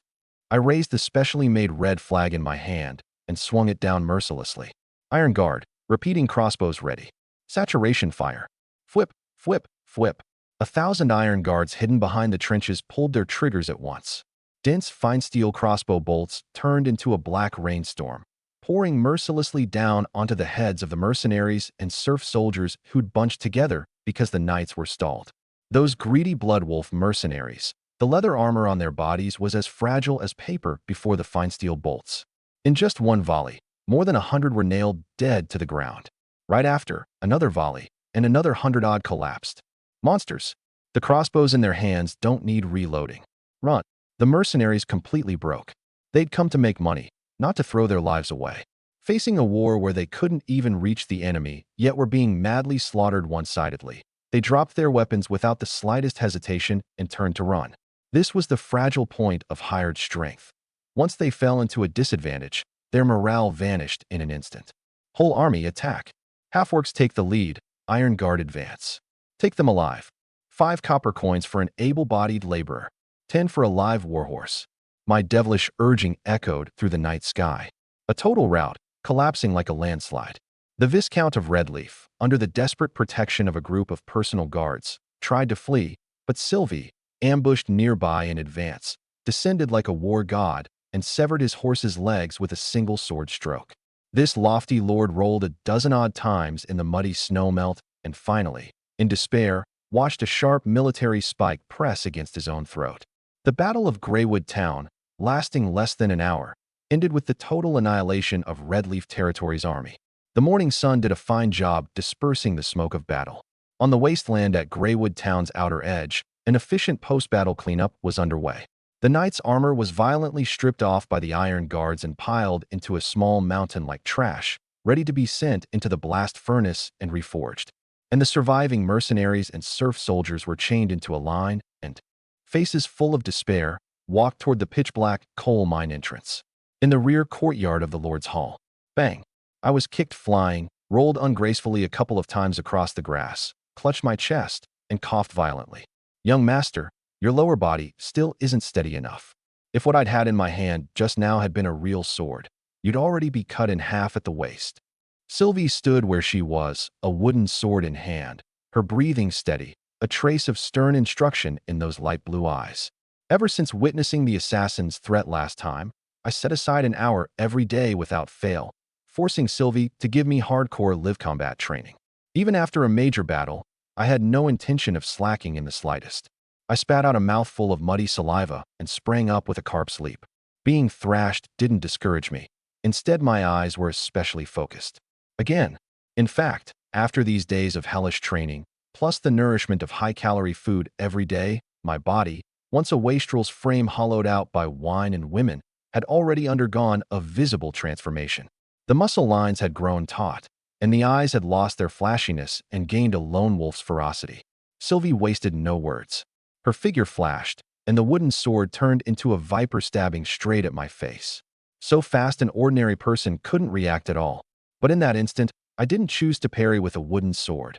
Instead, I decisively dropped low into a side roll, while my left hand made a discreet swipe at my belt. FWSH. A cloud of white powder shot straight for Sylvie's eyes. Sylvie had long been on guard against this sinister trick of mine. She gave a cold snort, swept her left sleeve to block the powder, and her right hand's wooden sword lost none of its momentum, cleaving straight at my back. Just as the wooden sword was about to strike, my body actually twisted at a bizarre angle, and my right foot's tactical boot suddenly kicked backward. From the boot toe sprang a segment of fine steel short blade glinting with cold light, thrusting straight at Sylvie's calf artery. At the same time, that miniature repeating crossbow on my left wrist was already aimed at Sylvie's chest. Stop! Sylvie's wooden sword halted at the back of my neck, while my boot blade and crossbow simultaneously locked onto her fatal vital points. Let's call it a draw. Gasping for breath, I shamelessly grinned and declared. Sylvie put away her wooden sword. Rather than being angry, a rare trace of appreciation flashed in her eyes. Young master, your stamina still can't stand up to a true knight head-on. But this extremely unscrupulous close combat method of yours, and your use of these sinister weapons, is enough to make any complacent second-tier or even third-tier expert pay with his life. As a top-tier knight, Sylvie had to admit that I'd carved out a path of capitalist self-defense arts that was utterly without martial virtue, yet deadly. I didn't seek to break armor with one blow. I sought only, at the most critical moment, to trade the most despicable means for a chance to live. That was enough. A move that keeps you alive is a good move. I took off the protective gear and took the towel the maid handed me. Take a bath, change clothes. Our dear Viscount of Redleaf has already been hanging in the basement for 3 hours. Time to go harvest the spoils. 10 minutes later, the basement. The noble Viscount of Redleaf was right now stripped down to nothing but a pair of linen shorts, bound back to back with the Golden Lion Duke's envoy Philip. Around them were braziers burning red-hot, and several half-orcs beside them were sharpening those blood-stained pig-slaughtering knives. I, meanwhile, wearing a clean silk shirt, walked in unhurriedly and sat down behind that signature interrogation desk. Lo, Lorien, you dare treat an imperial viscount this way. The royal court won't let you off. The viscount, shivering with cold, still forcibly propped up his noble dignity and roared. I sighed and gave him a look full of pity. Viscount, you seem to still not have grasped the situation. If I cut off both your head and this honorable envoy's head, then fake the scene to look like a bandit raid, how would the royal court ever know it was me? The Viscount's face went ashen. He glanced at the equally dirt-faced envoy beside him, and his psychological defenses began to crumble. However, I'm a peace-loving merchant. I don't like killing. I took out a thick stack of parchment contracts and threw them down at the Viscount's feet. On these are 3 clauses. First, Redleaf City fully opens population movement to Greywood Town and may not block any serf who wishes to migrate. Second, all of Redleaf Territory's tariffs are waived for Greywood Town and the Golden Eagle Guild. Third, the remaining 1,000 gold coins in the Viscount's castle armory, as compensation for you carelessly losing your way this time and crashing into my Greywood Town's barbed wire. I leaned back against the chair, my tone cold as a judge from hell. Sign it, and you're still the ruler of Redleaf Territory. Don't sign, and I'll have this half-orc give you a free sterilization surgery right now. This was naked bleed the bones and suck the marrow. Fully opening population movement was equivalent to digging out Redleaf Territory's foundation completely. But amid the half-orc's savage sound of knife sharpening, the Viscount of Redleaf, in humiliation, shed tears and, trembling, pressed down his thumbprint. The day after the victory report went out, an extremely terrifying population siphon played out in Redleaf Territory. With the Viscount's night order no longer blocking the way, Greywood Town scribes carried large quantities of cheap fine steel sickles and leaflets made of white flour dough straight into the villages and manors throughout Redleaf Territory. Come to Greywood Town. There, every meal you can eat wheat porridge with salt in it. There, you get copper coins for working. The iron plows there don't need oxen to pull them. Half-orcs help you till the fields. And the Lord teaches everyone to read. For the bottom-tier commoners of Redleaf Territory, already driven to a dead end by heavy taxes and the ironware dumping, Greywood Town was simply a mortal paradise brought down by the god of light. Serfs in droves, dragging their whole families along, turned into a flood bursting through a dike and, heedless of everything, fled the Viscount's domain, madly pouring into Greywood Town. Ding. Explosive population growth detected in the domain. Current domain legally registered resident total population, 15,420. Current domain legally registered resident total population, 18,900. I sat in the Lord's study, listening to the constantly soaring figures in my mind, then looking at the terrifying income on the system panel surging to nearly 20,000 silver coins a day. The corners of my mouth rose beyond control. My industrial machine had taken shape, and it was now, in an extremely savage way, devouring the surrounding vital strength.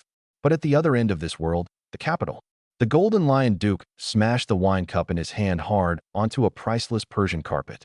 Useless. Simply useless. The Golden Lion Duke, like a furious raging lion, glared fixedly at the intelligence officer kneeling on one knee below.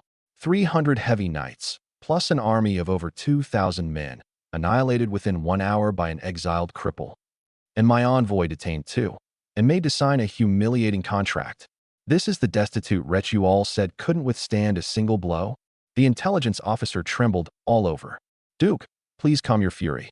Intelligence shows that the Bauhinia family's 3rd young master got hold of, from who knows where, a kind of terrifying weapon, repeating crossbows, along with large quantities of fine iron armor. He's even conscripted half-orcs. This absolutely can't be done with a bit of secret funds.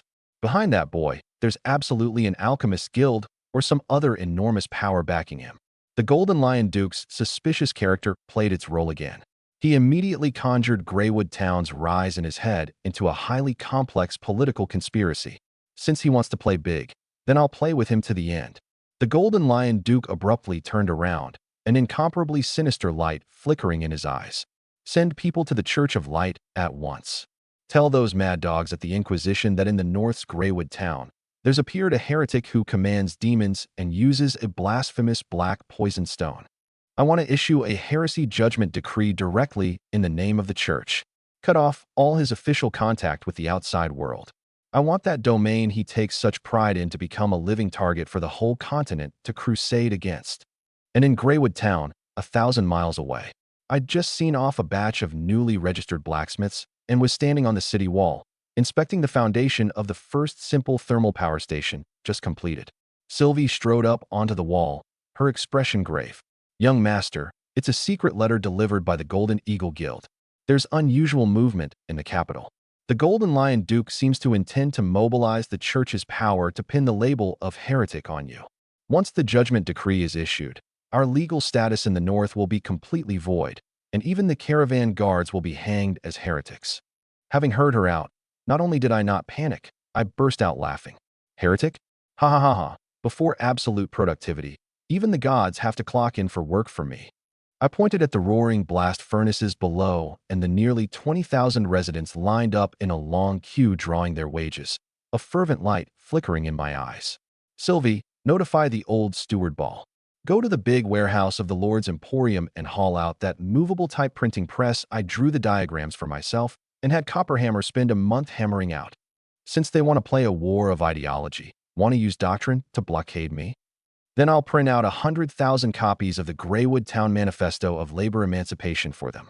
I'll let every serf in the whole North know that the one who can fill their bellies isn't the god of light, but Greywood Town's steel and silver. The new round of maneuvering had finally transcended the cold weapon hacking and risen to the ultimate collision of capital versus divine authority, industry versus feudalism. Greywood Town that day was awoken by a burst of crude cursing and the muffled thud of fists striking faces. Hey, watch your dirty boots, you bedbug from Black Iron territory. That patch of ground I claimed first. Shut your stinking mouth, you Redleaf territory softy. Want to fight? I'll bet my mining pick I can stuff all your teeth into those stupid nostrils of yours. Outside the workers' shanty district, on a muddy open patch, a few dozen men speaking different accents were grappling in a brawl. Heavy fists, spraying nosebleeds, and some even snatched up the wooden bowls they ate from. Not until old Wolf Gareth charged in with a squad of fully armed iron guards and, with cold sword hilts, shattered the jaws of a few ringleaders did this chaos barely subside. But this was only surface chaos. In the Lord's study, old Steward Ball's wrinkle-covered face was nearly wrung into a rag. He hurriedly slammed a few thick parchment ledgers heavily onto the desk, his chest heaving violently. Oh, for the sake of the holy light. Lord Lorien, you must go reign in those crazed mud legs outside. Ball pulled out a handkerchief to wipe the cold sweat from his forehead. They fight every day over a well of clean water, even over the poles for drying hemp cloth. The new Redleaf territory people and the other refugees have already split into several gangs. This morning, 17 more iron-smelting workers had their ribs broken and are lying on planks wailing. I was leaning back against the soft leather chair, a cup of steaming black tea in hand. Rather than showing the anxiety Ball expected, I took an unhurried sip. This is quite normal, Ball. When 20,000 sheep are stuffed into a pen that could originally hold only 5,000, they'll bite at each other too. I set down the teacup, my eyes sharp. Smash their regional loyalties completely for me. Starting this noon, break everyone up and reorganize them. The steel workers go to the first dormitory district, the coal miners go to the second, the farmers go to the third. Tell them there are no Redleaf territory people here, and no Black Iron territory people either, only the workers and farmers of Greywood Town. Anyone who dares delay my production schedule again over turf grabbing, I'll press his head into the blast furnace to make coke. Ball sighed bitterly and lowered his voice. My lord, fighting actually isn't the most fatal thing. What's truly deadly is, we're out of money. I raised my eyebrows in exaggerated fashion. Out of money? Heh, for this young master, what an unfamiliar word that is. Isn't our granary so full it's about to overflow? And the gold coins the Viscount of Redleaf paid in compensation were all taken to the black market to exchange, weren't they? No, it's that we're out of small change, my lord. Ball grew so anxious he slapped his thigh. Nearly 15,000 people work every day. Even the bottommost dung hauler gets 2 copper coins a day. Our daily expenditure is an astronomical figure. Gold and silver coins simply can't be broken into change in the hands of those peddlers and workers. This morning, while queuing to hand out wages, because there weren't enough coppers, someone over at the mine district was already smashing their iron picks. If everyone works but can't get paid, I swear a riot will tear down your lord's manor before long. No money to pay wages, and the internal consumption loop would jam up instantly. This was the true crisis brought on by the population explosion. Listen, old fellow, take a deep breath. I stood up, straightened my shirt collar, walked over to Ball, and patted his shoulder. Who told you paying wages had to be done with those heavy coppers? I led the utterly bewildered Ball out of the study, through the corridor, into a tightly guarded brick house newly built in the rear courtyard. I pushed open the heavy wooden door. A rich smell of ink mixed with the scent of pine resin hit us in the face. In the center of the room, an enormous machine composed of heavy fine steel gears and levers stood silently. The blacksmith Copperhammer was on it with a few apprentices, adjusting something. Copperhammer started up. I snapped my fingers. As you wish, my lord. Copperhammer pulled a thick lever. Kachuk, thump. Accompanied by the metallic sound of gears meshing, a lead-type plate carved full of fine patterns and numbers pressed hard onto soft yet tough silk-hemp paper. I stepped forward, drew out a sheet still giving off a warm breath, and handed it to Ball. The paper was printed all around with extremely intricate anti-counterfeiting patterns, and dead center were the dual crests of the Bauhinia family and Greywood Town. Below, in bold black type, was printed Greywood Town Labor Union Voucher, denomination 5 Jiao. And in the very corner was my personal seal, stamped in a special fluorescent ink. What is this? Ball's eyes went wide, as if looking at an alien creation. This is our new money. I smiled like a devil who'd just opened Pandora's box. Tell those crude workers that copper coins are too heavy and easily fall into the sewers. From tomorrow, this voucher is rolled out across all of Greywood Town. 1 jiao equals 10 coppers. Ball was so frightened, he nearly bit his own tongue. Oh, merciful holy light. My lord, you must be mad. Handing them a scrap of waste paper as money? Those hot-tempered miners will tear us to shreds. As long as the black bread in our lord's emporium stays in ample supply. As long as this voucher can buy sausage, ale, and winter clothing, and can even be used to pay rent, this scrap of paper is the hardest currency in the whole North. I patted the printing press, still ceaselessly spitting out paper, a fervor spanning the ages flickering in my eyes. Ball, gold and silver coins. However many you dig up is however many there are. But as long as this machine keeps turning, Greywood Town's wealth is always mine to decide. The rollout of the vouchers went unexpectedly smoothly. In the face of hunger, the workers didn't care at all whether what they held was copper coins or a patterned scrap of paper. As long as it could be exchanged at the emporium for steaming stewed meat and ale, that was fine. But the economic crisis had just been forcibly suppressed when dark clouds on the horizon pressed in. A noon in late May. 30 Templar knights, clad in dazzling silver armor with a huge gold cross painted on their chests, halted like a sharp lance directly beneath Greywood Town's unfinished new city wall. The sound of hooves was uniform, giving off an unquestionable grim air.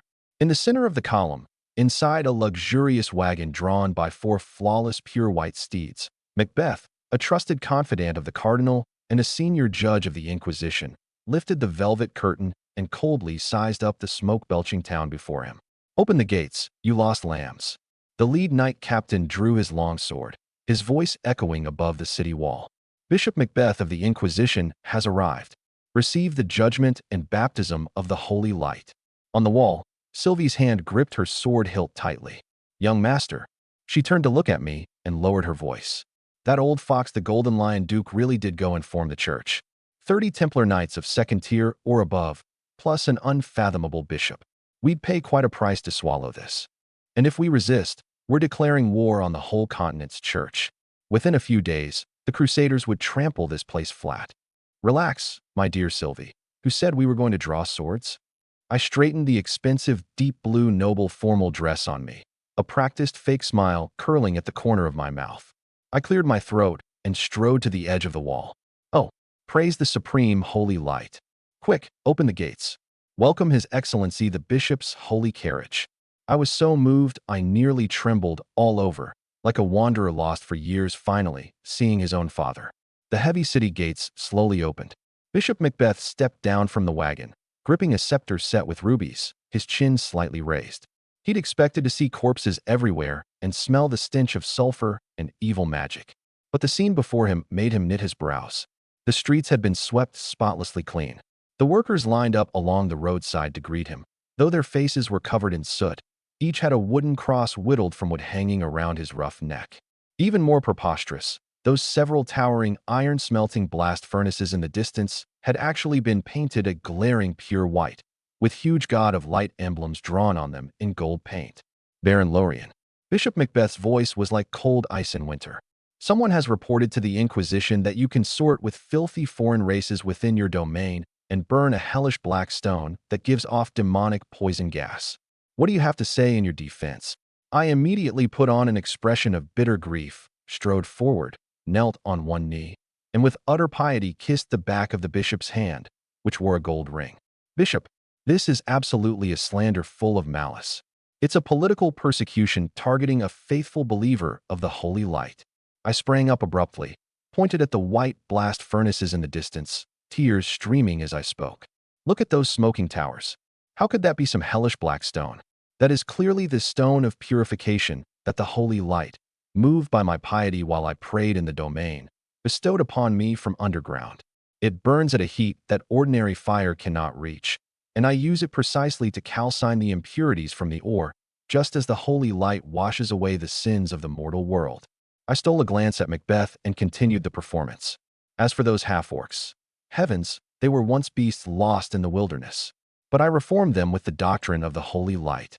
Every day now I have them do the heaviest physical labor, precisely to help them scrub away the sins of being heathens. Look, when they work, they even cry out your name. In the mine pit in the distance, the half-orc Grom was indeed roaring, but what he shouted was for the extra ration of salted pork. Bishop Macbeth's eyelid twitched. He'd been in the Inquisition 20 years. What sophistry hadn't he heard? This kind of talk dressing up coal and slaves as religious miracles was simply an insult to his intelligence. Enough, Baron. Macbeth gave a cold laugh, his scepter thumping heavily on the flagstone road. Whether it's heresy, the Inquisition's lie-detecting magic array will tell at a single test. Search. Bishop, I raised my voice at just the right moment, cutting straight into his spellcasting wind-up. The journey has been wearying. How could such coarse work as an inspection be allowed to soil your own hands? Why not first take a look at the small token of my regard I've prepared for the great church? I turned slightly and made a gesture of invitation. Macbeth narrowed his eyes and fell silent for 2 seconds. In the end, he still lifted his foot and followed me into a secret chamber deep within the Lord's Hall. The moment the door closed, the clamor outside was completely shut out. I wasted no words. I walked straight to the center of the room and yanked off the heavy black cloth covering 3 large iron chests. Several clicks, and the latches sprang open. In an instant, a dazzling silver radiance filled the entire secret chamber. It was 50,000 brand new silver coins just extracted from the system space, of extremely high purity, without the slightest wear even on the edges. They were like a small silver hill, giving off a magic more enchanting than any holy light. Bishop Macbeth's breathing stopped in an instant. His once dignified and cold face, its muscles twitched a few times beyond his control, and the palm gripping the scepter seeped sweat. Bishop, I know why the Golden Lion Duke sent you. He wants to borrow your holy hand to remove me, this thorn in his political eye. I walked over to the bishop's side, like a venomous snake flicking its tongue, and lowered my voice. But he's a miser. He sent you all this way to suffer in the north. Will he give you a single copper coin in reward? He won't. My slender fingers gently traced the surface of those silver coins, giving off a pleasing sound of clinking metal. But I, Lorien, am different. I know full well how arduous it is to build a great cathedral. These 50,000 silver coins are merely Greywood Town's first atonement donation. If the domain can go on producing in peace under your protection of the holy light, I guarantee that every month, 10,000 of these same silver coins will be delivered right on time to your private residence. So now, Bishop, I turned my head and looked at him with a smile. Do you think those stones outside are a gift from demons, or a grace bestowed by the holy light? Bishop Macbeth swallowed a hard, dry gulp. He slowly stretched out a hand and, as if caressing a lover's skin, plunged it deep into that pile of silver coins. When he lifted his head again, the winter-like coldness on his face had completely melted, replaced by a spring breeze like benevolence. Baron Lorien, your pious heart is simply purer than this silver. The bishop's tone turned gentle and magnetic. The Golden Lion Duke has had his eyes blinded by worldly power, going so far as to frame such a great believer of the holy light. Rest assured, my child, in the Inquisition's archives, Greywood Town will forever be a holy land of miracles. An earth-shattering catastrophe was defused into nothing. Bishop Macbeth, with his wagon loaded full of silver coins, contentedly set out on the return journey. But while tallying the roster, Gareth, in charge of the escort work, reported a strange episode to me. The church's party was missing a low-ranking nun who'd traveled with them. Around dusk, Greywood Town's East District, surrounded by Sylvie and several iron guards, I pushed open the wooden door of a low wooden hut. The light inside was dim, and a thick, bloody stench shot straight up the nostrils. On a crude wooden bed lay a miner with a ghastly pale face. The flesh at his left wrist was a mangled mess, clearly crushed by a falling rock in the mine or a pulley block. And beside the bed knelt a young girl in plain white nun's habit. She had a head of soft golden hair, now soaked with sweat and clinging tightly to her cheeks, her hands giving off a gentle, faint white glow. That was the church's most basic healing spell. The glow covered the miner's severed wrist, barely slowing the pace of the gushing blood. And the girl's lips were already bitten till they bled. The magic overdraft had her trembling all over, but she still didn't move her hands away. Not until the miner's breathing steadied a little did her legs go weak, and she slumped down onto the mud-covered floor, gasping in great gulps.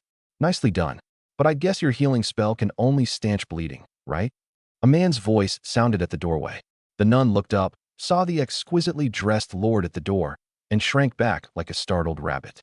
But when she saw the respectful eyes of the workers around her, she drew a deep breath and rose to her feet again. "My name is Cecilia, my lord." Her gaze didn't retreat in the slightest. The bishop has eyes only for those heavy chests.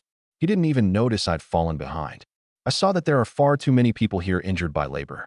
They roll on the ground in pain, yet not a single priest is willing to recite a prayer for them." Cecilia spread her blood-stained hands to shield the sickbed. "If you would send me to the gallows for lingering here without leave, do as you please. But please allow me to finish tending his wounds first." At this naive girl who seemed to radiate a saintly halo, I couldn't help letting out a soft laugh. "Hang you? Yeah, what kind of brain-dead plots from night novels are stuffed inside your head?" I walked slowly to the bedside and glanced at the gravely injured, unconscious miner.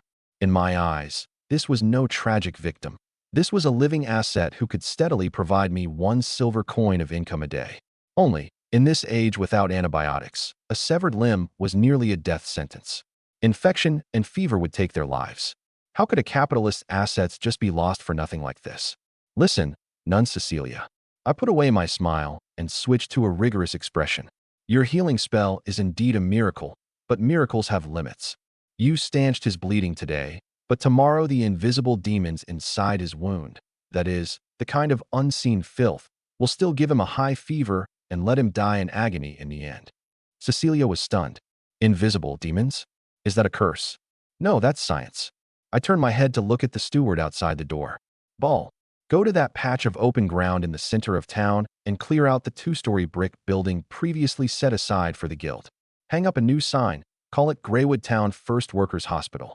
Go to the distillery and haul me 2 big cartloads of that highest concentration liquor just distilled, the kind that kills whoever drinks it, along with clean gauze boiled repeatedly in hot water." Having given the orders, I looked again at the utterly bewildered nun, bowed slightly, and performed an impeccable noble courtesy. "Beautiful nun, since that bishop reeking of copper coins abandoned you, then stay in Greywood Town." The condition I threw out was extremely enticing, carrying an unquestionable dominance. "I'll provide you a spacious hospital with the cleanest sickbeds inside. I'll provide you the miraculous liquor that can kill those invisible demons.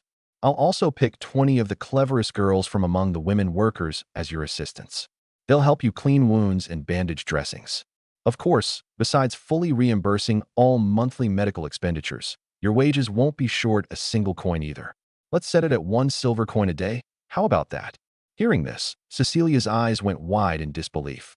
In the church, only senior priests who treated the great nobles could enjoy such treatment. And this lord before her, regarded as a heretic, actually wanted to build a huge medical facility for these bottommost mudlegs?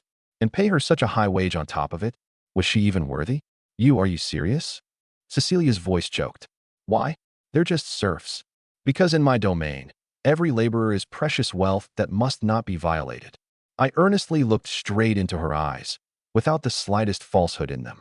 "My only requirement is that from today, you are Greywood Town's chief medical officer. Combine your holy spells with my sanitation management system. I want you to snatch these workers' lives back from the hands of death, every last one, for me." Hearing this, some defensive line in Cecilia's heart collapsed with a crash. For the first time, she felt that perhaps the true holy light wasn't in that magnificent golden cathedral, but in this town belching thick smoke and roaring with machinery. Watching the young nun nod hard with tears streaming down her face, the corner of my mouth curled up again into a capitalist smile. "Very good, a perfect investment. I snapped my fingers in my heart. With the medical system's boost, my population attrition rate would drop to freezing point. Greywood Town's industrial gears would turn all the more madly. The May wind already carried a bit of dry heat. But inside that newly completed two-story brick building in Greywood Town's center pervaded a pungent smell that felt foreign to all the residents. It was the smell of high-concentration alcohol. In the eyes of these serfs who might have drunk only watered-down cheap liquor their whole lives, this liquid that made your scalp tingle just from a sniff was simply corpse-dissolving water concocted by the Lord.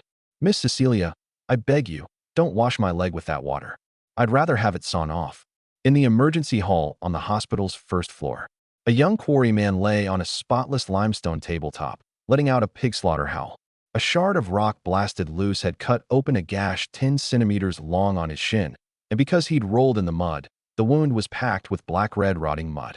Cecilia wore a bizarre white coat I'd forcibly required her to change into.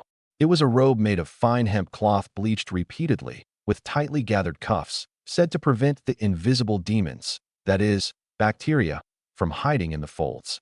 Bear with it, Paul. Cecilia was very patient, comforting him gently, though her hands moved without the slightest hesitation. She picked up a wad of cotton soaked in what was called 75 proof purified liquor and pressed it hard onto the worker's wound. Art. Instantly Paul let out a shrill scream and shot bolt upright. But under the restraint of two burly women assistants beside him, he could only watch his wound in despair as it foamed up faintly under the baptism of the alcohol. "O holy light, please forgive this poor man's suffering." Cecilia softly recited a prayer, faint white light appearing on her hands and covering the wound. This was the Greywood Town medical standard procedure I designed. First use physical means, alcohol to kill the bacteria, then have the nun promote cell regeneration through spells, and finally have well-trained women workers do fine suturing. On the second-floor balcony, I wore a light linen hunting outfit, holding a sample sheet of voucher just delivered from the printing press, casually watching the clamor below. "Young master, isn't this method of disinfection a bit too cruel?" Sylvie stood to one side, her palms faintly sweating. As a third-tier knight, she'd seen countless bloody battlefields, but this scene of treating one's own kind like dissecting livestock in a brightly lit room still gave her a chill. "Cruel?" I turned my head, a cold smile hanging at the corner of my mouth. "Sylvie, do you know how much grain and time it takes to train a skilled quarryman? With that old way of handling it, smear on some horse dung and leave it to fate. Paul would start running a fever in 3 days, his wound would ooze pus in 7, and in half a month I'd have to dig him a hole in the graveyard. Then I'd have to recruit another fool from the refugees and spend another month teaching him how to use a steel drill rod." I pointed at the worker below being sutured, my voice as flat as if discussing the repair cost of a machine. "Now, I only need to spend 2 bottles of liquor, half a roll of gauze, and a little bit of Cecilia's magic. In 3 days he can get out of bed. In a week he can return to the mine and produce for me the iron or that Greywood territory can never get enough of. So this isn't called cruelty. This is called attrition control." Sylvie was speechless. She found she could never refute this twisted yet self-consistent way of thinking of mine. In my eyes, human life wasn't a sacred soul, but a digital asset ticking on the domain's account. Yet this very way of handling things instead made the people of Greywood Town's standard of living higher than the capital's commoners. And they deeply loved and revered me, their lord, to a nearly fanatical degree. By now, the suturing below was nearing its end. Cecilia took the fine steel needle the midwife handed her. It was an ultra-fine suturing needle that the blacksmith copperhammer, amid my cursing, had hammered repeatedly over 100 times to shape. The needle tip had a perfect curve, and it had been boiled in boiling water for a full hour. "Don't be afraid, Paul. This is just mending clothes." This procedure was performed by Cecilia. Her hands were very steady, because her long experience aiding the poor at the church's bottom rung had given her composure far beyond ordinary people. As the steel needle pierced the skin, Paul's screams gradually turned into low moans. Cecilia's technique, too, went from unpracticed slowly to skilled, and this was precisely the surgical suturing I'd taught her. Though at first she'd felt that this act of mending human skin like hemp cloth was extremely blasphemous, after seeing with her own eyes 3 gravely injured people, originally certain to die, miraculously survive, she became a staunch supporter of this technique. When the last thread end was snipped, Cecilia wiped the fine sweat from her forehead and revealed a saintly smile. "There, Paul, go wait in the observation room on the 2nd floor. Remember, Go get a free Lord's supply every afternoon, and don't scratch the wound. Thank you, Miss Cecilia. Thank you, my lord. Paul called out weakly, his eyes full of the gratitude of one who'd escaped death. Watching the worker carried away, I contentedly closed the ledger on the second floor. Sylvie, did you see that? This is the highest realm of winning people's hearts. I exploited their physical strength and overdrew their future. But when they're about to be scrapped, I fix them up, and they instead feel deeply grateful to me, thinking I'm the most benevolent lord in this world. I turned around and looked at the increasingly busy printing plant to the east, a fervent light flickering in my eyes. With this hospital, Greywood Town's population attrition rate will drop to the lowest on the whole continent. Add the vouchers rooting deep in people's hearts, and my domain's resistance to external checks and balances will rise to an inconceivable degree. Cecilia was busy at the hospital all day long. Not until the moon rose to the treetops did she drag her weary body back to the independent dormitory I'd arranged for her. It was a clean, dry little room with a wooden floor 10,000 times better than that dim, damp stone cave she'd lived in at the church. She sat before the mirror and untied the nun's wimple on her head. It was her only symbol of faith, but right now it was stained with a few drops of blood that wouldn't wash out. Cecilia fell into deep thought. Her hometown was in a slum in the empire's south. Her parents died in a sudden plague, and in the end it was an old priest passing by who took her in. So she'd always believed the church was the warmest place in this world, the closest to the holy light. But as Cecilia gradually grew up, she discovered that what those cardinals cared about was the golden candlesticks and the heavy holy light tax. Those senior priests would rather use precious healing spells on a noble family's sick pet dog than on the serfs slowly dying outside the door. For privately diverting the white bread used in sacrifices to aid orphans, she was regarded by Bishop Macbeth as low-grade goods with sticky fingers, enduring cold mockery and ostracism to the fullest. Until she came to Greywood Town. Here, that notorious wastrel Lorien really did build houses for refugees to live in, really did open a hospital to treat the poor. Everyone had money for working too, was full of drive going to work every day, and at mealtimes could even eat their fill. Even the faces of those frightening half-orcs beamed with an honest, simple smile she'd never seen before. If there truly is a heaven in this world, perhaps the one that most resembles it is Lord Lorien's Greywood territory. Cecilia gazed out the window at the brightly lit town and smiled with great happiness. On the trade road several hundred miles from Greywood Town, Bishop Macbeth's luxurious wagon was rolling slowly along. In the wagon's hidden compartment, 50,000 brand-new silver coins gave off a crisp, clinking sound amid the jolting. That sound, to Macbeth's ears, was more pleasant than any hymn. By the dim oil lamp, he'd taken up his pen and was writing on a top-secret report. After my personal inspection, Baron Lorien of Greywood Town is a rare genius favored by the holy light. The black stone within his domain is the essence sedimented by the holy light. The half-orcs he employs have all received baptism and become devout laborers. Baron Lorien has moreover generously opened his purse, wishing to build a holy light purification grand cathedral in the northern wilderness. Such sincere devotion has deeply moved me. Writing to this point, Macbeth stopped his pen, stroked the fat on his chin, and gave a cold laugh. That fool the Golden Lion Duke really thinks I'd blame a devout believer for his bit of empty promises? He knew full well. As long as Lorien sent that 10,000 silver coins into his residence on time every month, even if Greywood Town really summoned demons, he'd dare call them six-winged angels in black cloaks.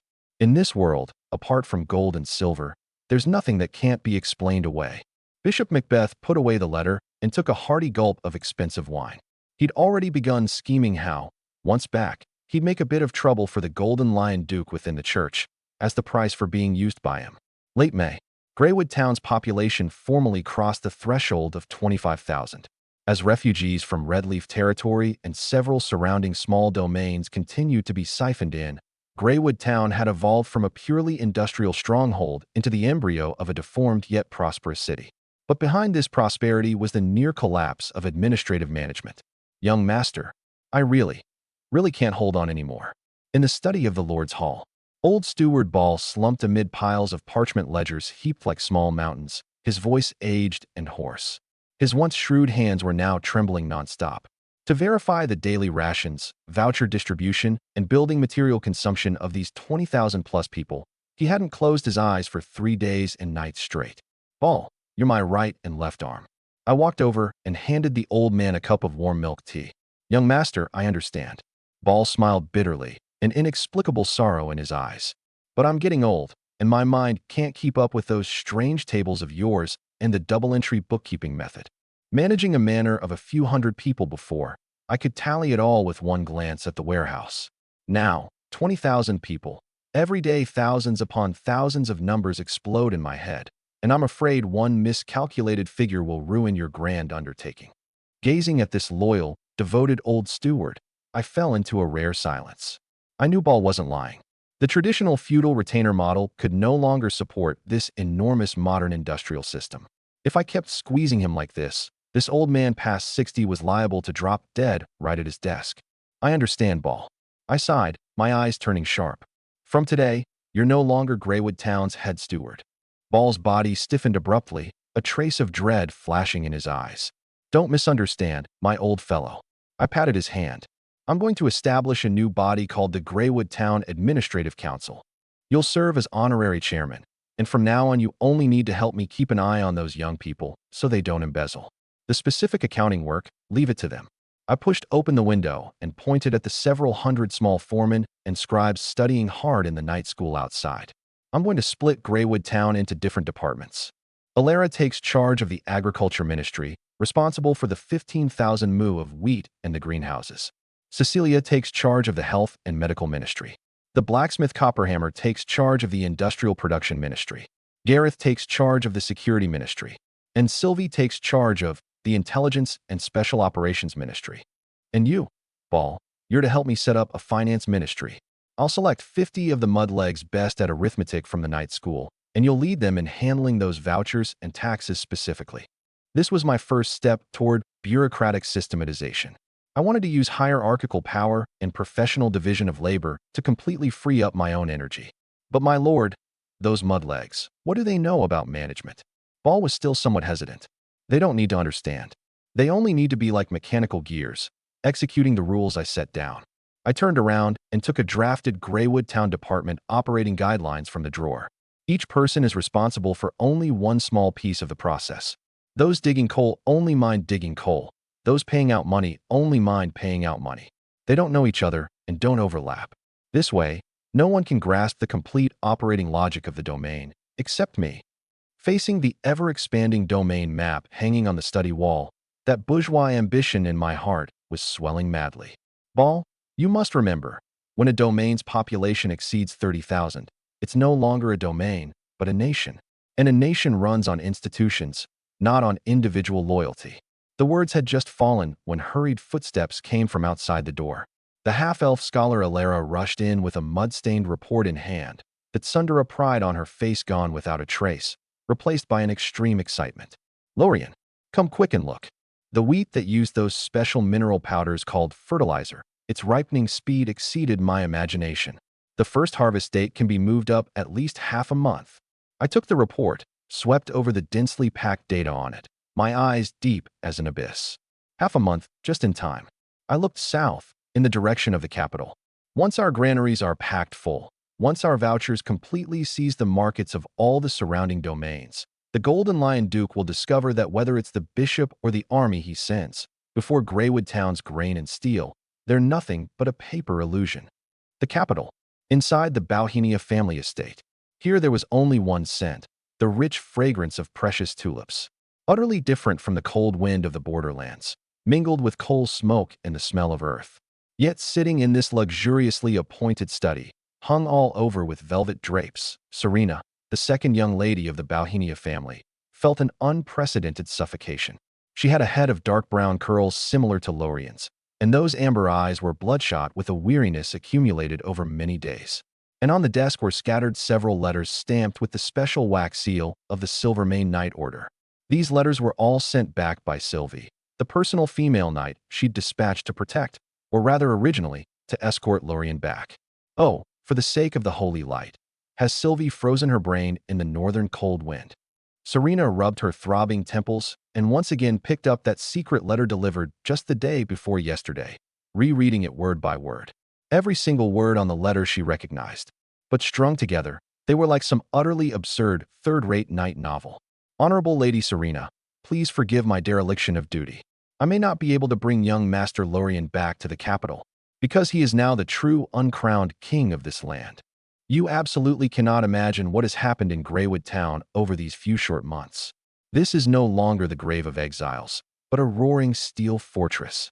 The young master now has nearly 30,000 residents and has established a fearsome force called the Iron Guard. Just last month, he even quite easily annihilated the 2,500 regular soldiers and mercenaries led by the Viscount of Redleaf. And not only that, the young master has also abolished traditional metal currency and issued within the domain a paper money called vouchers. And those bottom-tier refugees actually believe in it utterly and work madly for this paper money. Serena drew a deep breath and slapped the letter down hard on the mahogany desktop. 30,000 people? Annihilated a regular army?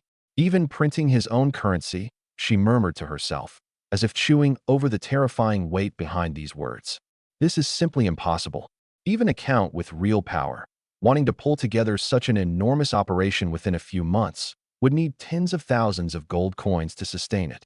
In her earlier letters, Sylvie had once confidently speculated that it was her mother, that cold duchess, who'd secretly given Lorien an extremely enormous sum of secret startup capital. But Serena knew better than anyone that this was simply nonsense. Mother detested Lorien. That was an open secret throughout the entire Balhinia family. In Mother's harsh and snobbish eyes, only the eldest brother Arthur, accomplished in swordsmanship and socializing, was the family's sole heir and pride. As for Lorien, this wastrel who'd once lingered in taverns and among women, Mother couldn't wait for him to die in the north and stop continuing to embarrass her. What's more, even if Mother wanted to give it, she simply couldn't produce such a sum now. Thinking of this, Serena's eyes dimmed. The core industry under the Balhinia family's name, the Violet Chamber of Commerce, had already reached the cliff's edge of impending bankruptcy. To completely strangle the Balhinia family's economic lifeline, the Golden Lion Duke had joined with several major traditional trade tycoons of the capital to carry out an extremely cruel blockade of the Violet Chamber of Commerce's spice, silk, and traditional weapons trade lines. The old supply chains were cut off, the chamber's warehouses were packed with aged stock that couldn't be sold, and the exorbitant maintenance costs and debts were draining the family's last blood every day. No new industry, no new profit growth point. This was a dead end. Could it be that little brother who as a child only knew how to trail behind me making trouble, really built a city in the wilderness by his own ability? Serena walked to the window and silently gazed outside, at the garden that was no longer as exquisitely trimmed as before. She only felt that Lorien's figure had become unprecedentedly mysterious and unfathomable in her mind. Recently, a hidden piece of news had been circulating in the capital's upper social circles. The Golden Eagle Guild, originally only a first-rate chamber and not yet top-tier, had, because it opened up a mysterious trade line in the north, relying on selling a kind of cheap and durable high-carbon steel farm tools, smokeless black gold, and other novel products, made a fortune within just 2 short months. Serena's intuition told her that the supplier hidden behind the Golden Eagle Guild was Lorien. No, I have to try to seek his help. Serena bit her pale lip. She walked to the desk and spread out a sheet of top-quality parchment bearing the family's hidden watermark. No longer in the identity of a condescending elder sister, but in the tone of a merchant fallen into desperate straits, she wrote a sincere secret letter. She asked Lorien whether, for the sake of the family, he could provide a novel product capable of evading the Golden Lion Duke's traditional blockade line, so as to save the tottering Violet Chamber of Commerce. Pressing down the wax seal hard, Serena handed the letter to her most trusted secret courier, her gaze turning toward the northern sky. Lorien, my little brother, if you've truly grown up, then let me see your miracle.